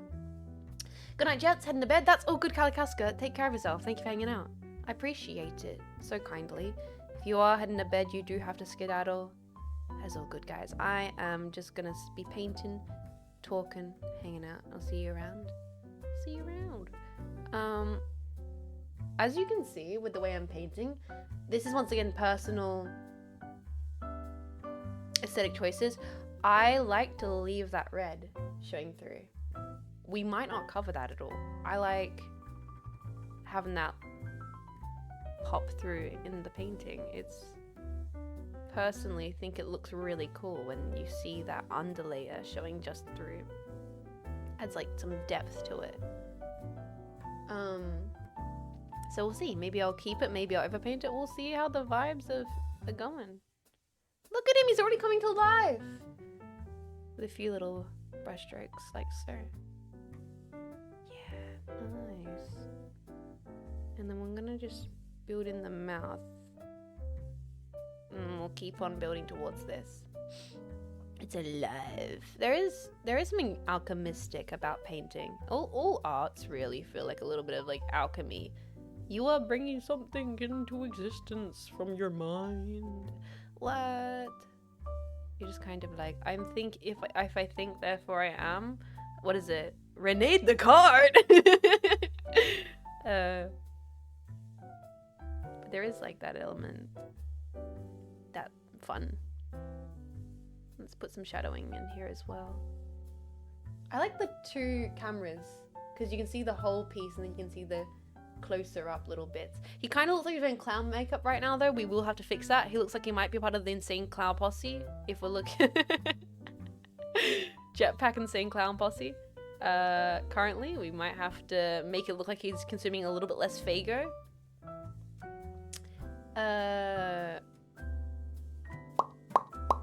I do not think, therefore I am not. Sometimes I feel that way, right, man? Oh, no, that's not true. I think too much. Sometimes I wish I was that way. That's what I should be saying.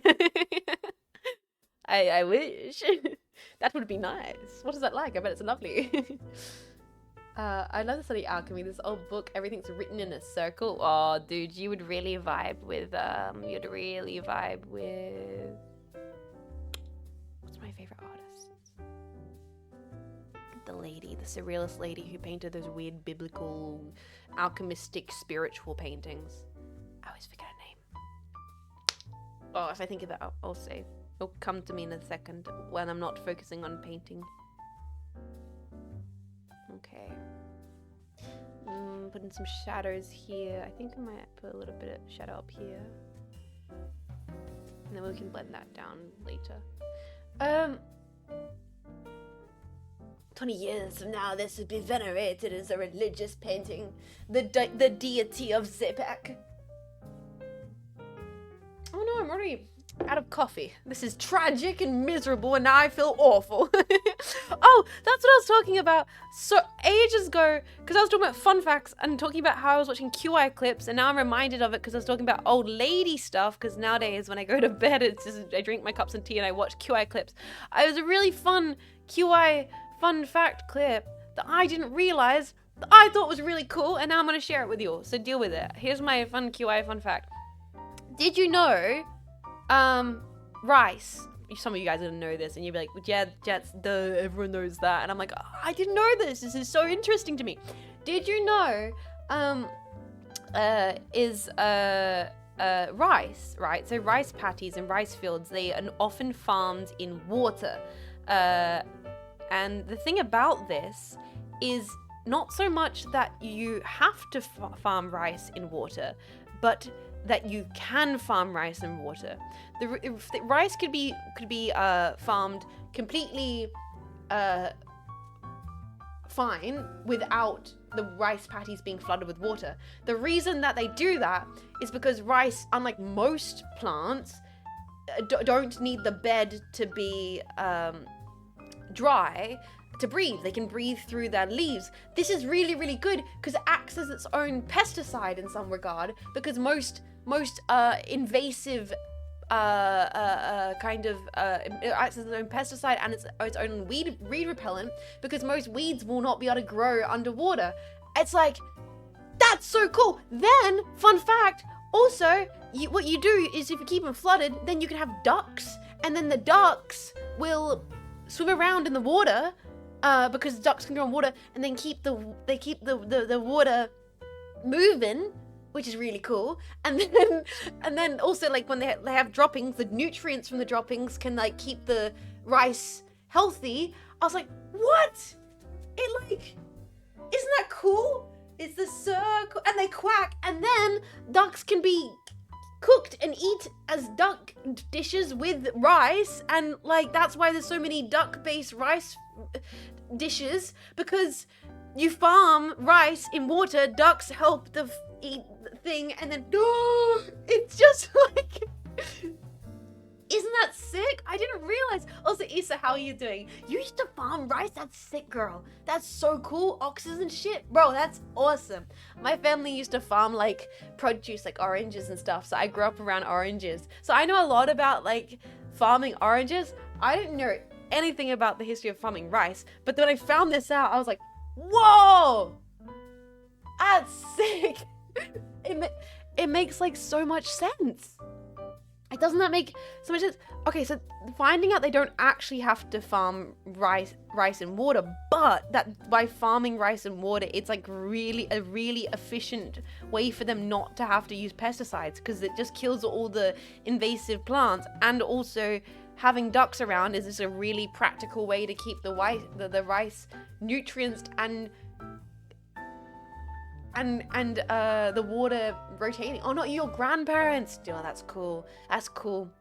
As a person who's like family farmed like oranges and like produce, it's pretty, I get it. It's really cool.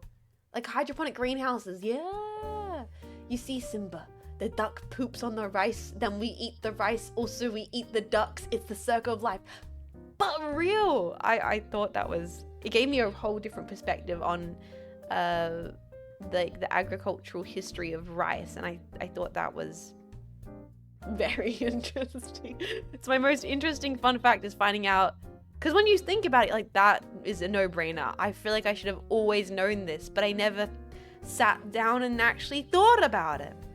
So I don't know. That's my really cool fun fact. There you go, Jetpack. I hope you enjoyed that. A fun fact about rice and ducks and how we farm rice and ducks. And I don't know, now I just kind of want to have some rice. I might have a fried rice for dinner, or like a stir fry. I think that's what it's been decided at this point. Although in conjunction with my old lady behavior, in conjunction with that, watching QI clips, I also watched Dish. I watched QI and I watched Dish. Dish is my super 40-year-old English woman behavior. One of the most recent episodes of Dish, they made this delicious looking pasta, and I'm like, oh. I've got to make that at some point in the next week. I've got to make the pasta off Dish. QI clips are based, yeah, they are. Yeah. Let's see. I'm gonna build some more light color here. More purple, more light. We'll build some color on top of this. Which is, at this point, it's now color building time, guys. This point of the painting process is just like, we're gonna just start adding stuff. Just we have some more foundational colors. I'm gonna be building the color up. The blues and the reds and the greens. I think we need to decide what we want to do in the background, because that will that allows it to become more homogeneous, like come together, because we can then see how these colors look compared to the ones in the background. I think we're gonna do orange for the background. Like an light orange color. I think that's what's gonna happen. Yeah. That'll make the purple hopefully pop. That's a hope at least. And maybe we'll get some pink tones in here. I see it. It's coming together. The visions. The voices. The visions. How long has it been since we have an art stream? Oh, so long. I actually can't think of the last painting stream. That's why I had the urge to. Because I knew that I just would space out, enjoy the process. It'd be low stakes, it'd be fun. It's something I can kind of just turn my brain off and do okay. And talk about music and movies and whatevers. God though, Akira, talking about movies. I haven't even really got into it. I realize sometimes you rewatch a piece of media and you're like, that's the reason I am the way I am. So that's why I am like this. And Akira is one of those. I can't see the art. So am I covering it? My bad. Let's get some light orange for the background here. I actually might add this pink color. I think I might add this onto the palette. It is acrylic, so it is mixing gouache with acrylic, but I don't care. I make my own rules, man. Alright? Gouache, acrylic, watercolor. It's all paint. It's all paint to me, man. Let's put that into there with the gouache.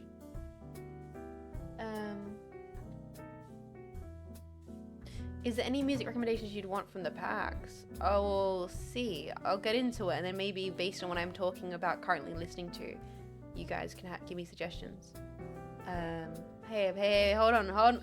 Hold your packs. I gotta talk about Akira first. Then I can talk about what I've been listening to recently. Also...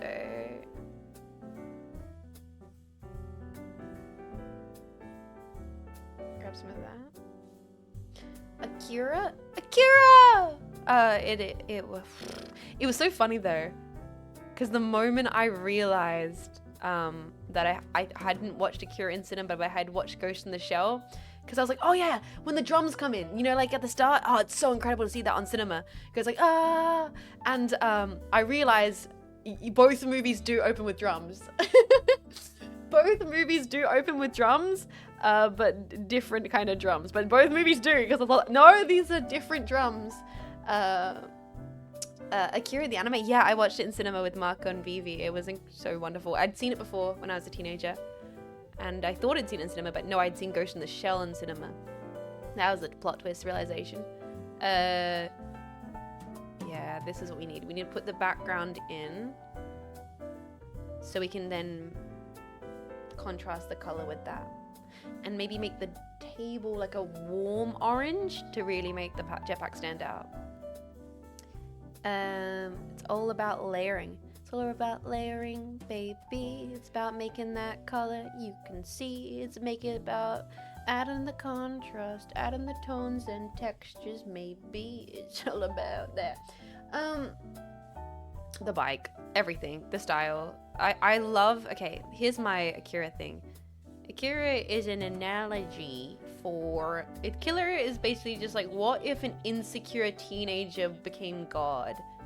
As an allegory for humans having too much power but being insecure teenagers. What if society was just an insecure teenager who got godlike powers? And you're like, yeah, actually, true, real. That's my take, at least. If you have your own interpretations, valid. Oh my god, society, we do live in it! We do! But just the animation. The animation. Oh, it's so violent. Actually, one of the things I had forgotten from watching it when I was a teenager is just how visceral, and I mean this complimentary, violent, brackets, hell yeah, because I realize that more and more about me. I really like some gory, violent body horror, man. Possession being one of my favorite movies is for a reason. Like Videodrome being one of my favorite movies, it's for a reason. Unironically liking Suspiria and Naked Lunch, that's for a reason. Like, I think it's so weird. It's so, when it's larger than life. Like, my favorite part about Substance was the final act. I was kind of like, ooh, this is a bit too much for me. And then you got to the final act of Substance and I was like, hell yeah, let's go. I am so on board. Like, I want the body horror to be like insane. And Akira does that really well. Akira goes so hard with the intense body horror by the end of it. Let's I think I really need this desk to be quite dark orange. Yeah. Maybe even darker than that? No, that's nice. Akira traumatized you as a kid? I'm lucky I watched it when I was like mid-teens, early teens, so I wasn't traumatized by it necessarily. But if I watched it very young, I would have probably. I can see why if you watched that when you were like 12 or 11, holy. I can see if you accidentally watch Akira like you're late night SBS and Akira came on. Oh, I'm so sorry. Do you know where it's 5 a.m.? Do you know where your kids are? Are they being traumatized by Akira on the Comedy Central? Yeah, I can see that. When you were 8, yeah, that would have. Ooh, yeah, that would have stuck with you. That and End of Evangelion were not good influences. I mean, not good influence and good influence. It can be the same thing. It can be a not good influence, you know? It can be both. Look at this orange. How good is this orange on this jetpack? How nice is that gonna look when we start adding more blue tones? Woo! I'm liking it. It's coming together. I'm seeing the vision. Peachy. I can taste the l'orange. But yeah, so good to rewatch it. I almost like don't really even want to talk about my takes on it. It's one of those movies where like no one really needs to hear my like Akira take, because like it's it's classic for a reason. Everyone knows it's good. Everyone knows the animation's great. Like, what can I say that hasn't been said by every single person since the 80s? You know, other than it's it's no surprise that it is important to me as the kind of person I am and the kind of anime I like and the kind of media I like. Sci-fi, political, experiential, somewhat actually spiritual, because there's always an element with things of like beyond our comprehension of that god-likeness about technology and power and stuff, which I always love. Lane does that really well, and Akira does that, and so does Evangelion, honestly. Even though Anno's like, we just use crosses because it looked cool, and honestly, base Anno. Even though Anno's like, no, the crosses mean nothing. We just think it looked cool, and it's like, yeah, no, fair. Let's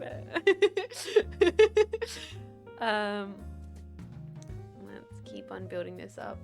Getting the robot jets. Hey, I'm a mech pilot sci-fi VTuber for no reason. Come on now, guys. But media, music. He's used it because it's weird and alien to him. I mean, which is surprising considering a lot of Japanese culture does understand Christianity. That's like, if you want to watch something all about that, watch Scorsese's Silence. Or don't, because it's one of those movies where I was like, oh, I'm feeling how long this film is. I've not always had that response to movies, but that movie, I felt how long that movie. Silence. Ugh. Goddamn. Didn't really want to make this brown color, but now that I have, I'm gonna embrace it. Yeah, we'll work with it, not against it. We'll try and lighten it with some blues later, maybe. But we'll use it at the moment to just make the under brownness. It's interesting because the two different cameras show two different colors. Let me move this up slightly so you guys can see it a little more in frame. There you are. I like that. But he is coming together, isn't he? Slowly, slowly. This is what I mean by building the layers. Just every time you put something down, you know, it kind of it's more and more.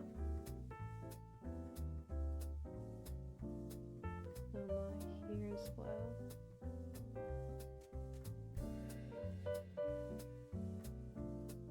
There we are. Look at that shadow. Shadow from Sonic the Hedgehog. If you'd sign this picture, I'd buy it. Turn into a print. Would you guys buy prints of this? Well, hey, don't speak too soon. Maybe I'll fuck it up. I'll do that thing that Bob Ross does. Be like, Bob, what have you done? Bob, why'd you put a big branch through it? And then it turns to a happy tree, and you're like, how did he know? How the fuck did he make? How did he make it work? I was convinced he ruined it, but somehow he pulled through. Bobby Boy made it work. God damn it, he does it again. Branch. Oh my god. Yeah, so don't speak too soon. I might pull a Bob Rush. Get the shadows. Blend them through here. Ruined it. Over. It's so over. We'll see. There might be that moment in the painting process. But we'll see. I'm just prepared to just keep going until it feels right. At the moment, it's still got a lot to go. At the moment, we are still in the foundational parts of this and me just putting down color. And we'll see how it all comes together in the end. He's always 5 steps ahead. That's, well, because, okay, one thing I've learned over time is there is different kinds of people who are able to see different kinds of things in their brain. This is not saying there's a pro or con to either of them. It's more an observation I've had. Certain people, when you tell them an idea you're having for a project, they can see it. You know, so I have this idea and I'm thinking of doing this in this process, and like they can, once again, rotate the image in their head. I'm that kind of person. If you can start telling me about a project you're working on, I'm like, oh, yeah. No, that's gonna be great. I can see, because I can see where, like, the image before it happens. And there's other people who you'll be like, so I have this idea, and they're like, I'm just have to trust you. I'm just gonna trust you because I'm just this, and they don't. Does that make sense? Like, some people will be, when you talk to them about your ideas, they will like, they just can't comprehend the final product until they see it.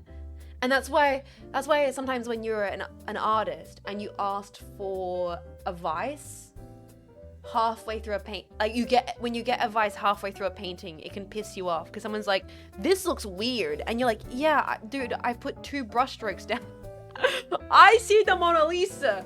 You're seeing the Jackson Pollock. Okay, we are at different phases. You need to understand, like, in the process here, my man. Some people can rotate the cube in their mind. Some of us can turn the HD Wumpa fruit in our head, and others can't. I get it. Yeah. And it's not like, for better or worse, it's just one of those things you encounter when you. I always cherish those kind of people who you can creatively talk about ideas with, and they will be able to get excited about the idea because they can start crafting it in their head. That's the kind of, I really enjoy that back and forth, that dynamic a lot.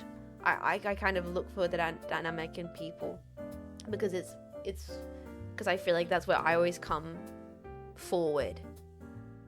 Like, that's how I respond when people give me their ideas. So I merge well with it. What historical paintings have you seen with your own eyes? Quite a few. I've seen Dali's clock. I've seen some Picasso's. I've seen some Warhols. I've seen a couple too. I've not seen a lot though because I live in Australia. So often that's only if there's been like a international exhibition of work sent to Australia. Like an exhibition of the Met or exhibition of the MoMA or something that's come to Australia. So a few and far between, but I have. Which I'm fortunate enough to say so because it is amazing to see paintings in person. I fundamentally believe in going to galleries in person and looking at art. It's a different experience than looking at it online. I am the weird person in the gallery who is like walking back and forth and getting up. I get really close. I get all up and personal with paintings, up in that business, man. I start bothering the paintings, start giving them a big sniffer, because I want to see where the artist put that freaking paintbrush stroke. I'm like, oh, dude, what were they thinking when they put that one dollop of white? That's like the level, the power of their brain to know to put the white there. That's so cool. Like, I start losing my mind over it. Have you ever eaten part of a painting? I don't want to talk about it. Oh, that's for me to know. All right. Yeah, I like sniffing the details. Now, I think do I want to build in a little bit more dark color before we go back into the jetpack? Yes, I think I do.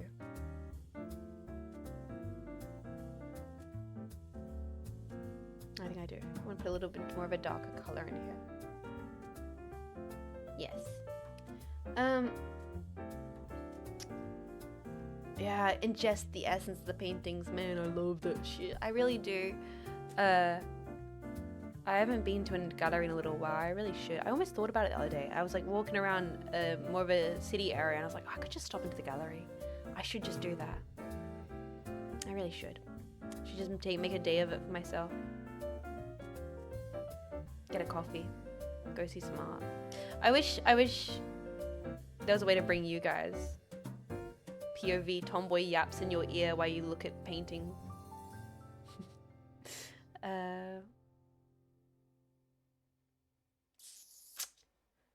I feel like this could make a good print. You guys would want this? We'll see. Once again, we'll see how it turns out. Don't be speaking too soon. There's a chance that this could all go tits up. Or in the jetpack's case, butt cheek up. We'll see, and if you like it, maybe I'll consider it. Strap a camera to your chest. PA son in a mask. Who knows? IRL streaming setup is apparently hell to do, from what I understand. You think regular streaming tech problems are a lot. Apparently IRL tech is just basically you have to expect to go bald.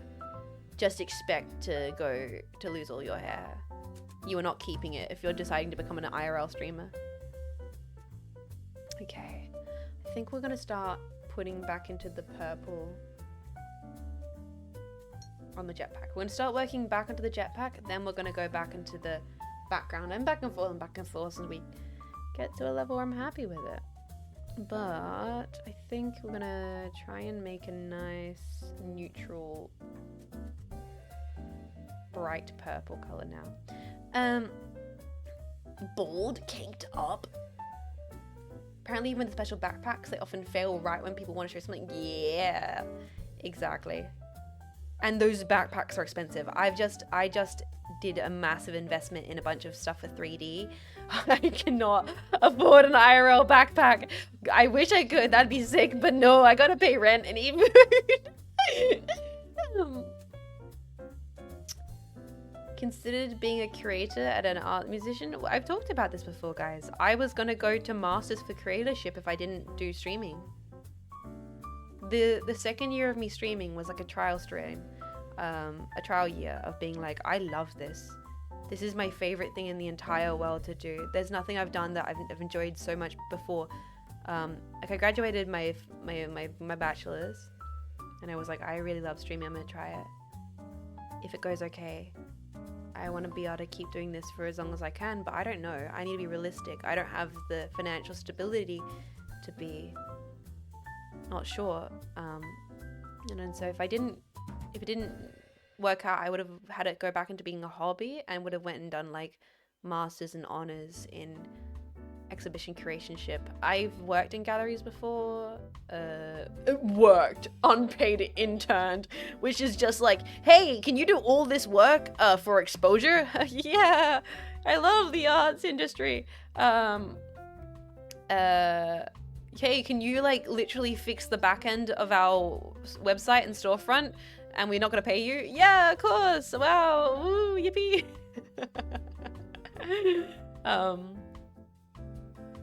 But yeah, I was gonna maybe go into being like a gallery curator and exhibition person.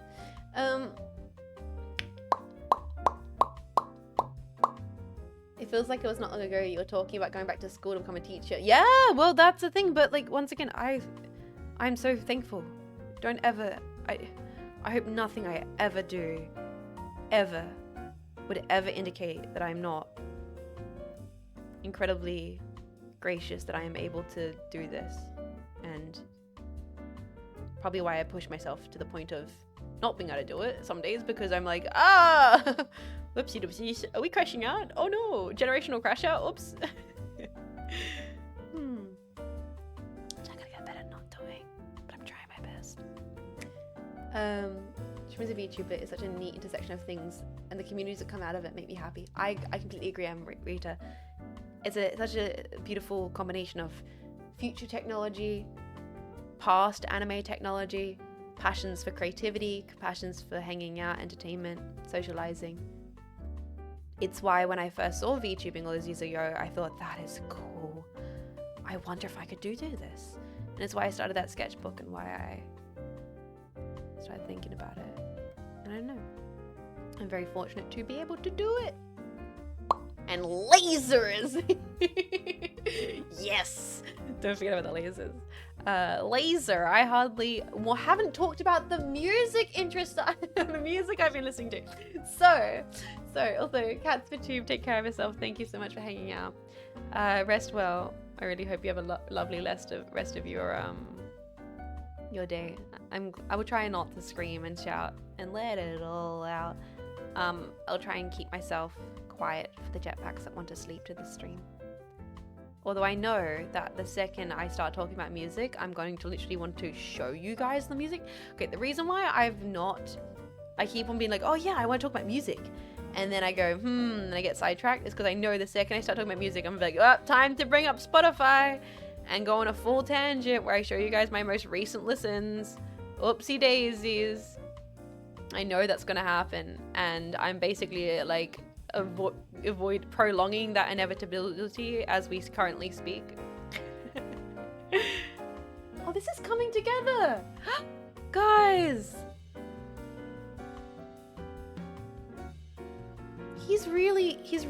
I'm starting to see it. As we put these colors in, I'm really starting to see this come together.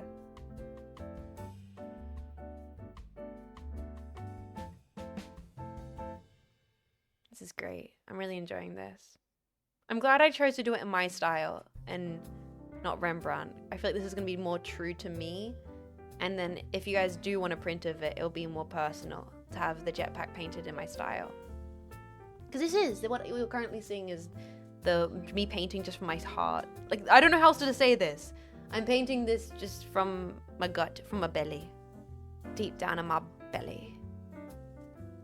This is how, if you were literally sitting for this painting, this is how I would paint you. This is Jetpack sitting for a self-portrait. Like, no, self-portrait, not self-portrait. This is Jetpack sitting for a portrait painted by Jets. This is as real as it gets. Make sure you get my good side. Of course. I mean, turn around, please, sir. So I can depict your butt cheeks. Also, I'm gonna take a little nibble of my muesli bar and let that dry for a second, because I got a little snack. Oh, a little reflection. I need to buy a little bit. He's literally me, Lars. Thank you so much for 12 months. I really appreciate that, dude. Thank you so much. Oh, wait, look at the reflection from the pack of my muesli bar. Ooh.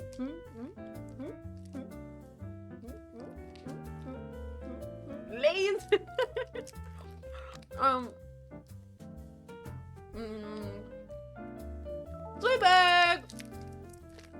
Zoidberg, I'm gonna have to open up Stream Elements to see what you said.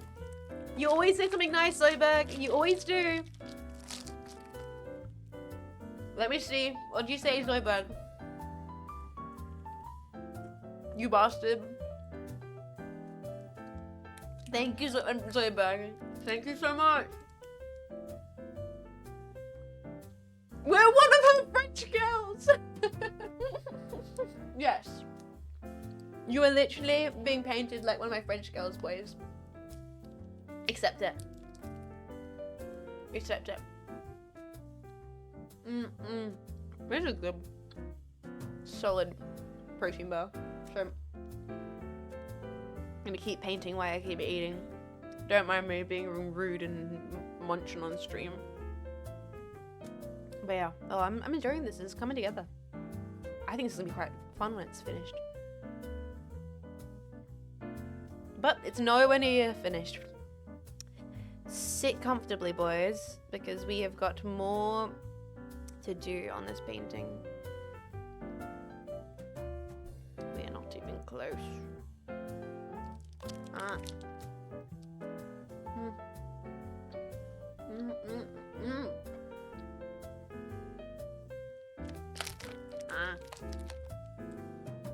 So, music. Guys, be honest with me. Do you ever do that thing where you rudely eat with your mouth open on stream? Yeah, me all the time. No. Where you think about suggesting a band to someone, and then you're like, wait a second, I can't do that. I have to go back through their entire discography and listen to myself to make sure that I'm not crazy and they're actually good. So, Black Country New Road finally released a new album. The new album with the female singer. So I've been listening to that. And I love Black Country New Road. Their debut album. Oh, the second album. Man, just great stuff. So I was listening to Black Country New Road.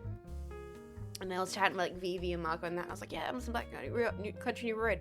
And there was a moment where I was like, oh, that new album. I was like, I'm listening to a new album. And I was like, oh, I should suggest that. And I was like, no. Because I don't know if Black Country New Road is for everybody. And I was like, am I just broken, or is it actually maybe the best music ever being made in the last 5 years? And so now I went back and listened to like every Black Country New Road album like 500 times. And I'm convinced it's good, but I'm still convinced that it's not for everyone. Like, especially if there's only one particular album I'm hooked on. Yeah, that's true, because you're like, what if at least once a week you have to like check yourself, like, is it good or am I crazy? Sometimes I'm aware that the music's bad and I just like it. In that case, it's just for me, you know, it's all personal guilty pleasure. But like, do I consider Black Country New Roads from Ants Up Here to be one of the best albums made in the last 10 years? Yes. Do I think people across the board would think that? No. You know what I mean?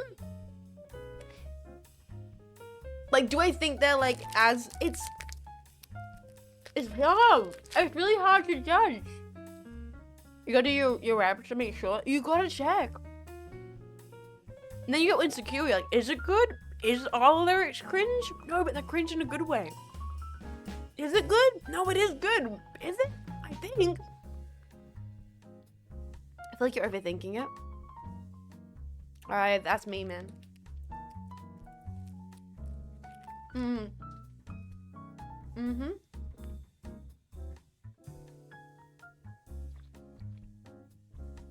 Yes! Oh my God. Yes, Lucky! You're describing exactly what I'm talking about. I'll catch one sentence I only half agree with, and then I decide I can't share it in case they latch on it. Yeah, like, I'll be like, this is the best song ever. Then I'll hear like one instrumental, and I'm like, or one lyric, and I'm like, that lyric's a bit, and then I go, well, no, I can't send it. No, I can't, because it's, what if they think it's the worst thing ever because that one line, like, like, it's like, I'm one guy myself. Literally, I'm one guy myself. I'm like, oh, there's like that one part, and oh, there's that one instrumental. What if they don't like instrumentals?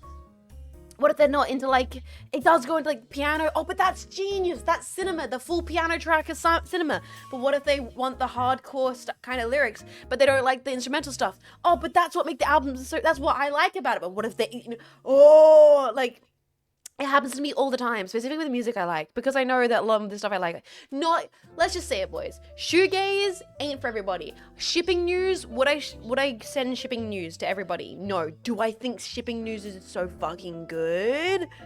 Yes.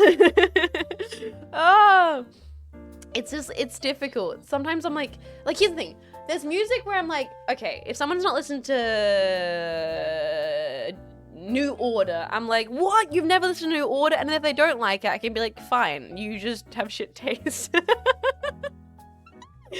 Kate Bush? Yeah, you just suck.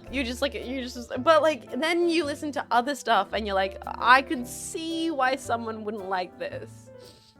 There's reason that this wouldn't appeal to certain people's palate.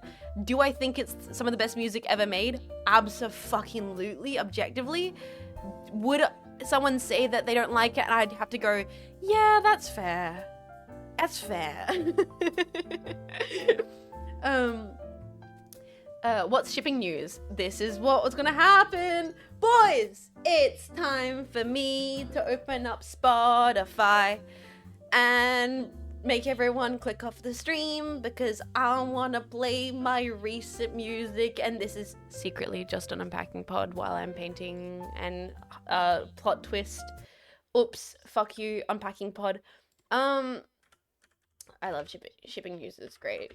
I was listening to shipping news mostly last year though. I haven't listened to them in a while. But wait for it. So good.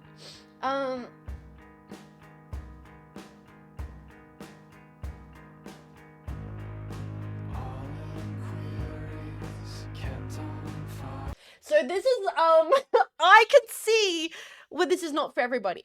But am I gonna be like, oh my god, this is my shit? Yes.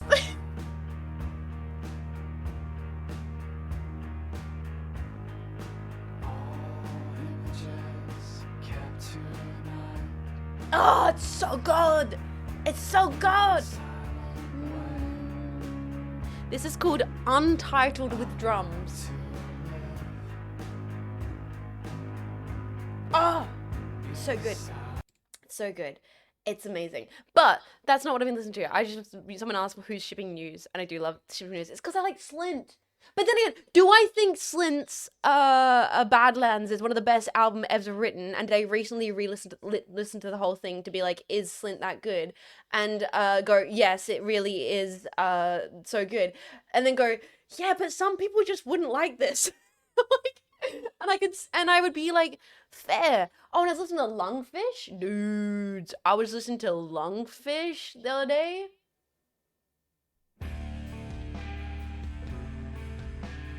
Holy!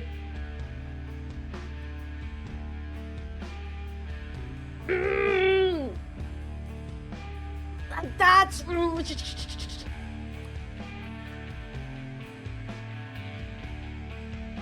so good, so good. But then Lungfish's lyrics are a little bit cheesy and whingy. But then again, I like cheesy, whingy lyrics, so it's like.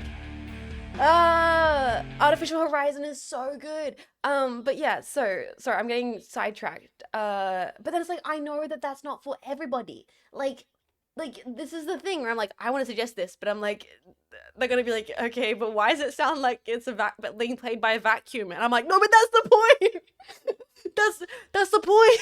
You don't understand. That's what's so good about it. It's the vacuum is the best part. That's the. It's a feature. But why does it sound awful? No. That's the good part. Oh, guys. Okay. Okay. Talking about Jet's music suggestions. Found this one the other day. Holy shit. Where is it? I put it in a playlist.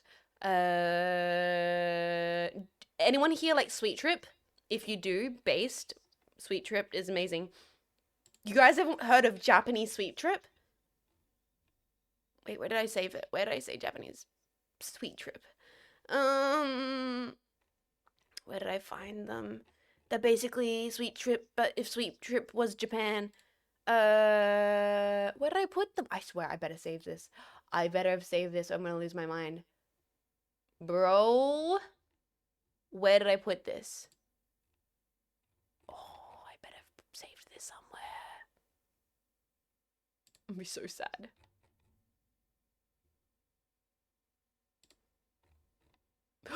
Yes, I did. I thought so. Oh, thank God.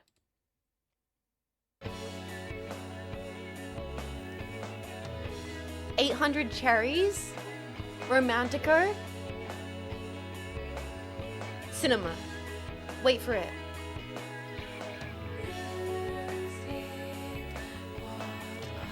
It's so crunchy. It's so good. Oh my God. Japanese Sweet Trip. You kidding me? 1999 Romantico?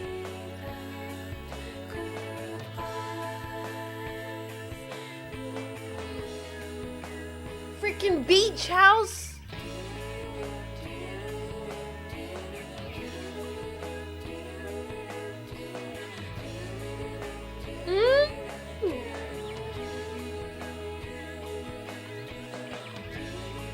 The little guitar in the background, the scratchy.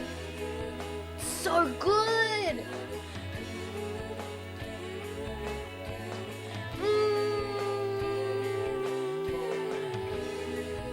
Such a vibe. So I can't play all of it. We'll be getting muted. It will be getting DMCA'd. But sorry, now I'm just getting sidetracked. But that was a recent album find where I was like, that is good. Romantico by 800 Cherries. Freaking, what do they describe themselves as? Tokyo, Japan electronic pop duo, described as future pop. Oh, so good, so good. Then what's another one that I found recently? Okay, in relation to, that's older because that's 90s. I've really been into I saved a few of the songs off this album and then I went back and I listened to the whole album and I thoroughly vibe with it. I'm a big current fan of May Simones. They're contemporary. They a jazz influenced Brooklyn I think American Japanese artist. And their 2025 album. This album's from 2025. It's actually such a vibe. It's the same kind of feeling as the other album. Which is the one that I really like off the album. It's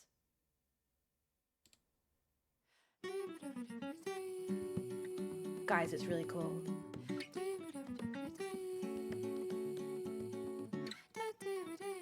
It's really fun. I'm really into it. And it came out 2025. It came out this year. Wait for it. I'm so into her. It came out this year. Like, good music is being made every year, man. This whole album is spectacular. Wait for it.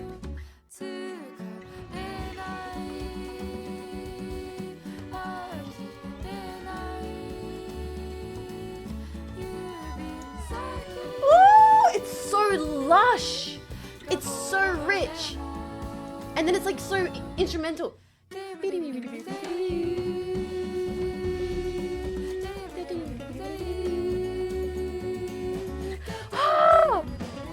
Isn't it so fun?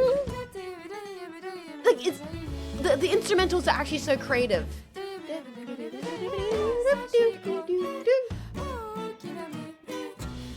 So May MEI Semones SEMONES. Love them. My most recent. My skin is tough. Oh, boys. My heart's so young. It's just great. Incredible. Whole album. God damn amazing. I listened to the whole thing. I loved it. I couldn't believe I found that recently. 2025. That song's Tora Moyo by May Thank you, Clueless. Yes, that's the artist. Incredible. Loving their stuff. Then Black Country New Road released their new album, and that was on with a female singer because I was really liking Besties off that album. I listened to the whole album. Gonna be honest, I liked it, but I'm put some jazz back on while I talk about Black Country's new album. I liked it, but it's hard. It's hard for me to. Oh, the painting's not finished. I'm getting distracted. Sorry, the painting is not done. I'm just getting distracted by music suggestions. Let me keep on painting. Oh god. Oops.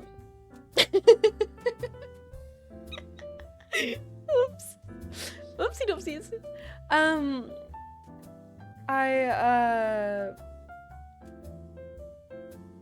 Yeah, he's got to do toe beans, he's got to do everything to still. Let's get back into painting for a second here. And then I will keep on talking about music. Sorry, I hope those suggestions were fun. There's some more artists I found as well. I'll keep looking for them. So yeah, May Simona's, love her stuff. That's incredible. Finding 800 Cherries recently was really good. Listening again to more Slint, listening to more, and I've also been quite into as well, maybe a little more cringe, but I still am enjoying it, a bit like post-rock stuff. I found Circa Survive recently, too many years late, and I'm actually really enjoying them. And then what's another one I found recently? Where's that other playlist? Oh, MJ Lenderman. Boys, okay.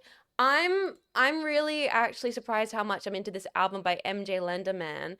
This released also 2024, another modern album. The entirety of Manning Fireworks, I actually quite enjoy. Specifically, I think this one song is so endearing. Wait for the opening lyrics, because they're really fun. Wait for it. I really like the opening lyrics. I heard this song and I was like, no, I vibe with this. Right, it's really good.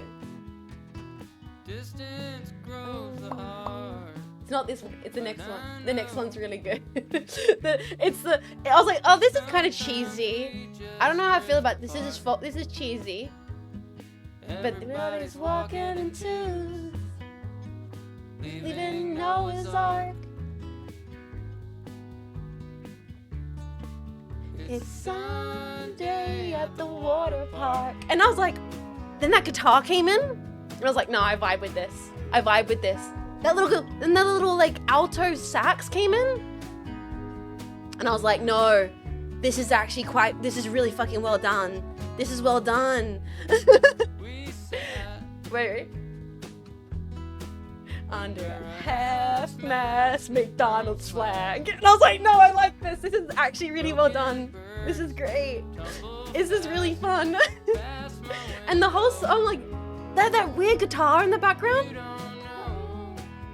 That weird guitar, man.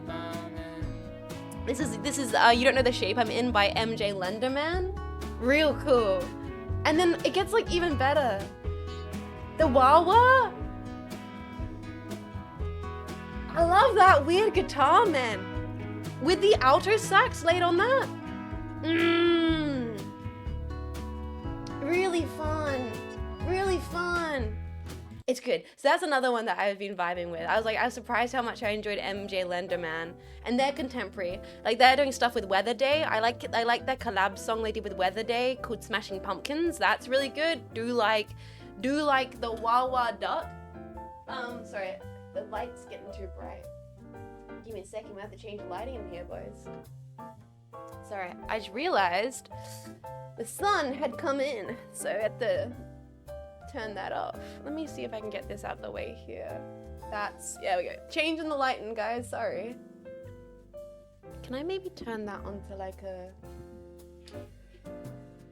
white? Can I like change the color of this to be... Oh, that's a bit too bright. Can I make it maybe more warm-toned? No? Maybe make it darker? Oh, that's better. Nice, nice. Okay, we can work with that. We can work with that. So, that's, I'm getting so, yeah, like, it's grunged up Bob Dylan with some, it's real fun, and that album came out in 2024, and I'm really vibing with that album too. I like having a mix of, like, I'll find something from 2024, 2025, like, this is really good, and I'll find something from the 90s, and I'll find something from the 60s, and I'll find something from the 1940s, and I'm like, yeah, there's just always been cool stuff being made, man. But yeah, like, in regards to 2025, the new Black Country New Road album dropped, because the lead singer left and is now doing side project Gordy Grep, which is also really good. If you've not listened to that, have you guys listened to Gordy Grep? Gordy Grep? Because that's some weird shit. That's really cool. Like, holy, that's amazing stuff. No? Okay, guys, let me get into this. Because, so, you guys listen to Black Country, now play his, okay, Holy Holy is, guys, Holy shit, banger. Wait for it. Wait for it.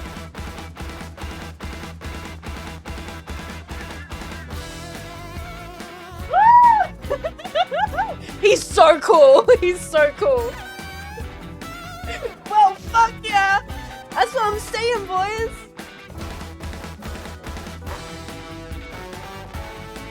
Right. So the lead singer from Black Country, left to do this solo stuff, and like, I can tell you were lonely from the moment you walked in.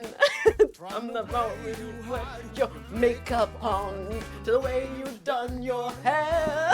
It's so good. And the lyrics in that song are so funny. Like, please listen to the whole song and listen to the lyrics, because it's brilliant. It's ultimate, like, weird character stuff where you're like, what's real? What's in this weird fantasy world that he lives in? I love it. It's very Steely Dan inspired. It's great. It's just six minutes. Well, that's Black Country, man. Black Country does not know how to make a song under 5 minutes. And I love them for it. I fucking love them for it. Bring back 8-minute songs. That's why, like Black Country's OG album is like all 8-minute songs. And I love them. They're beautiful. But yeah, no, Gordy Greb is amazing. So he's doing that, but he left Black Country, and now their lead singer is the female, I think one of the female musicians. And so it's a different vibe. I will say I really like their new album. Besties is such a vibe, but I am like, I do miss this like weird insecure grit of the first two albums. Like, his voice is so unique, and it's a bit darker. Wait. Oh my god, Monsil, you're right. It's Black Midi, not Black New Country. I'm the fool. I'm the fool. Thank you for correcting me, actually. I deserve that. I'm getting my brain twisted. There's something different with Black Country New Road shifting to the female artist though, right? That's something different. I do love Black Midi too. God, I'm the fool. Anyway, I cannot recommend an 8-minute song for karaoke. I'll do it. I'd sing Black Country New Road for karaoke. I'm surprised I haven't. I am the fool. But, God, now I want to go back and listen to Black Midi. And Squid? God, I've not listened to them in a little second. Frick.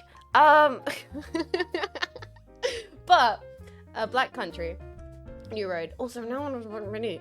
The new stuff, Besties, that song actually kind of a vibe. But I just don't know how I feel about the whole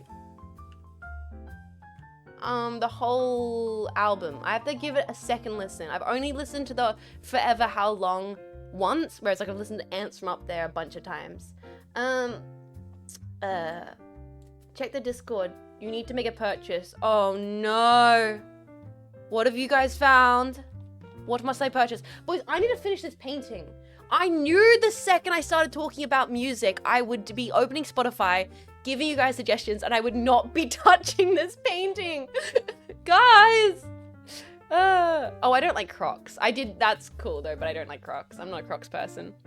I knew this would happen. I knew this would happen. I knew this would happen. They are cool. It's basically become, I did say that this was going to be a pseudo unpacking pod. It has become a pseudo unpacking pod. Oops. Welp. It is what it is. Oh, the thing is, now they've changed the lighting on the jetpacks changed, so I'm Gonna have to keep that in mind as we keep painting. Also, it's harder for me to actually see what I'm looking at because I'm currently looking at a painting that is now looks different in this lighting. And unfortunately, keeping my window open, it's just too bright. It's just too bright. It's freaking Lieutenant Bright from Gundam. Trojan pod. Oh no, I don't hate Crocs. I like Crocs. Not for me though. I would never be able to pull them off. I don't have anything in my wardrobe that would look good with Crocs.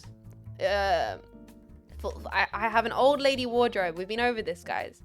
I dress like an old woman. I have my little dainty watches and my plaid skirts and my slacks and my many, many old vintage cardigans and jackets. And holy shit, the op shop that I went to, 2 vintage pieces.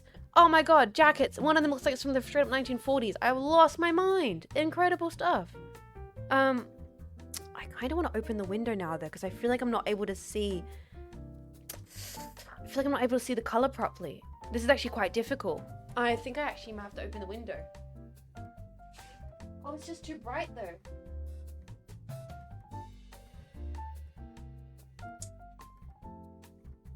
I think I have to do it because I can't see the colors properly otherwise.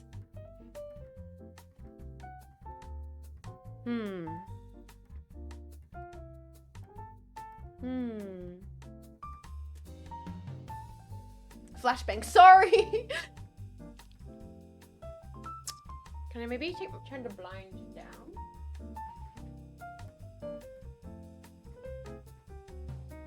Okay, that's better. I just put the blind down a little bit, so now I can hopefully still see the color at the same time as being able to... Yeah, that's better. Okay, that's... Solutions to our problems have been found, gentlemen. Yes, so... Sorry, music stuff. Black Country New Road. Like... The amount of times in my life where I've, like, listened to, the amount of times I've listened to the place where he inserted the blade, that's a 7-minute long song that I've listened to an embarrassing amount of times. So and there's a specific vibe to that song that I haven't connected with the first album, the most recent album. But once again, I really like Besties off that new album, so I think I just have to give it a couple more listens to see if it works for me, to see if it Cute Activity, welcome and how you doing? Welcome. To see maybe it's just because it's new to me, so I have to adjust to the female vocalist. Because I'm not against her it being a female vocalist by any means. And I'm open. I'm 100% open to their new creative take. Also, yeah, Black Midi. I need to listen to more of them, man. Go to sleep. That's all good. Take care of yourself all the time. Take very good care. Also, Lars, I did thank you properly. That was 28 minutes ago. I pretty sure I did, because you said it was literally you, and I said yes. This is literally you pack. Everybody, this is all jetpacks in one. I gotta keep building up these colors. I'm being too ginger with these colors. I really start going for it, I think. Getting distracted, sidetracked, all the rest of it. You don't know the shape I'm in. But yeah, that's my little mini music suggestion hour. Give me a second, I'll open up some more playlists and I'll give you guys some more suggestions. I hope you guys enjoy it. Once again, music's subjective, so if you don't like anything that I played and you're like, that's shit, power to you, I completely agree. Trust me. My music taste is not superior. My music taste is just my music taste. I just like things that sound cool. I don't think you're better or worse as a person if you listen to pop music. In fact, I like some pop music. I think Sabrina Carpenter, if it played, I would tap my toes. I think it's kind of fun. Do I listen to it in my own time personally? Not really, but Espresso is a well-made fun pop song that is, you know, kind of vibey. It's a vibe. Would I rather be listening to shipping news if I had the choice? Yeah, but that, you know, does not mean that I think that Sabrina Carpenter or anything like that's bad. Girl, put on that Credence record. I do like Credence. I do like Credence. I do. I also love the song I Love Credence from Casio Tone by the Painfully Alone. What I'm going to do here As you can see, I'm adding a lighter layer to the eye, but I think I'm going to add a lighter layer so I can then build the color a little bit more. That's my thought here. Add a lighter shade, and then I'm gonna put a darker shade on top of that afterwards. That's kind of my thought here. That might be nice. Yeah, exactly. The cool thing about music is that it is subjective, and I like Black Country. It's like I really like. I want to suggest it to people, but I know the instrumentals are doing weird things that is intentionally meant to challenge you at some point. That's the whole point of some of those songs where you're like, where the fuck did that drum beat come from? And I love that. I love that when music does that. But once again, like, that's not for everybody. Not everybody's gonna be like, enjoy that. And that's completely fair. I get excited. I want music to be unpredictable and weird. Probably why I like math rocky shoegazy stuff. I like when the time and the beats are doing weird things in weird spots. It makes it's kind of the best analogy of what it sounds like inside my head half the time. I'm like, no, this is what the inside of my head feels like. It's going like, and I'm like, yeah, that's what the inside of my brain feels like. I love this. Woo! Live at Bushful, which is all the new songs, much better than the new album, Forever How Long. Oh, I just listened to Forever How Long yesterday. Live at Bushful. Interesting. I don't think I've listened to Live at Bushful. I gotta do that then. I found them in 2021 with for the first time. I think Sunglasses shuffled in for me. Because I distinctly remember the first time I listened to Black Country New Road. I was painting. It was the shitty share house I had, which was on the 4-lane highway. Now I was painting. It was still lockdowny stuff, I remember, because that was ongoing where I lived for quite a while. And I was painting, and I was listening to music, and Sunglasses by Black Country New Road shuffled in, and I was like, what the fuck is this? I don't think I like this. But keep in mind, this is a 9-hour song. When it started, I was like, what is this? But I was painting, so I didn't skip it. And then by the end of the 9 minutes, I was like,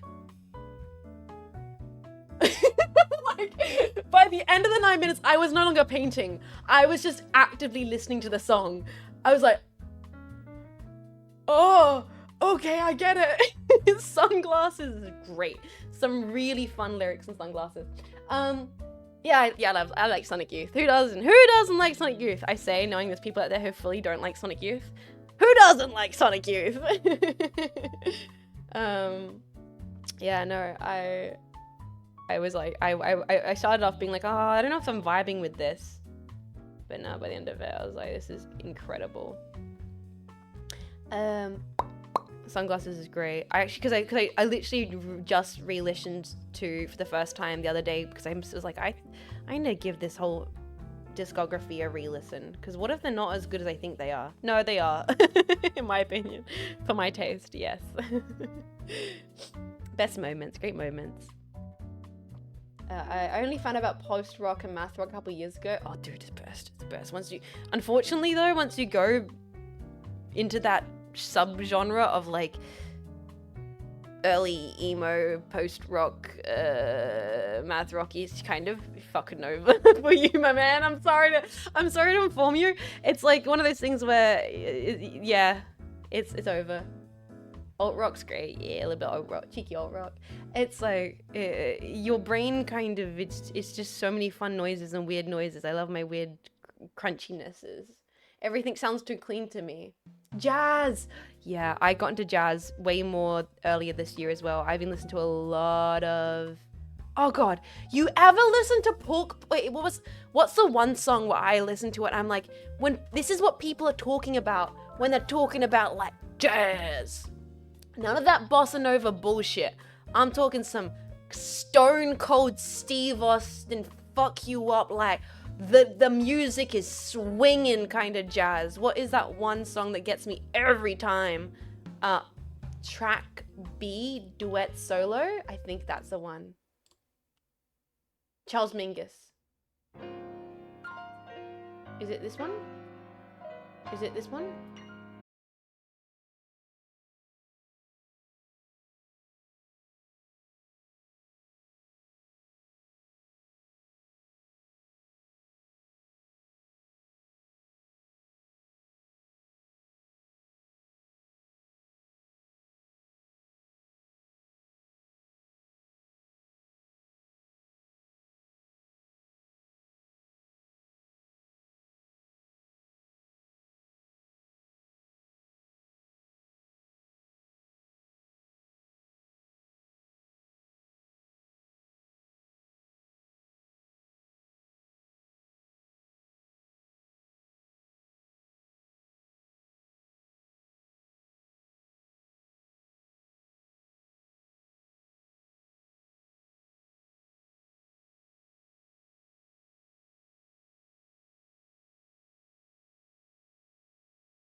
So good!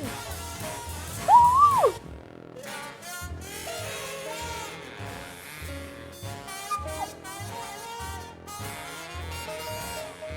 Like,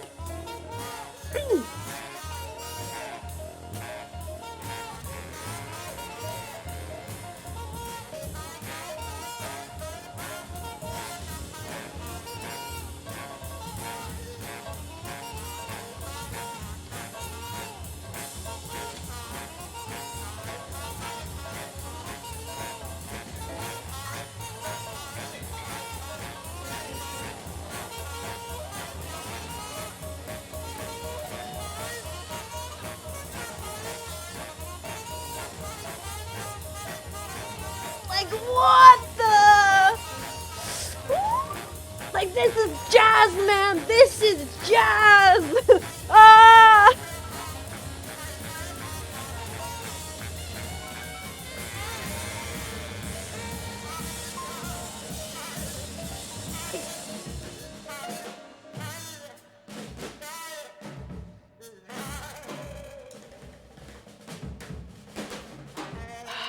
Take that.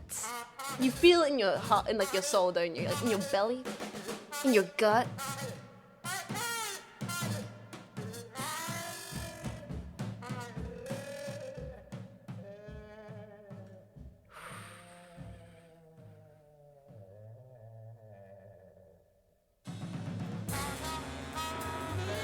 You thought it was over? Nah, boys. It's saying things without words. Like the music, like the instruments are literally speaking, man. It's crazy.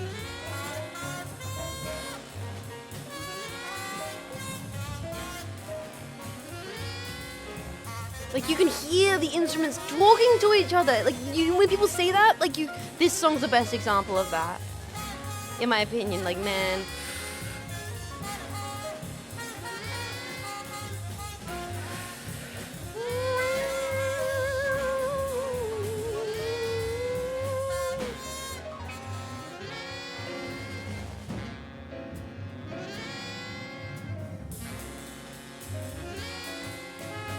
This is totally all muted. I'm so sorry. I'm so sorry, VOD packs. I'm so VOD packs. I'm sorry. We had to listen to the whole song because it's peak VOD packs.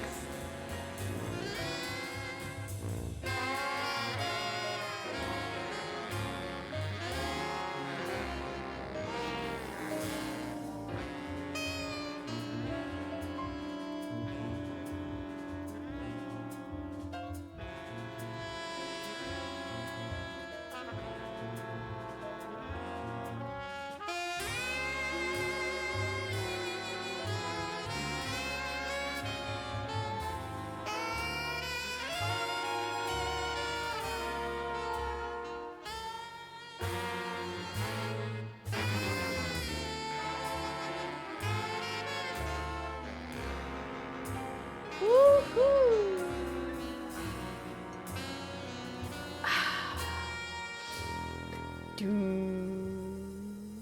There you go. 6 minutes of jazz, boys, that the VOD packs will never hear.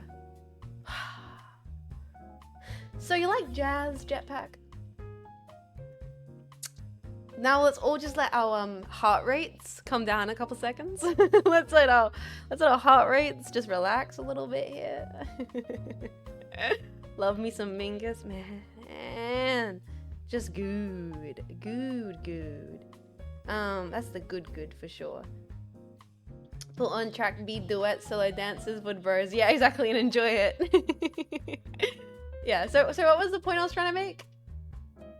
What was the point? I think I was trying to just talk about how music cool and I like music. I think someone was like, someone was like, when you get into the weird time signatures of jazz, and I was like, yeah, you start off in the post rock, like you know, math rocks thing, and then it doesn't hit it doesn't itch the scratch anymore, bro, and then you have to go into like the old jazz archives to get your fix.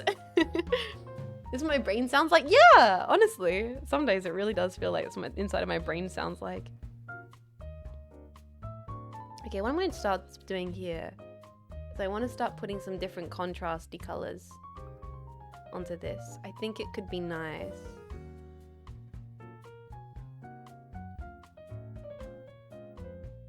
To like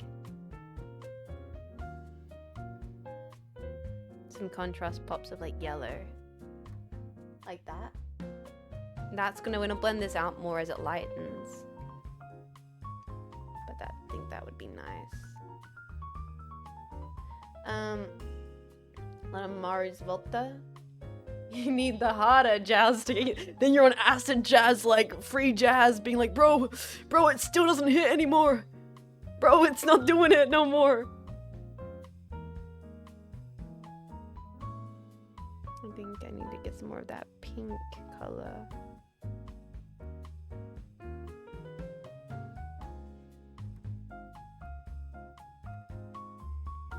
Sorry, we went on so many tangents here today, but I kind of expected that being an art stream.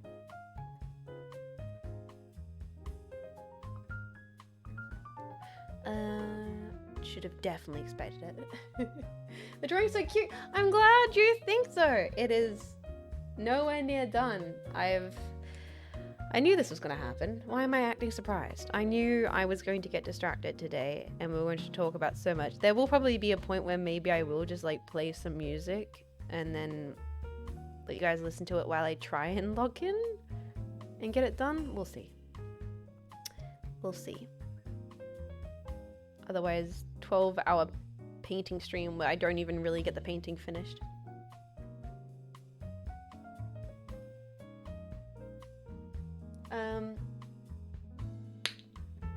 What's the completion rate? Mean art streams? Ooh.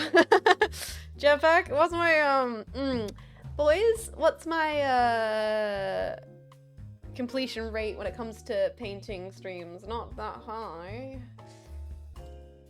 Not the bait. 80s Miles Davis isn't enough for me anymore. We need, okay, what I'm gonna do though, I think I need to get a little bit of, I think I'm gonna do like a light green blue.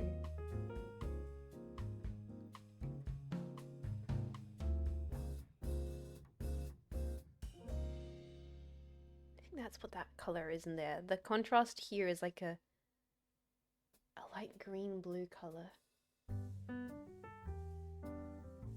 I think I need to build even, I need to be more courageous with going for even darker colors, I think.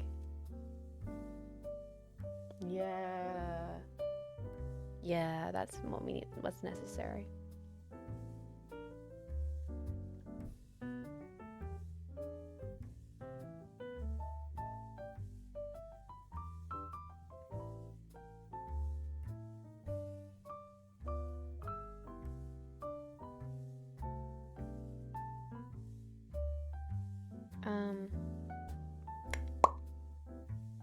Ratio is 1 cunty G-man out of 10. Passing like a, people are not gonna know what that was referencing. People would be like, what are you talking about, cunting G-man? But if you're a jetpack who knows, you know. People are gonna be very confused what the hell cunting G-man means. I'm not gonna explain actually. I don't think I will. I don't think I have to. You either know cunty G-man or you don't know cunty G-man. Oh god.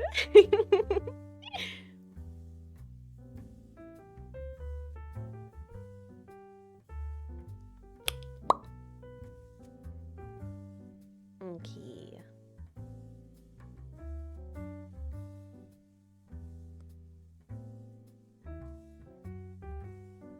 I'm just, once again, I'm adding weird impressionistic choices right now because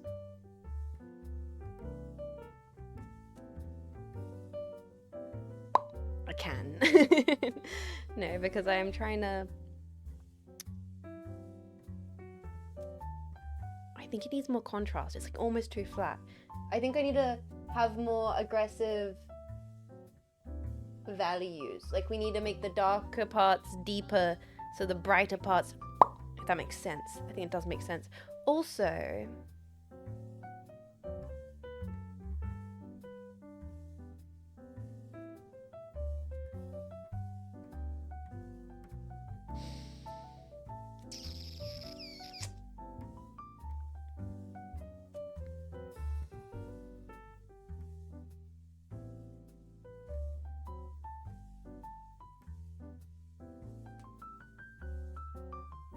I think I want to do that. I think I want to make the background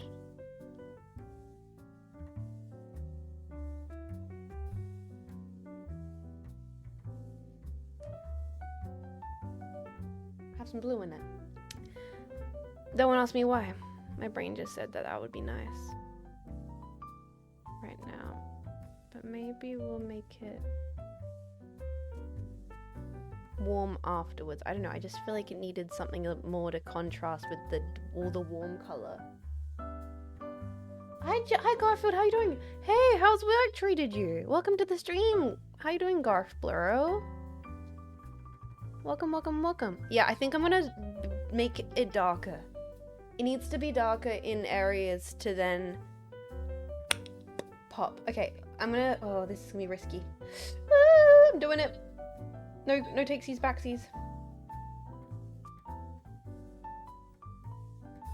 I'm just gonna really make some of these areas a lot darker. Because that's what's...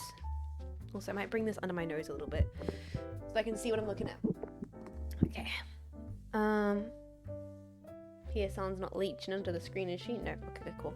Let me just focus here. Sorry. Jetpack, I I promise you I'm reading everything you say right now while I'm looking at the painting. I can see you saying so many lovely things to me, like, wow, Jets, you're so good at talking about art history and music, and every single one of your music suggestions are godlike.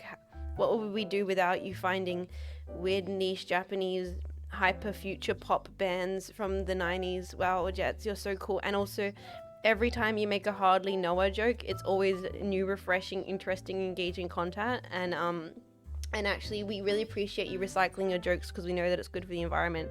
And it's even funnier that you made that joke earlier in the stream and now you're making it a second time, because it's kind of like, is that not the joke itself, right? Like, isn't that like, that's like meta new age meta humor, right? And you guys are just, oh, they really appreciate that, you know. And I really thank you for all those saying those nice things. You suck, boo. Wow. Oh, this is actually quite difficult to be painting with this brush. I should not be using this brush. I should use something different. No, I can. Okay, what I will do is I'll clean up around it, because this is actually, yeah, very difficult. This is the wrong brush. I need like more of a thin brush.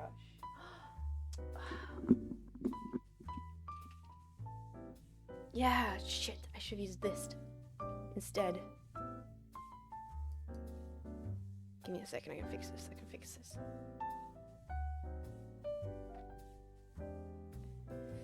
What's the jetpack you're painting about, canonically thinking about? Oh, you tell me, it's you.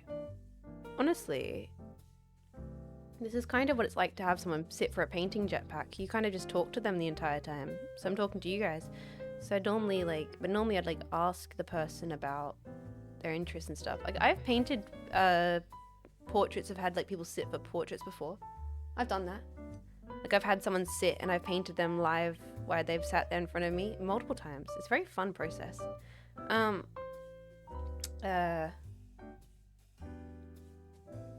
Normally you ask them lots of questions and then you can kind of get insight into who they are.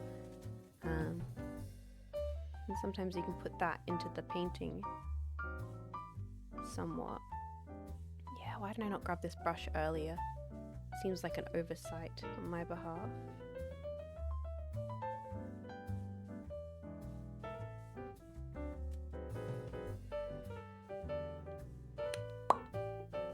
Not a thought behind those eyes, deep thoughts. I think that's the best thing about you guys' design, is there could be nothing behind the eyes, or it could be some of the most, there's something beautiful about the idea that's the most poetic, like deepest psychoanalytical theory of ever considered by anybody in the history of man. He knows the origin of the earth, where all that has came before and all that is will be after. I like that.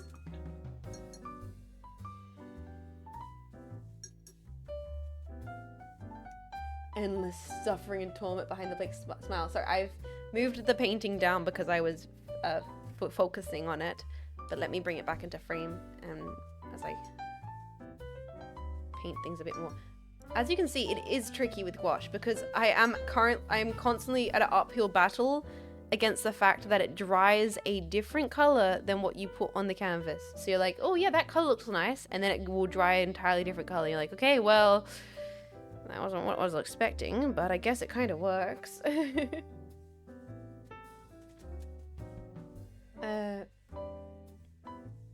Oh no, I'm cornered. Jetpack, you guys can't be cornered. If you get cornered, you just explode. Come on, you have a built-in defense mechanism. Let's be realistic here, gentlemen. You are OP. Someone should nerf you. Suspect. Sorry, I look at everyone like seeing all the thought posting. I like them a lot. Yes, exactly. Why does this cute being keep tickling me with a brush? That's great.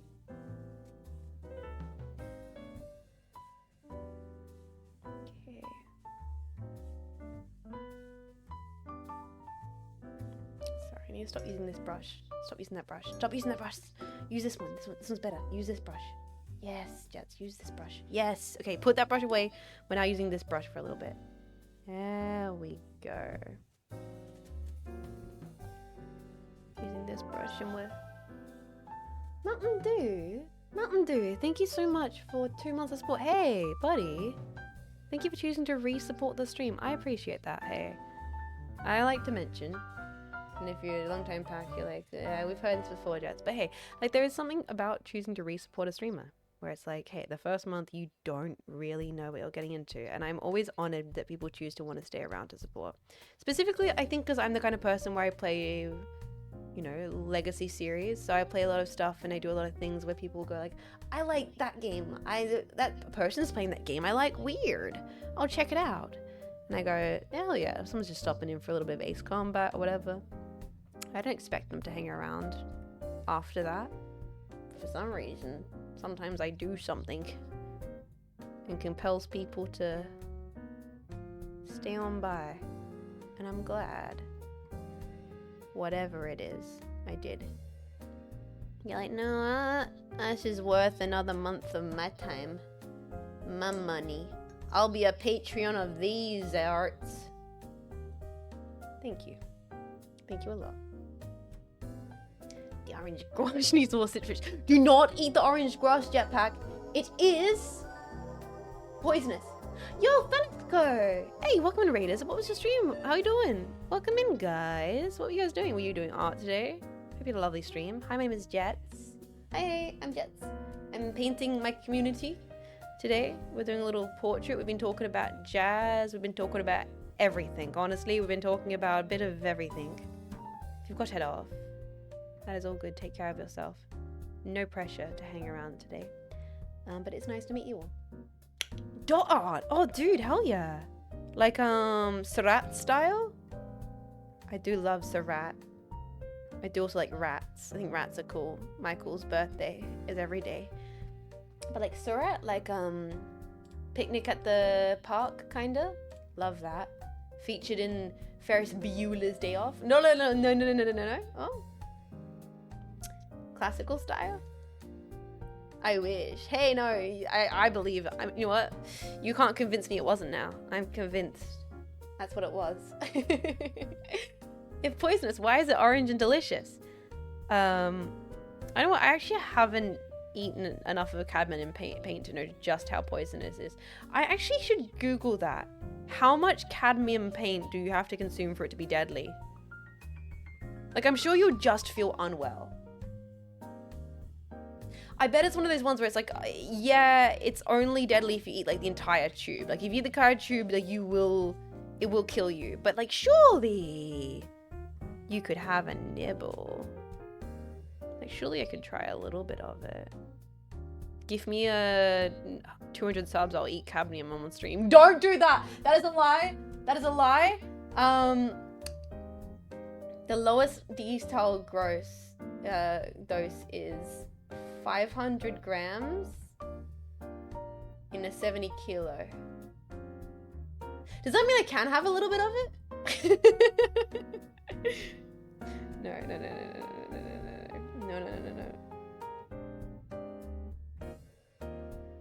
5 grams, not 500. Guys, you understand? I have no numbers brain. You need to be more. You need to speak in words I can understand.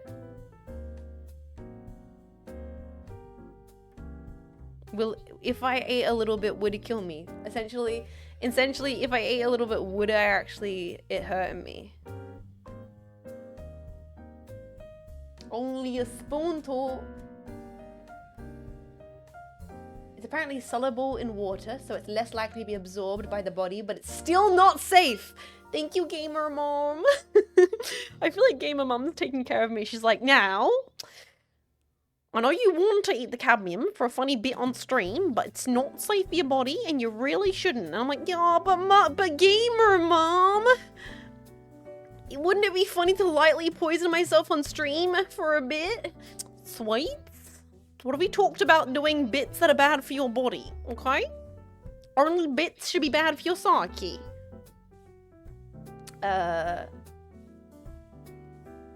Wait, stream? Stream? Stream? Stream? Chat? Chat? Check. Jetpack? Check. Check. Check. Check. Hello? Oh, what the heck just happened there? Hi, hello. How are we doing, guys? We just had an Australian internet. Can we have an exclamation point ISP? Exclamation point ISP? I think we just had a bit of an Australian internet problem. Thank you, Gamer Mom, for following. Hi, welcome in.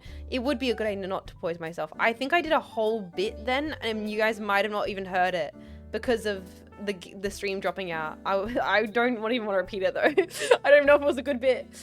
The stream had some cadmium. Yeah.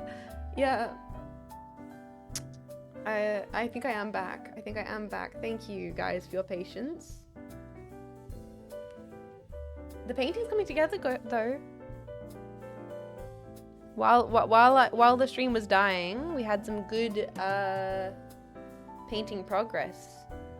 I think it is smart that I'm doing more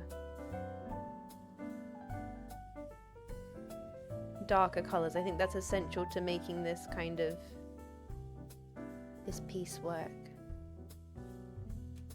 Right.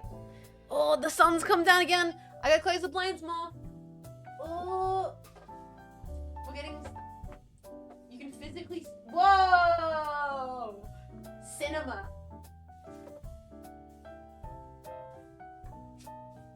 Cinema. You can physically see how long I've been streaming as the light shifts. Okay, let's do a little bit here. Really define that part of it. Okay, nice. So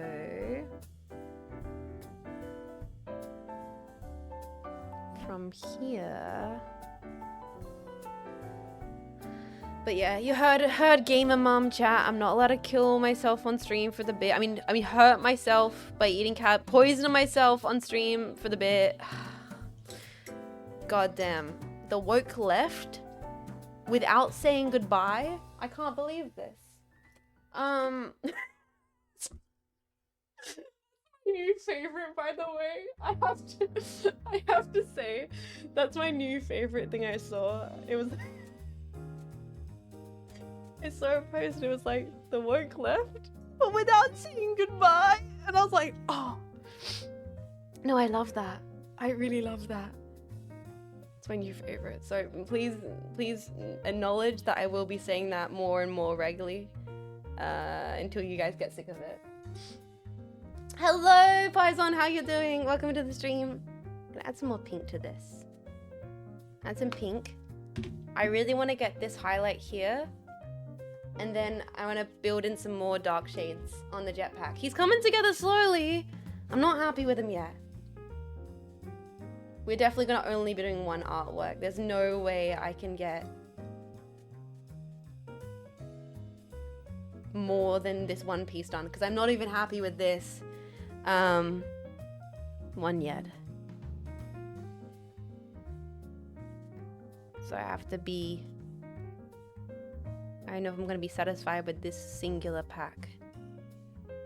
The work left without saying goodbye. Why is it so good? I'm sorry. The One Piece is real. I never get sick of your sense of humor. I don't know what my sense of humor is, man. I don't know. What did I say to Marco? That was really funny. I can't remember. Oh, okay. You know what my sense of humor is? My sense of humor is me, Marco, and Vivi being out for dinner, and then the song that's playing on the speaker system going, like, making the sound of a phone going like a hello, like a phone, and me leaning over to Marco and going, "Moshi moshi, is your refrigerator running?" And then, like, that's my sense of humor. Like, that's my sense of humor is saying to Marco, handing her a piece of 5 gum, and then going, if the plane crashes, I will remember to say this is what it feels like to chew 5 gum. That's my sense of humor. I don't know what that is, but that's the kind of person I am. Okay, like, I was like, if your refrigerator running, and then she just kind of shook her head at me. I'm like, I'm sorry. I'm so sorry. We can't fix it. Exactly, you can't. Don't even try.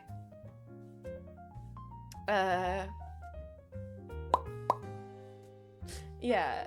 Young lady, you can't eat that on stream, but mom! Yeah, that's me. That's like, yeah. For worse, that's who I am. This is coming together though, we're getting that nice shadow. I'm really liking this part here. You can see it on the camera above really nicely. The way we're getting that kind of, this shadow that's forming here, I'm liking it. It's actually coming together slowly.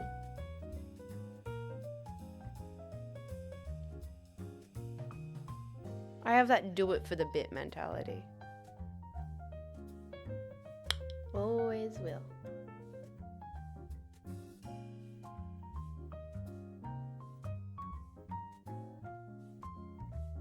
Okay.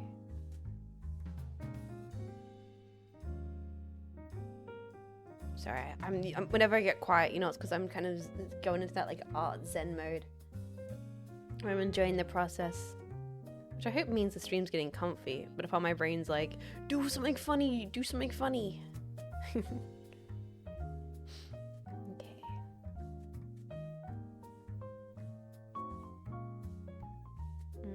I think I'm gonna start doing with the pink of the cheeks.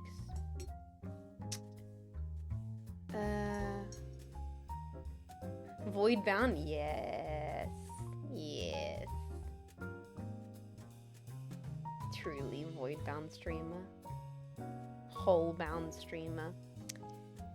I've talked about this beforehand. I love those posts which are like me and the sexual tension but with the void.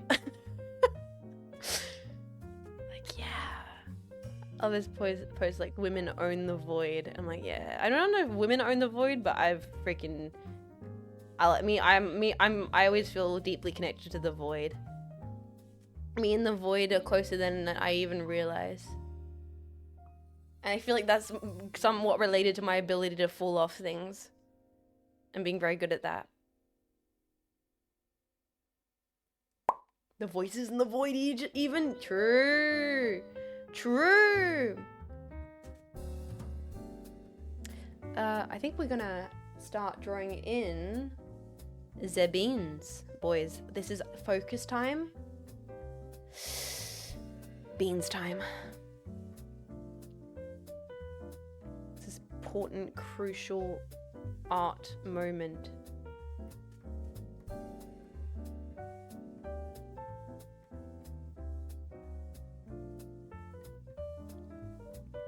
Cannot be overstated, the significance of these beans. Okay. I'm glad I shifted to this paintbrush. I can be a lot more detailed with this brush, which is good. He reminds me of the little adipose characters from Doctor Who.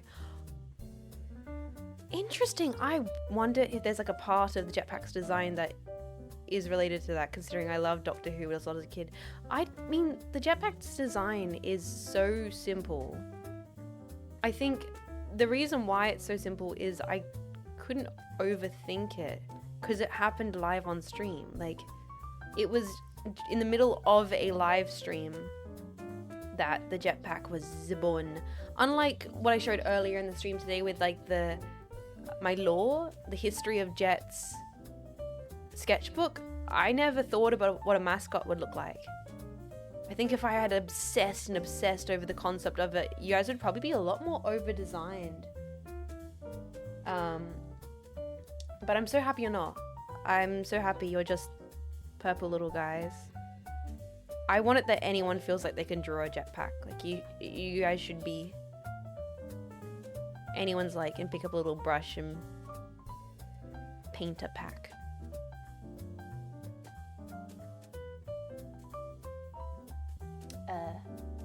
Look at him! He's becoming more and more real by the second, man. Every time I look up, I'm like, that's a pack. Simple design, friendly, easy to draw, and you guys look so good as emotes, man. I'll never understand not having a mascot emote just because, I don't know. It's just me. It's like you guys are the ones that are using it, not me. So I want it to be you guys are the ones reacting as yourselves. Does that make sense, right? I think that makes sense. That's always just like why I made all the emotes, jetpack emotes. You're the ones using them. I mean, I use them as well. I use them everywhere as well. I'm me. It is us. You pack. Therefore, you are. Rene Descartes. I gotta finish that book. Man, I gotta finish that book. I'm working more and more through the philosophy of space, though. Poetry of space, which is kind of also the philosophy of space. The psychoanalytical, poetical philosophy of space. I'm still working through that at the moment, and it's dense but brilliant, and it's very good. Recently, the most recent one he talks about, that the author is talking about in the book, he's mentioning how you can tell a lot about the comfort level of a kid's upbringing based on how they draw a home. Like when asked to draw, oh, that's a brown color. I didn't mean that to be.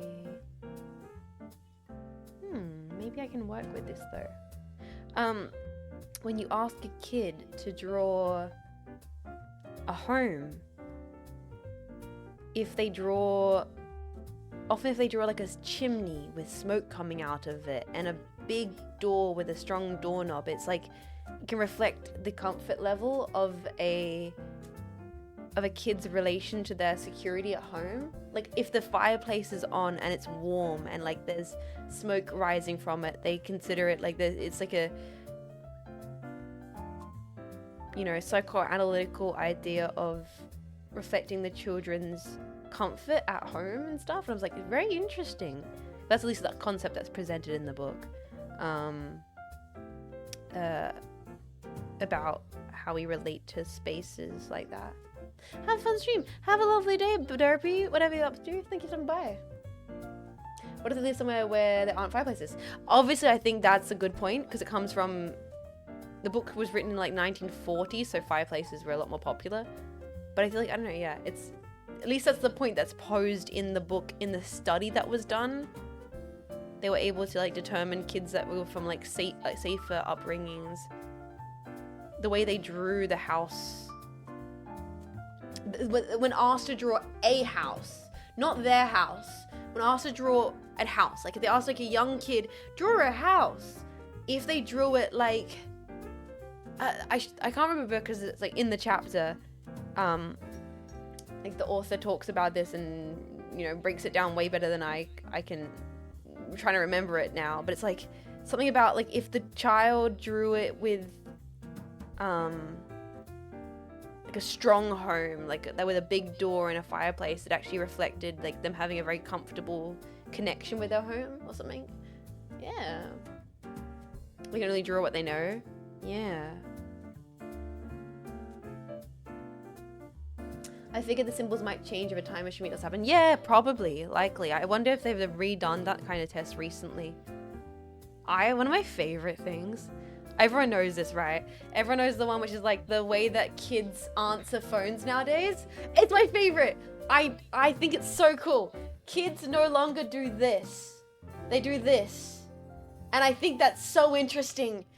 They don't go, hello, I'm on the telephone. They go, hello, I'm on the telephone. Like with a flat hand. Isn't that interesting? Right? But it makes sense because, of course, they don't have, it's not like they don't have hand phones. Just a flat hand. If a kid draws good Wi-Fi, does it mean they have a comfortable home? Great question. I like that. Yeah, so this is the Wi-Fi connection at home. But banana phone. I know, bro, the age of banana phone behind us. I don't think I've ever seen anyone do that other than you. No, it's a real thing. It's a real thing. Maybe some kids still do the other one, but yeah. I've seen people mimic holding an invisible hand. Interesting, taking picture motion hasn't changed. Oh, they're like... What were we Oh, that's what we're talking about. This is reminds me. So when we were at dinner with Vivi, Rumi-chan, and Marco,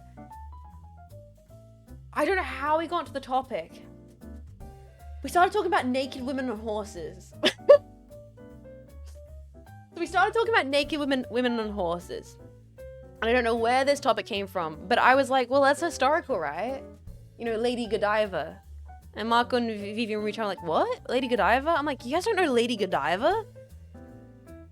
She like, her husband was like, I will make less taxes if you ride through the town on a horse. And she went like, bet. And then did it. And Vivian and Marco and that had never like heard of this. And so then we're like looking up the history of Lady Godiva, and it talked about how like the term peeping Tom came from that story. A term that we use today to describe someone as being perverted comes from the Lady Godiva story from the medieval period, because there was a man named Tom who looked through the window because the town was told, okay, my wife, absolute babe, like gorgeous thing, she's gonna be naked on a horse at about 12 p.m. Everyone close your windows. If you look, you'll be killed. And Tomothy, he was like, well, I've heard that, you know, I heard that she's got right good tits. And so he looked and he got stoned to death or something. And that's where the term peeping Tom comes from, that we still use to the day. Today, it's so crazy how parts of our vocabulary have been around for ever.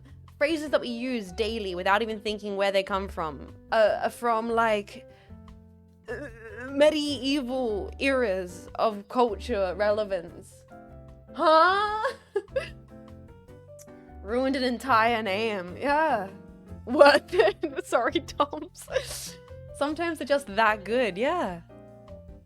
They say his last words were simply worth. I mean, Peeping Tom's likely a made-up story. Yeah, exactly. That's probably apocryphal. Because then I was like, I bet that's apocryphal. And I was like, then I started talking about how apocryphes are some of my favorite things.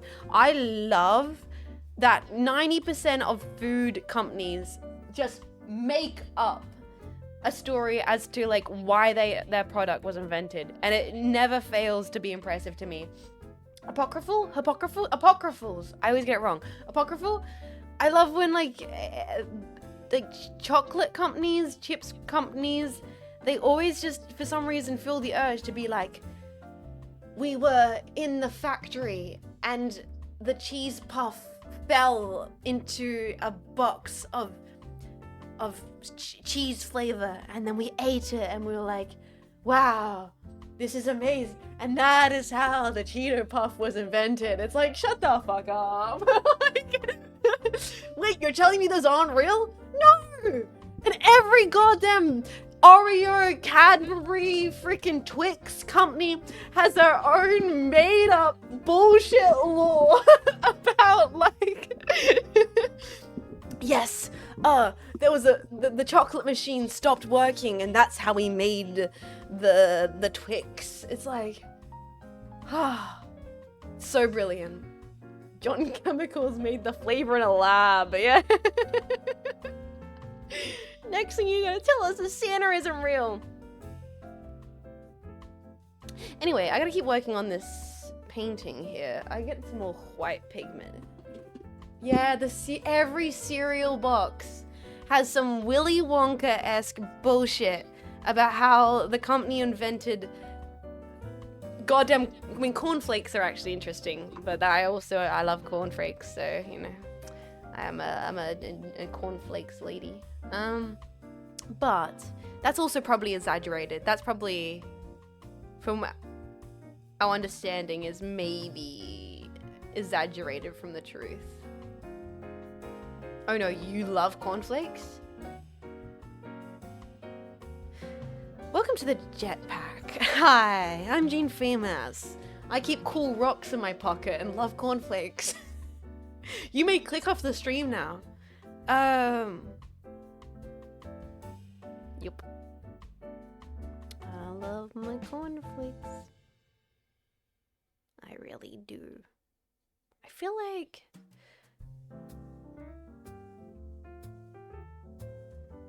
I gotta keep being more aggressive with the color choices here, man. I gotta make certain parts of this painting darker. Like, I like this highlight here. I think I gotta... Yeah. Because the thing is, it keeps drying, and then the colors change, and then I have to go back in, and then it keeps drying, and the colors change. This is what's like painting with gouache, man, I swear. And purple is a hard color to paint with, honestly. It is quite a difficult color to get right. Okay.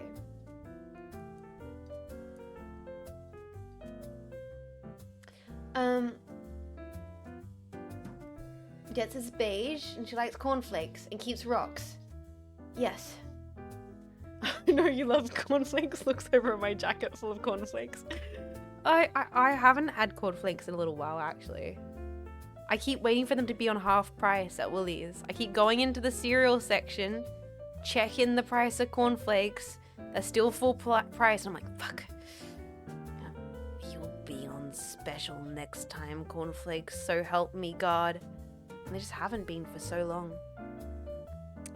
So I haven't had cornflakes in a little while.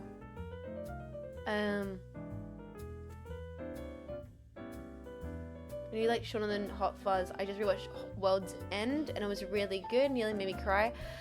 I have it saved on my to watch list, I think on Amazon Prime, and I was thinking of checking it out. I've just been putting it off for years because I know that people have opinions of it not being as good as the other ones, and because I really like Shaun of the Dead and Hot Fuzz, I haven't checked out, but maybe I should. Maybe I should. I've been a little bit more willing to just randomly click on a movie and watch it recently. So maybe it's time.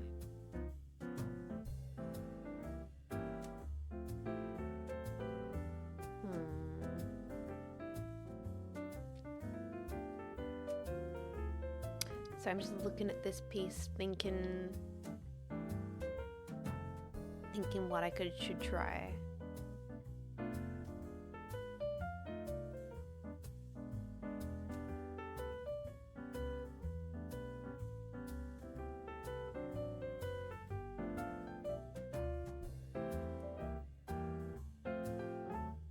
Just thinking, so I'm doing that, like having to go into the quiet mode and consider the art mode.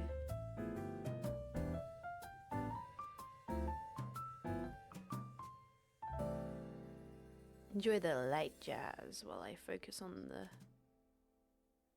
painting.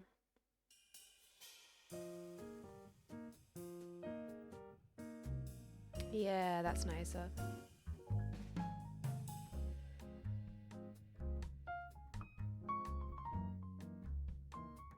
Get your cozy packs out. I'm a cooking.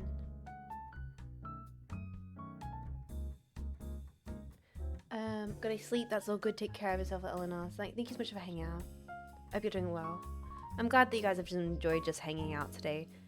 Since I've been away for a bit, doing something more cozy. It's been a nice little refresh. Just like to settle back into it. I've not done something so chill in a little while. And it's nice.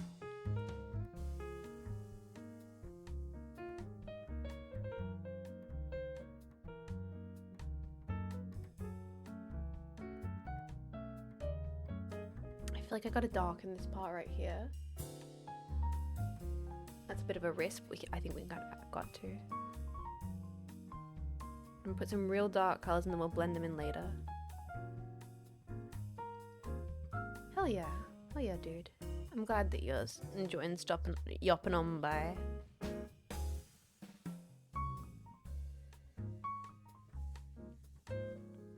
It's nice to just be building this color here slowly, surely. Don't call me Shirley. Okay.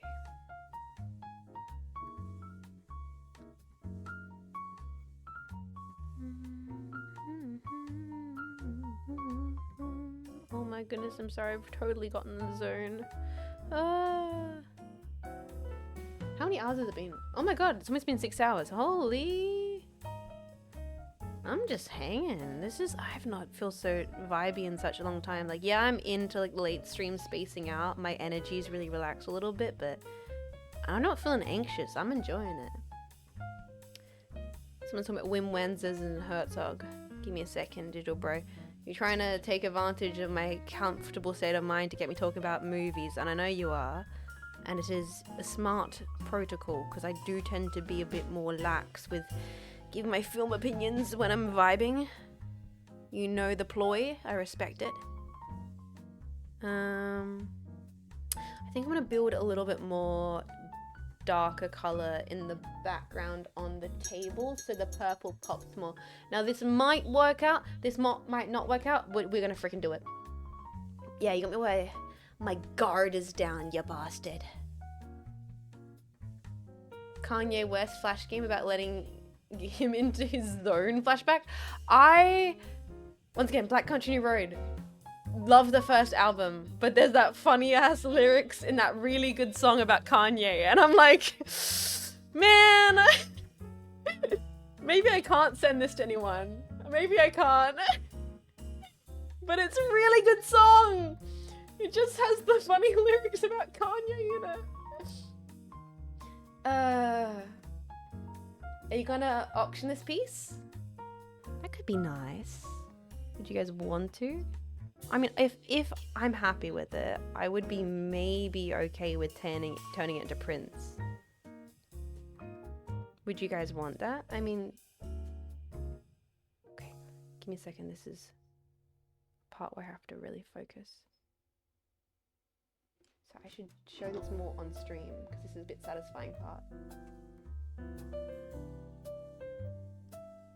I actually might take my glasses off. Sorry, this is the part where I'm like literally, I go into no glasses mode and I start really focusing.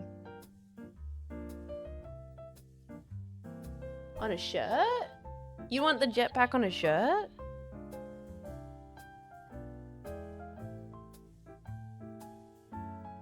Sorry, I'm not even breathing.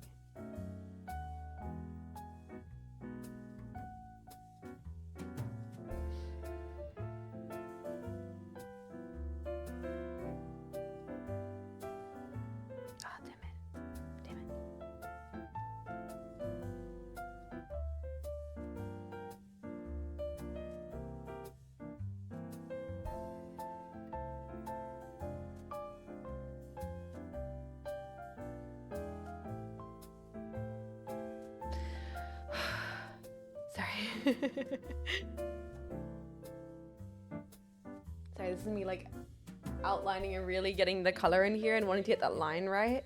I know that I can then clean it up if I mess it up, but there's a part of me which is like, I want to keep and maintain the underlayer where possible. And because I want to maintain that light glow, I don't want to have to go back in and overpaint it. Like, you see that little bit of the yellow shining through here? I love that. And I don't want to paint over that and lose that. That to me is like precious gold. And I want to make sure I'm focused so I don't overpaint that. Oh, he's looking good. Alright. Now we keep on doing this.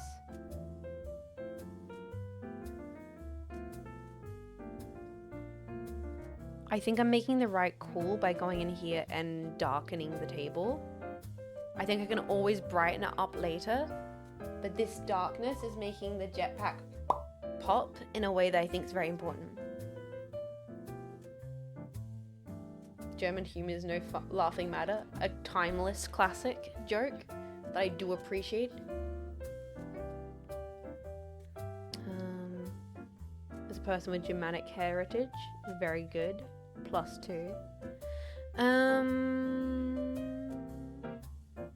Let's. Okay.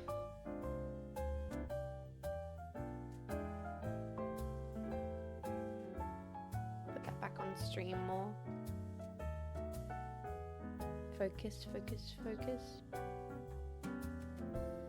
Little details here. Are you guys working along on anything? Sorry, I haven't asked, but I totally normally do. Hope you guys have been doing well in your projects if you're working along. I hope they're going lovely for you. See? Okay. Hyperventilating. It's doing the thing I love. It's doing the thing. Boys! Sorry. Oh, don't mess it up. Don't make us. Don't mess it. Jets, don't mess it up. This is so important. This is so crucial. Don't fuck it up. Because it's doing the thing I love. And this is what paintings are all about for me. So, as you can see, you see this little line here? This little sexy red line?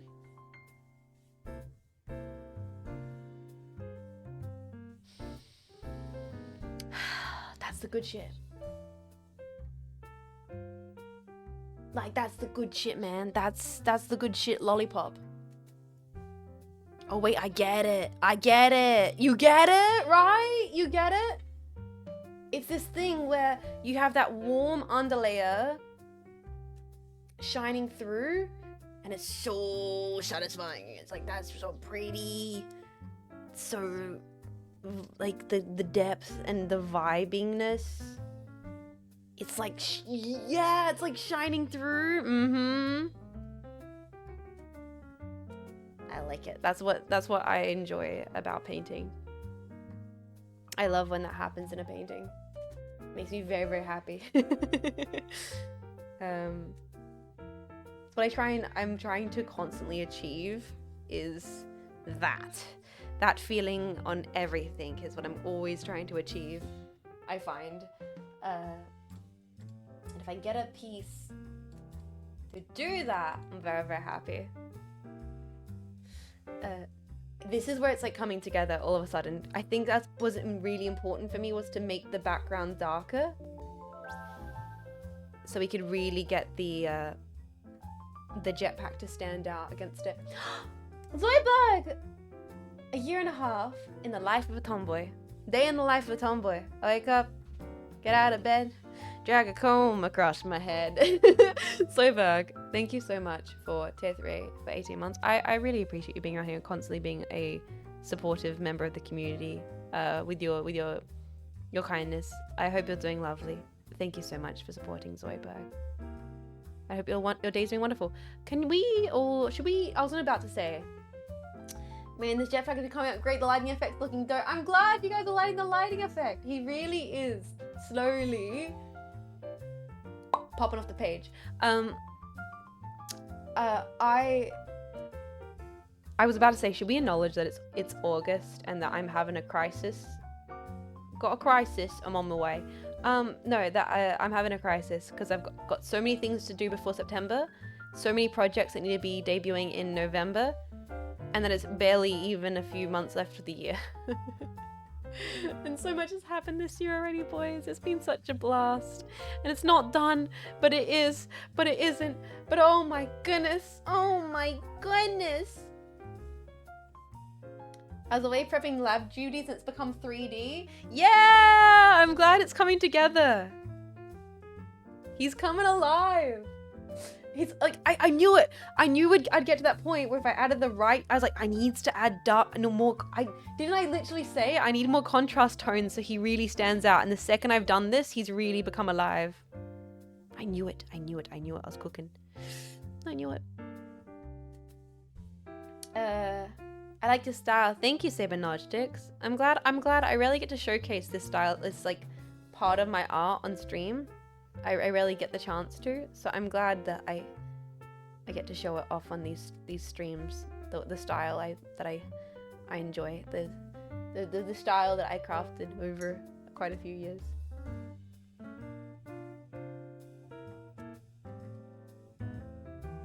I kind of want to then. I really want to keep this part here brush strokey. This part here I want to keep super like a bit more unrefined. Keep that part right there a little bit scratchy, and then we'll render more into the pack. I'm okay with keeping the background very light, and then going in on the details elsewhere.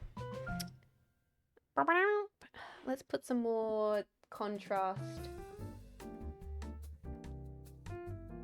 here.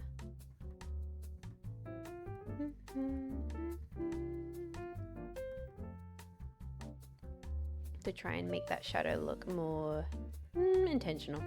That's the word I'm going to use, intentional. That, see, doesn't instantly that makes that shadow look more intentional just by putting that line there. You see that? Oh man! Now you can see the lights coming from over here, hitting over there. This part here needs to be lighter though. Confident lines, yes.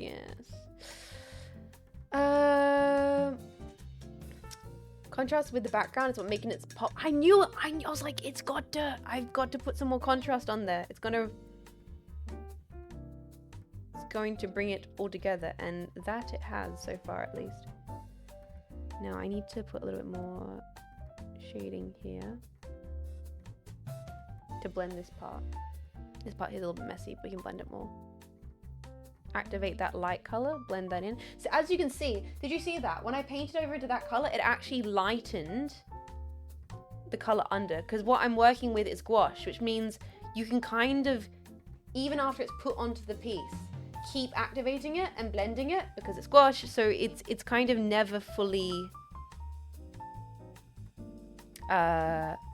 dried. You can kind of always keep reactivating it even on the paper and blending it. So it's so good. Such a good medium. Interesting, right? When Wenders was doing a documentary in Tokyo, Casual bumped into Nirvana House of Noah and bro just starts yapping about odd stuff. Hell yeah, he would. That's so Herzog coded, my man. Also when Wenders coded. Also me coded.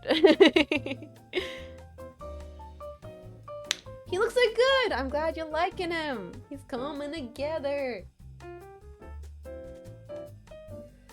What I want to do though is I've just realized I put a little bit more shading here. I want this little pop here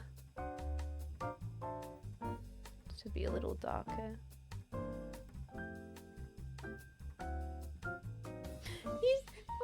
He really is we coming together? I'm really happy. I'm really happy how he's coming together. I don't think he's done though, but I think he's getting closer. He's getting closer. He's not there yet, but I can see it. He ain't there yet, boys, but he's getting there. But I don't know, will I finish this on stream? I mean, I think I will. I'm worried. I hope it's okay that I'm getting more focused because I'm working on the details and stuff.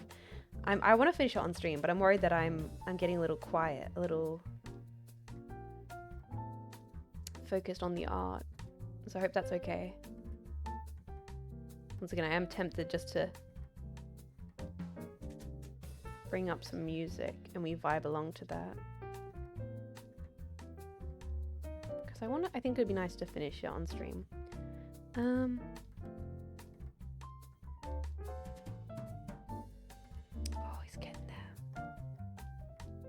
bit more dark colors here.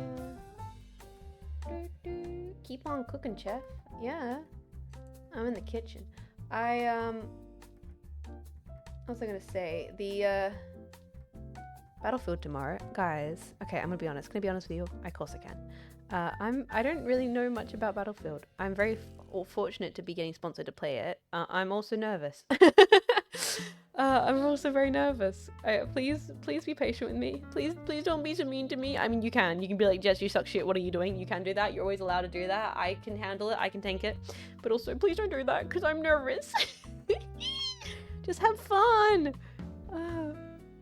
Like, I'm fine with being bad at games that I chose to play, if that makes sense. Like, I'm fine at being awful at, like, Dark Souls or, you know, whatever we're currently playing, and even Doom or whatever.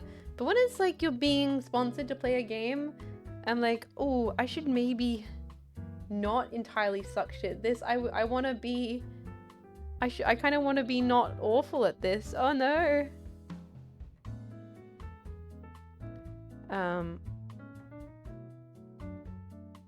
These are nice. I'm glad you guys have been enjoying these. See, Cleo's good. I'm gonna be playing with Cleo. But Cleo, like, knows what she's doing in Battlefield, bros. That hag actually, like, used to lock in back in the day.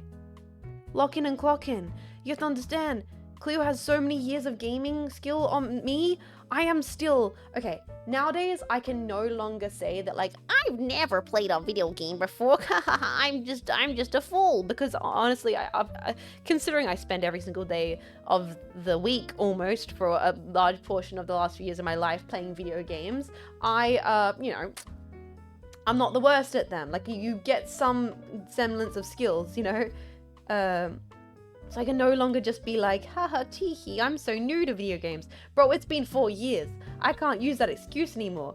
And yes, I have got slightly better. It was such an honor, well, not honor, but it was like so nice to watch back the most recent Doom VODs and be like, whoa, okay. Yeah, that wasn't terrible.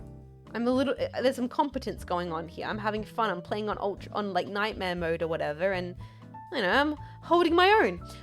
But I'm still not a competitive FPS person. My confidence in those kind of games is not there. And so I will say that I'm nervous about Battlefield tomorrow.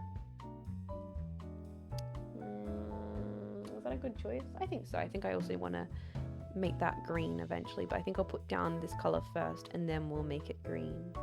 Like, what the hell do you mean green? Don't worry, let me cook. I got a vision.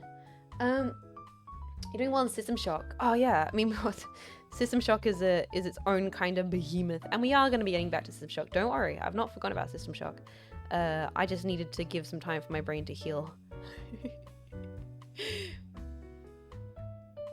Battlefield is not competitive in the slightest, in my opinion. No, okay. Not compared to like COD or something. I mean, I'm gonna have fun playing with Marco and Cleo no matter what. But I'm still having that little bit of nerds in my brain of like, I don't know what I'm doing. When just finished Halo, we'll tell Cleo to yop on. I've literally messaged that hag like, Cleo, Halo, when?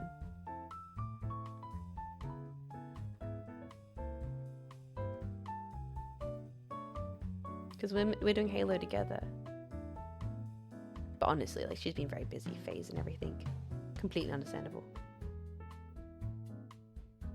And then I've had so much life stuff, projects, family. So, you know. She joined phase and now she's too big to play Halo with me. Ooh.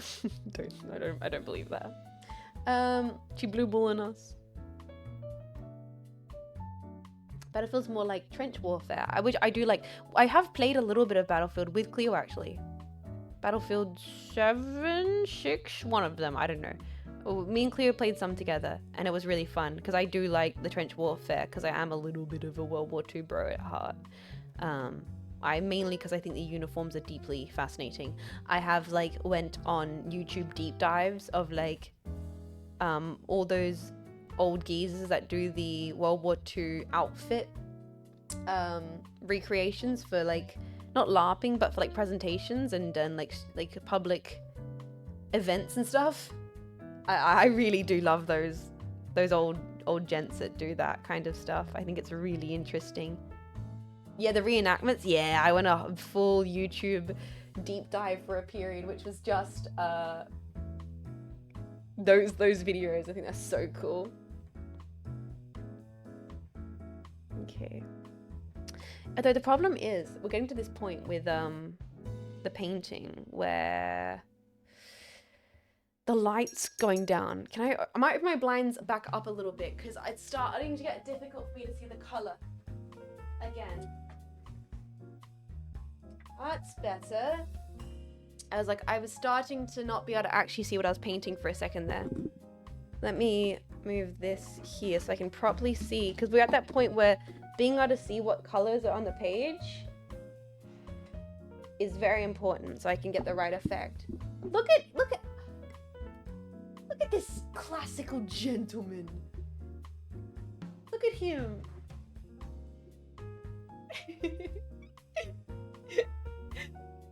He looks very real. Very real boy.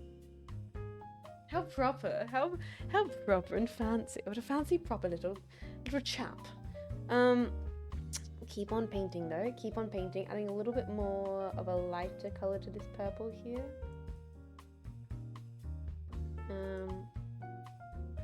So handsome. He looks real? No. I mean, once again, maybe this is my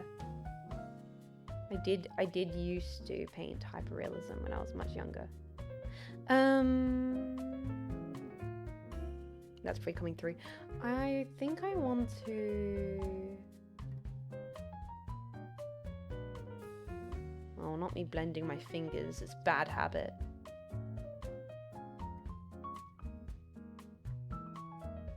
I should be blending with this brush instead. I should stop doing that.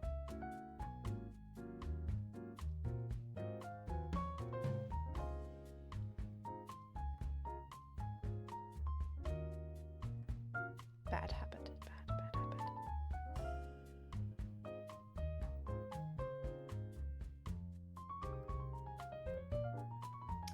Bad habit. Lick the fingers now. Hey, not enough cadmium to really entice me, buddy. It's gotta be more toxic.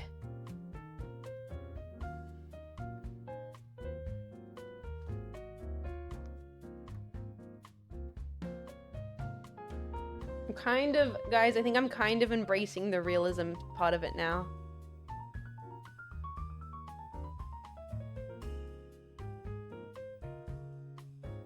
I think I'm kind of like, no, he is a semi-little realistic pack. I think that is what I've ended up painting, isn't it?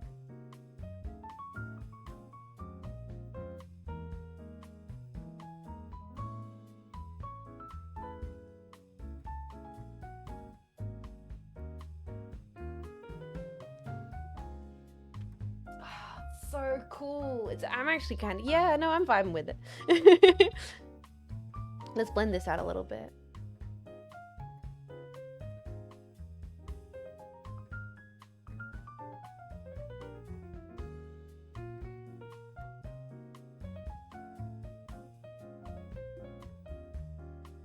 Yeah.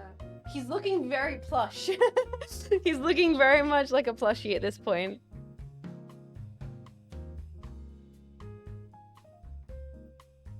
The more I add the shading, the more plushy-esque he kind of becomes. But it's kind of great.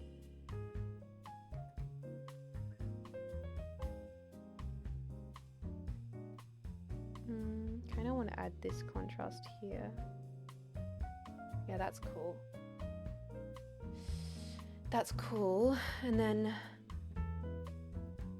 bring this shading down here a little bit.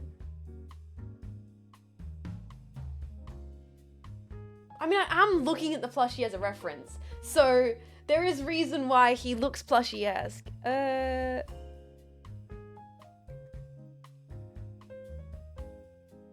was not meaning to make him so realistic. It's kind of just naturally happened, hasn't it?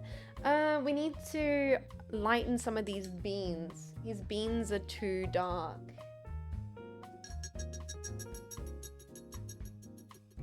very loving portrait. Painting of the jetpack by Jean Faymas, made with love. Let me lighten up these beans. Is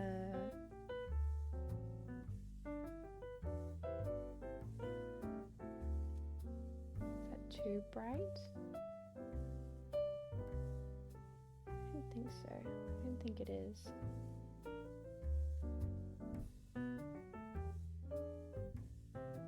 Maybe I can make it a little more pink in tone. Darkening the pitch painting at the same rate the sun's going down. If the jetpack makes a time lapse of this, it's gonna be very interesting to me to see the lighting change and how I was like trying to compensate for it constantly throughout the painting.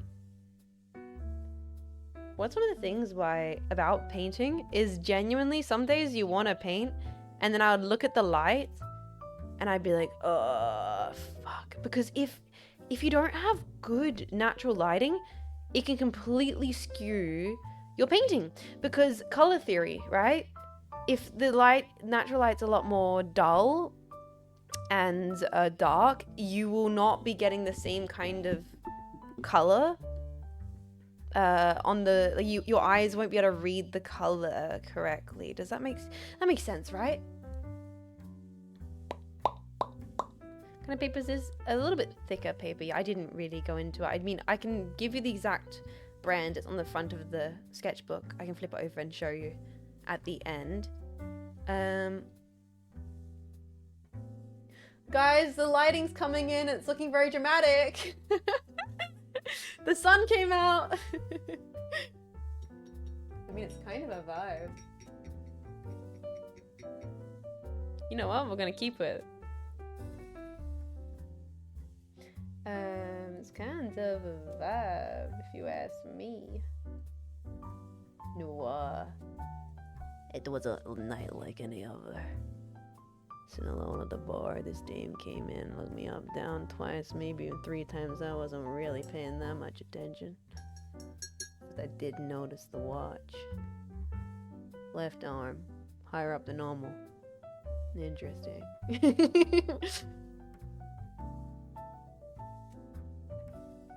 I don't know why I like doing that so much. Ain't nothing more satisfying than just like slipping into a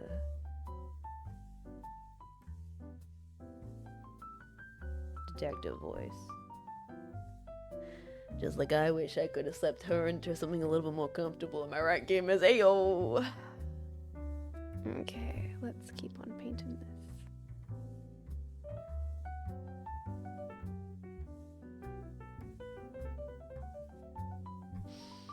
She was a tall glass of water.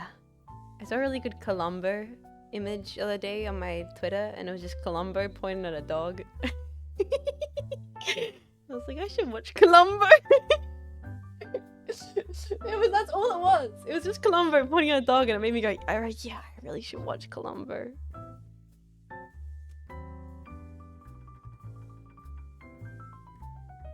I know I would like this. I know I would like this. I have it saved on my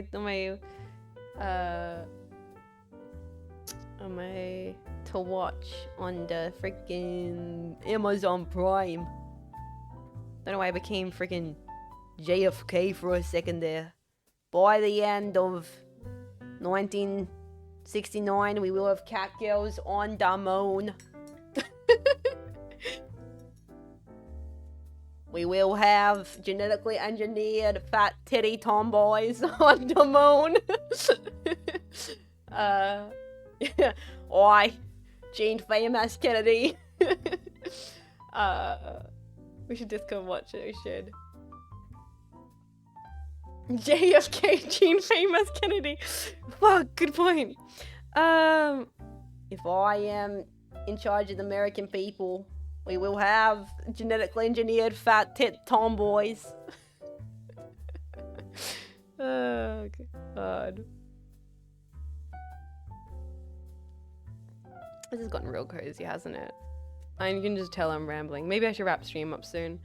I think honestly, I am at that like late stream cozy zone stream sludge, but I'm just enjoying painting so much, guys. Fuck, I can get my hands to the moon, bro. He's really coming together. He's really, I think I'm almost close to being done though. I think I want to do some weird stuff. Before we finish it, I think I want to add some green. It's missing green.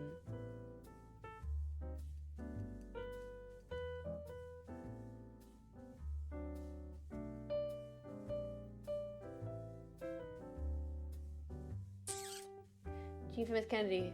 We chose to go to Cynapse and do other things, not because they are easy, but because they are hard. Just like I was hard for Marilyn Monroe. Like, that's still crazy, right? She went up there, full coochie mama out, being like, happy birthday.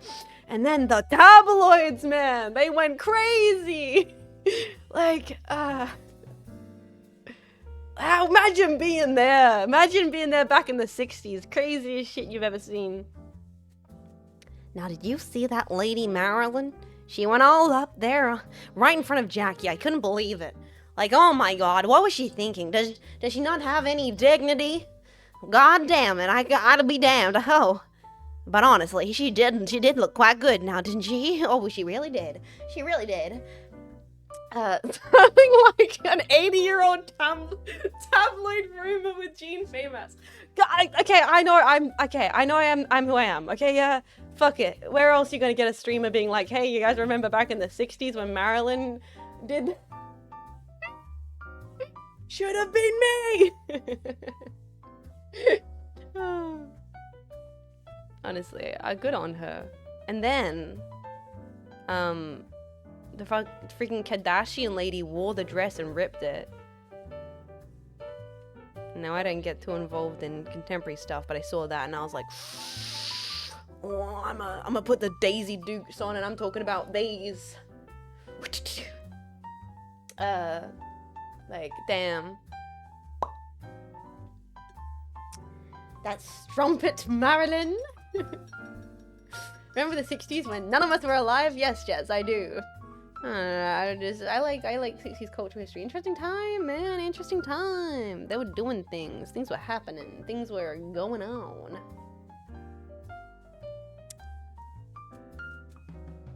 Oh, man. Things were shaking, baby.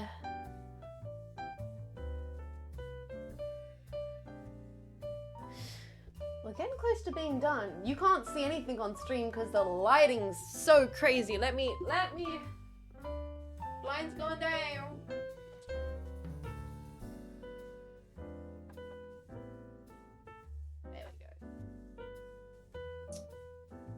There we go. Well, there we go. Wow, golly.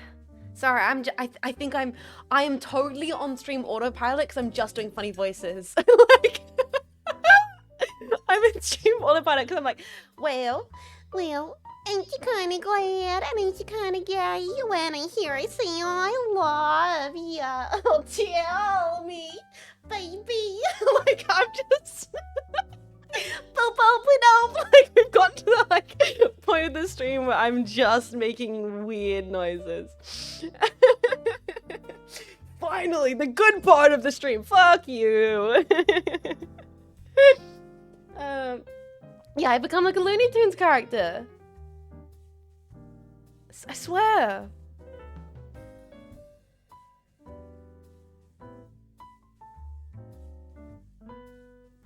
Okay.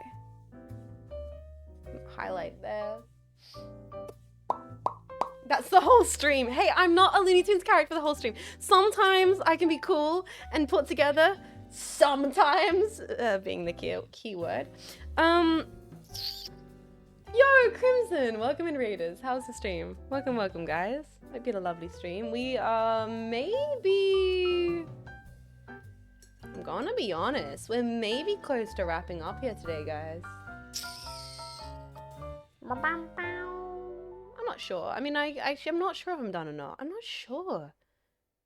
I can't tell. I'm still in such a good mood. It's looking good. But yeah, readers, you can head off. That's all good. No pressure. Hang around. No, I think I want to keep on working on it a little bit more. Blend this here a little bit. He's not done just yet. We're getting very close to it though. This calls for a 3-hour karaoke stream. Paisan, out of all the days you could convince me to do it, we were talking about music beforehand.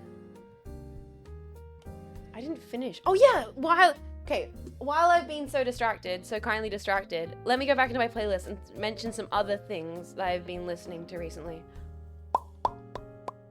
Let's have a look-sees here.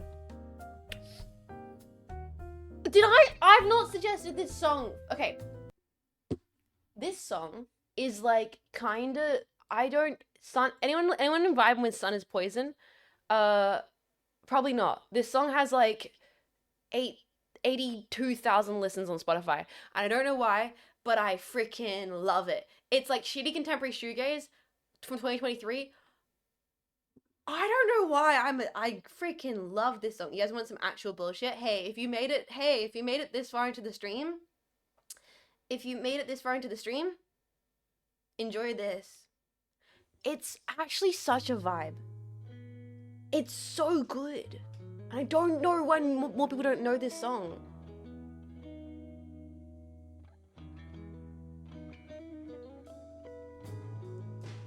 Woo! It's so good. I love the lyrics as well. I love the lyrics so much. I just think this is a really well made song. Hi, Cheesecake. Mawasi! Oh my god, I streamed so long that you got to raid me. Hi guys, hi!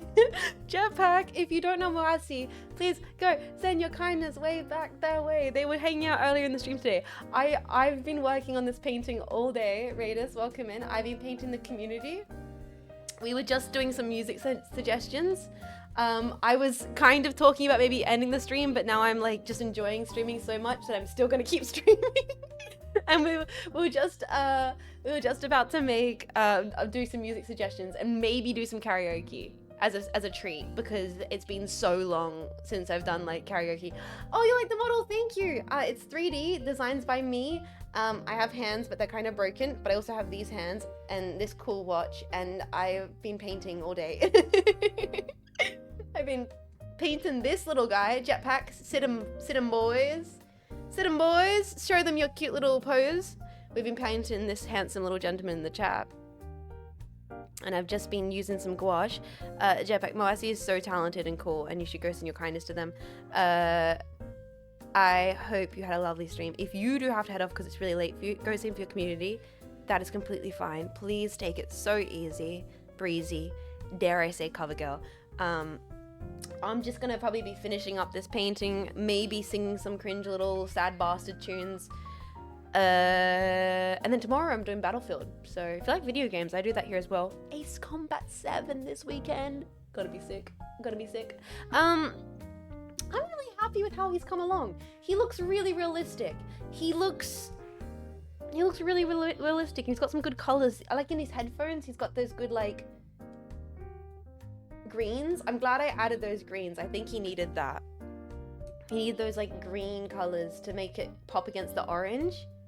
Hyper realistic. I didn't mean for him to be realistic, but he kind of became a realism painting without me meaning it to be. It's like it's got a little bit of flavor to it. It's got a bit of tasty flavor. I think what's annoying me is this shadow here cuts in. I think I want to bring this highlight down a little bit. I think I want to bring that highlight down just a little bit. Not sure how I feel about that shadow. So let's try bringing this down just a little bit. and blending it a little bit more orange. But yeah, put something in front of him to balance out the composition. I don't even know what to put in front of him. I mean, if I was aware I was gonna make the painting look like this, I probably would have done like a full jetpack still life scene. You know, I think I would have put a few more things in the framing, but I wasn't sure it was gonna go this way when we started. I just kind of went with the vibes.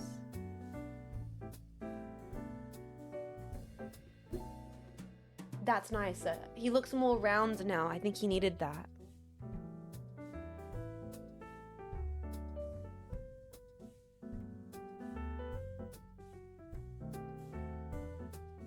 Bring this down here. Yeah.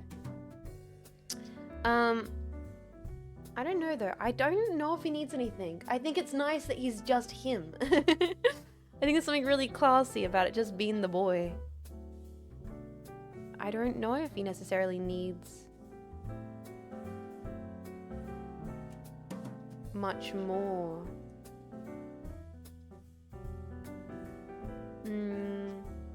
He's perfect as he is. I think I just need to nail the last few little details of the shadows and then he's kind of done. Hi, Miss Famous. It's a very nice painting. I like the lighting and shading. Thank you, Tactime Tactics. I appreciate your kind words always. Thank you so much. Yeah, maybe I should have done a bit of a different composition, but hey, it is what it is, and I'm actually surprised with how fun and chill the whole thing has been. Sorry, Raiders. I'm also late into the stream, so I'm a little bit spaced out. Ground control to major jets. I'm at that point where I'm really in the zen zoning kind of phase of the art and just, you know, just kind of embracing the little details. Yeah, the Raiders called it a very rare art stream. It's been a hot second. Normally I'm rambling about something I saw on the Twitter why I fall off platforms and video games. You know what I want to play? You know what I want to play? Because once again, it's late in the stream and I can play my own music. Evil. Brilliant. And I can get myself DMCA'd. Brilliant. I want to play I want to play some music that I like. I love getting the stream muted. It's my favorite. I like living dangerously. Also, maybe I'll finish the other song that I was playing before Moasi came in, but we're not right now. I want to listen to this song. Wes Montgomery. Yeah, let's listen to some good music. This will be muted, so if you're here, enjoy it. While we finish up this painting, I'm gonna keep it quiet. You guys enjoy the music. I'm gonna kind of focus on actually getting this done. I'm gonna just kind of like lock in. This is very rare for me, but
something into the background to add like some dimension or some depth.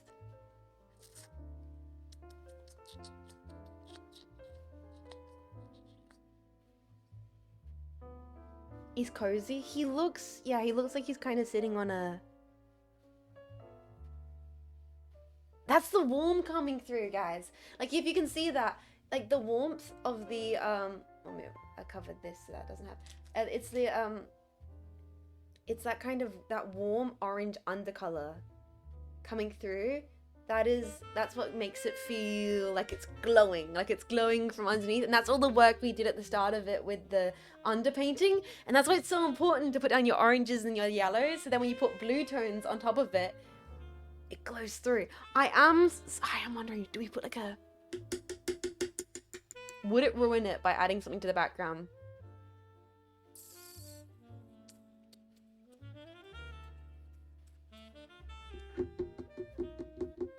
I'm thinking. I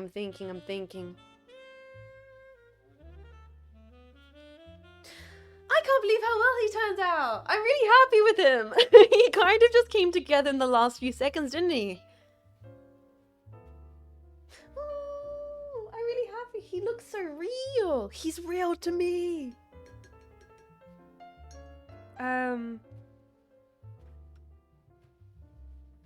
It does make it pop. Yeah, you might not be able to see it on the smaller camera, but on this camera here, hopefully it shows through those little like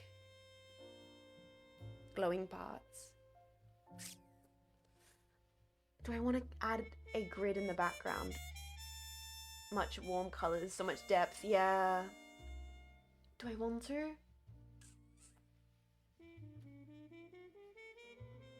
Not sure how you made it look like plush fibers. It did, because I was using the jetpack plushie as a color reference, so he ended up looking like a plushie. Do we get to drink the paint water now? Yeah, take a sip. Open up. Yum, yum, yum, yum. Enjoy it. For you.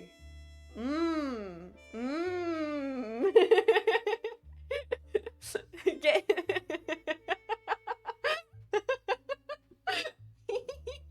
Yummers. All the jetpack drink emotes. Thanks, Buzz. That hint of lead? Yeah. Finally. You know what? I'm going to resist the urge to add anything to this, I think. I think I'm going to do my... Oh, I put white paint all over me. There we go. White paint. Now I look like a real artist covered in paint. I think I'm going to resist the urge to add anything else to this. We get to the final thing though. Okay. Let's move the subject here so this can be on stream. We get to the final thing. Put it on this corner maybe?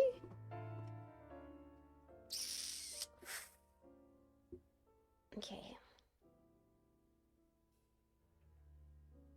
Make sure I get a lot of paint on my paintbrush.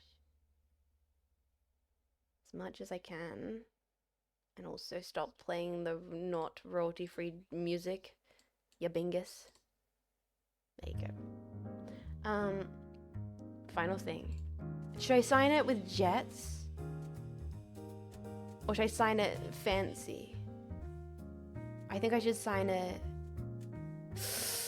Guys, do we do it like a Jean Faymas signature like this? Right? Do we do like that? Oh, I'll show you on the stream better. Like a fancy one like that? Or do we do like a...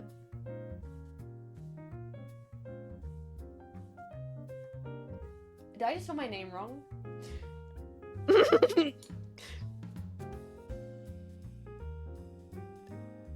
So, or do we do something like that? Do we do like a simple... Do we do like a simple Jets? Or do we do like a classy Jean Faymas?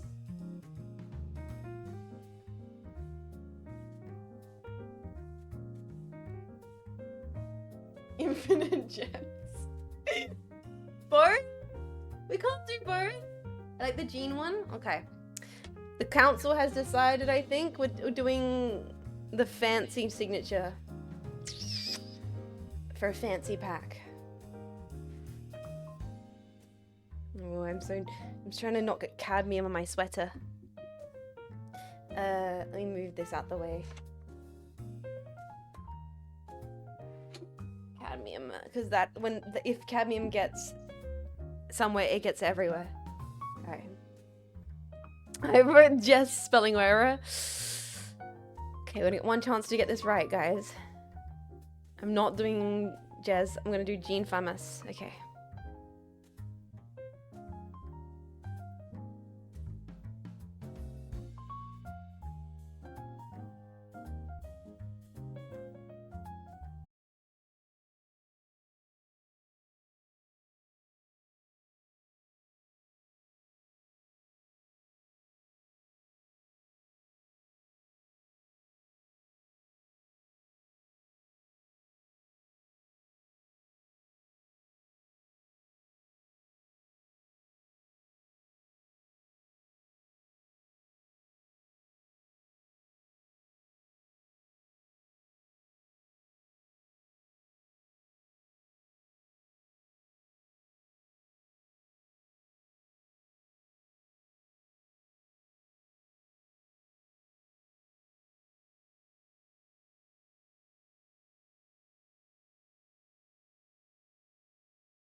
Let the art be on screen by itself for a second.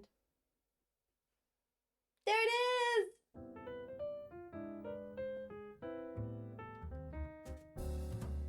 I feel like you really get to appreciate it now.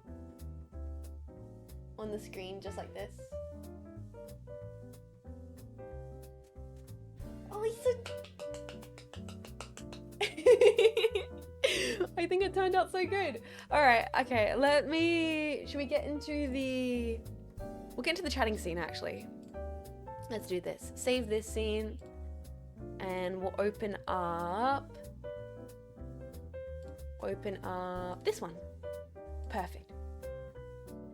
And then we'll do some karaoke and then we'll call it. Turned out lovely. Thank you so much, Coulter. Thank you for hanging out today. It was really vibey. It was really cozy. I got to show off my watches. I got to talk about... I swear there were things I forgot to talk about.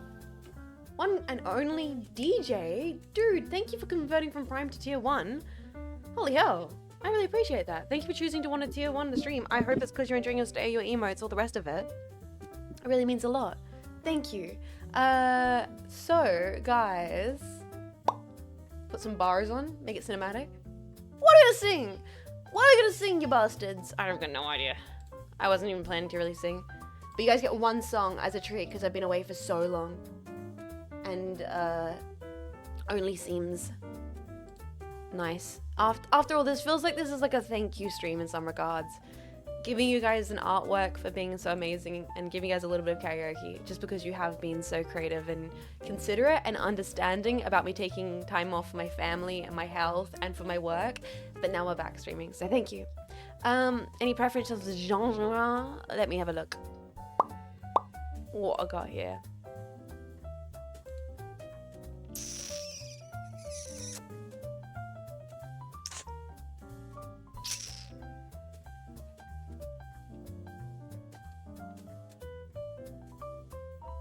We could do that one. We could do that one. Let me think.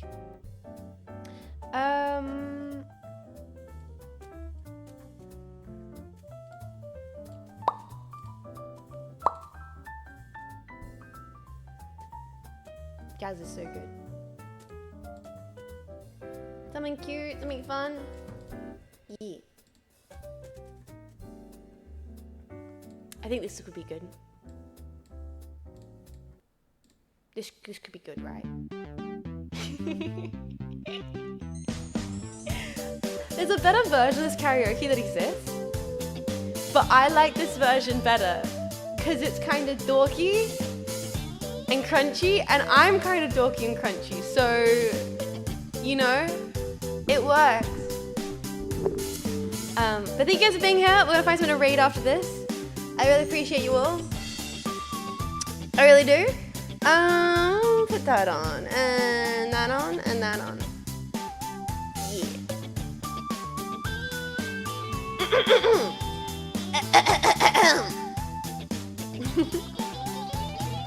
Home is where I wanna be. Pick me up and turn me round. After none, born with a weak heart. I guess I must be having fun. The less we say about it, the better. We'll make it up as we go along. Feet on the ground, head in the sky. It's okay, I know nothing's wrong, nothing's. Oh, I've got plenty of time. Oh, you got light in your eyes, and you're standing here beside me. I love the passing of time, never for money and always for love. Cover up and say goodnight, say goodnight. Classic. Oh no, it's probably one of the best tunes ever made, right, bros? Just incredible. I was like goofing with it though.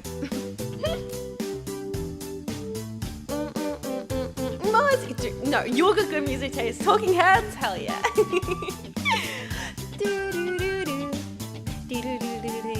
I was really thinking about, are you singing this song the other day? Oh, stop it! No more compliments. Now start insulting me. Shamada! How you doing? Home is where I wanna be, but I guess I'm already there. I come home, she lifted up her wings. I'm guessing this must be the place. I can tell one from the other. Did I find you or you find me? There was a time before we were born. If someone asked, this is where I'll be, where I'll be. Oh, we drift in and out.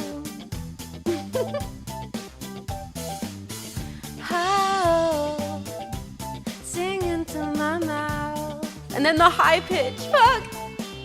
Out of all those kinds of people, you got a face with a view. I'm just an animal looking for a home share, the same space for a minute or two, and you love me till your heart stops. Love me till I'm dead. As I look up, as I look for you, cover up the blank spots, hit me out, and I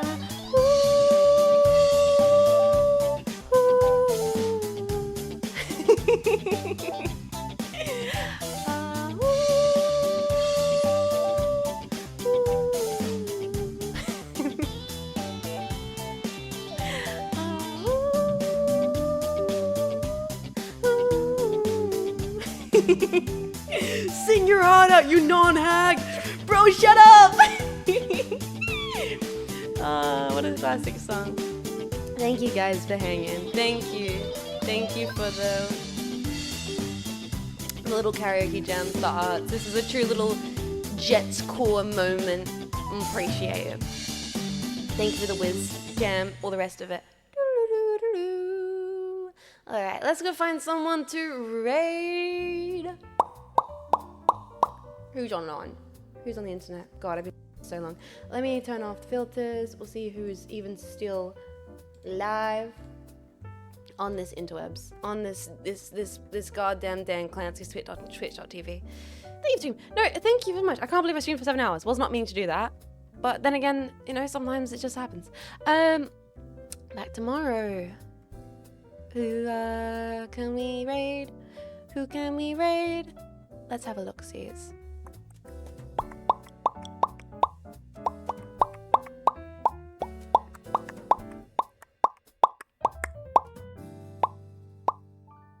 Ooh, Vespa's live. Who else is live? God, Shimada, great to see you. I hope you're doing lovely.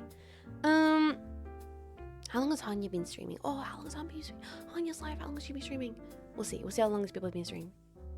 Ooh, because I've been live so long, she's probably been live too. Vespa just started. We might raid Vespa. Oh no, Hanya's been streaming for 3.5 hours. Let's raid Hanya. Let's raid Hanya. I've never get to raid Hanya. Let's raid Hanya. She's doing goo. She's doing spooky ooky gaming. Hell yeah. Let's do it. Let's do it. She just started. Hell yeah. We're gonna raid the Hanya. Here's the raid message. Please be nice to her. I know you will. You're the best. Have amazing, wonderful, brilliant, lovely. Until next time, just in case I don't see you next time, it's all good. This time, I gotta say, Jetpack jetting out. Thank you for being here for art. Thank you for being here for karaoke. I know it was vibey, but I'll be back with Ace Combat. I'll be back with Doom late in the week. I hope I see you guys for it. If I don't, that's okay. I'll see you around. Bye-bye. Bye-bye. It was a vibe. You guys are a vibe. You're the best. I really appreciate it. Thank you once again for being understanding. I know I've been offline more frequently recently because life happens, siblings have babies, health, but I'm really glad I can stream for the rest of this week and the rest of the start of next week, so I'll see y'all for it. See you around. Y'all come back now, you hear? Raid. Exclamation. Did I spell it wrong? Alright, get the fuck out of here. Alright, bye. Bogey! Thank you for the $6.90. Didn't have to do that. Thank you. I appreciate it. You probably said something to that too. You said something cheeky. What you say? Thank you for the stream. I appreciate that. Thank you. Beloved Ahania, y'all. I don't know why I said y'all, but I did. Now I can't take it back. Alright. Adios. Au revoir. Good night. Be good. Bye-bye. And if you're still here, thank you for hanging out. I had a lovely time. I really did, and I'll see y'all. Okay, bye. This has been a Cynapse Inc. broadcast. Cynapse Inc. linking you with a safer tomorrow.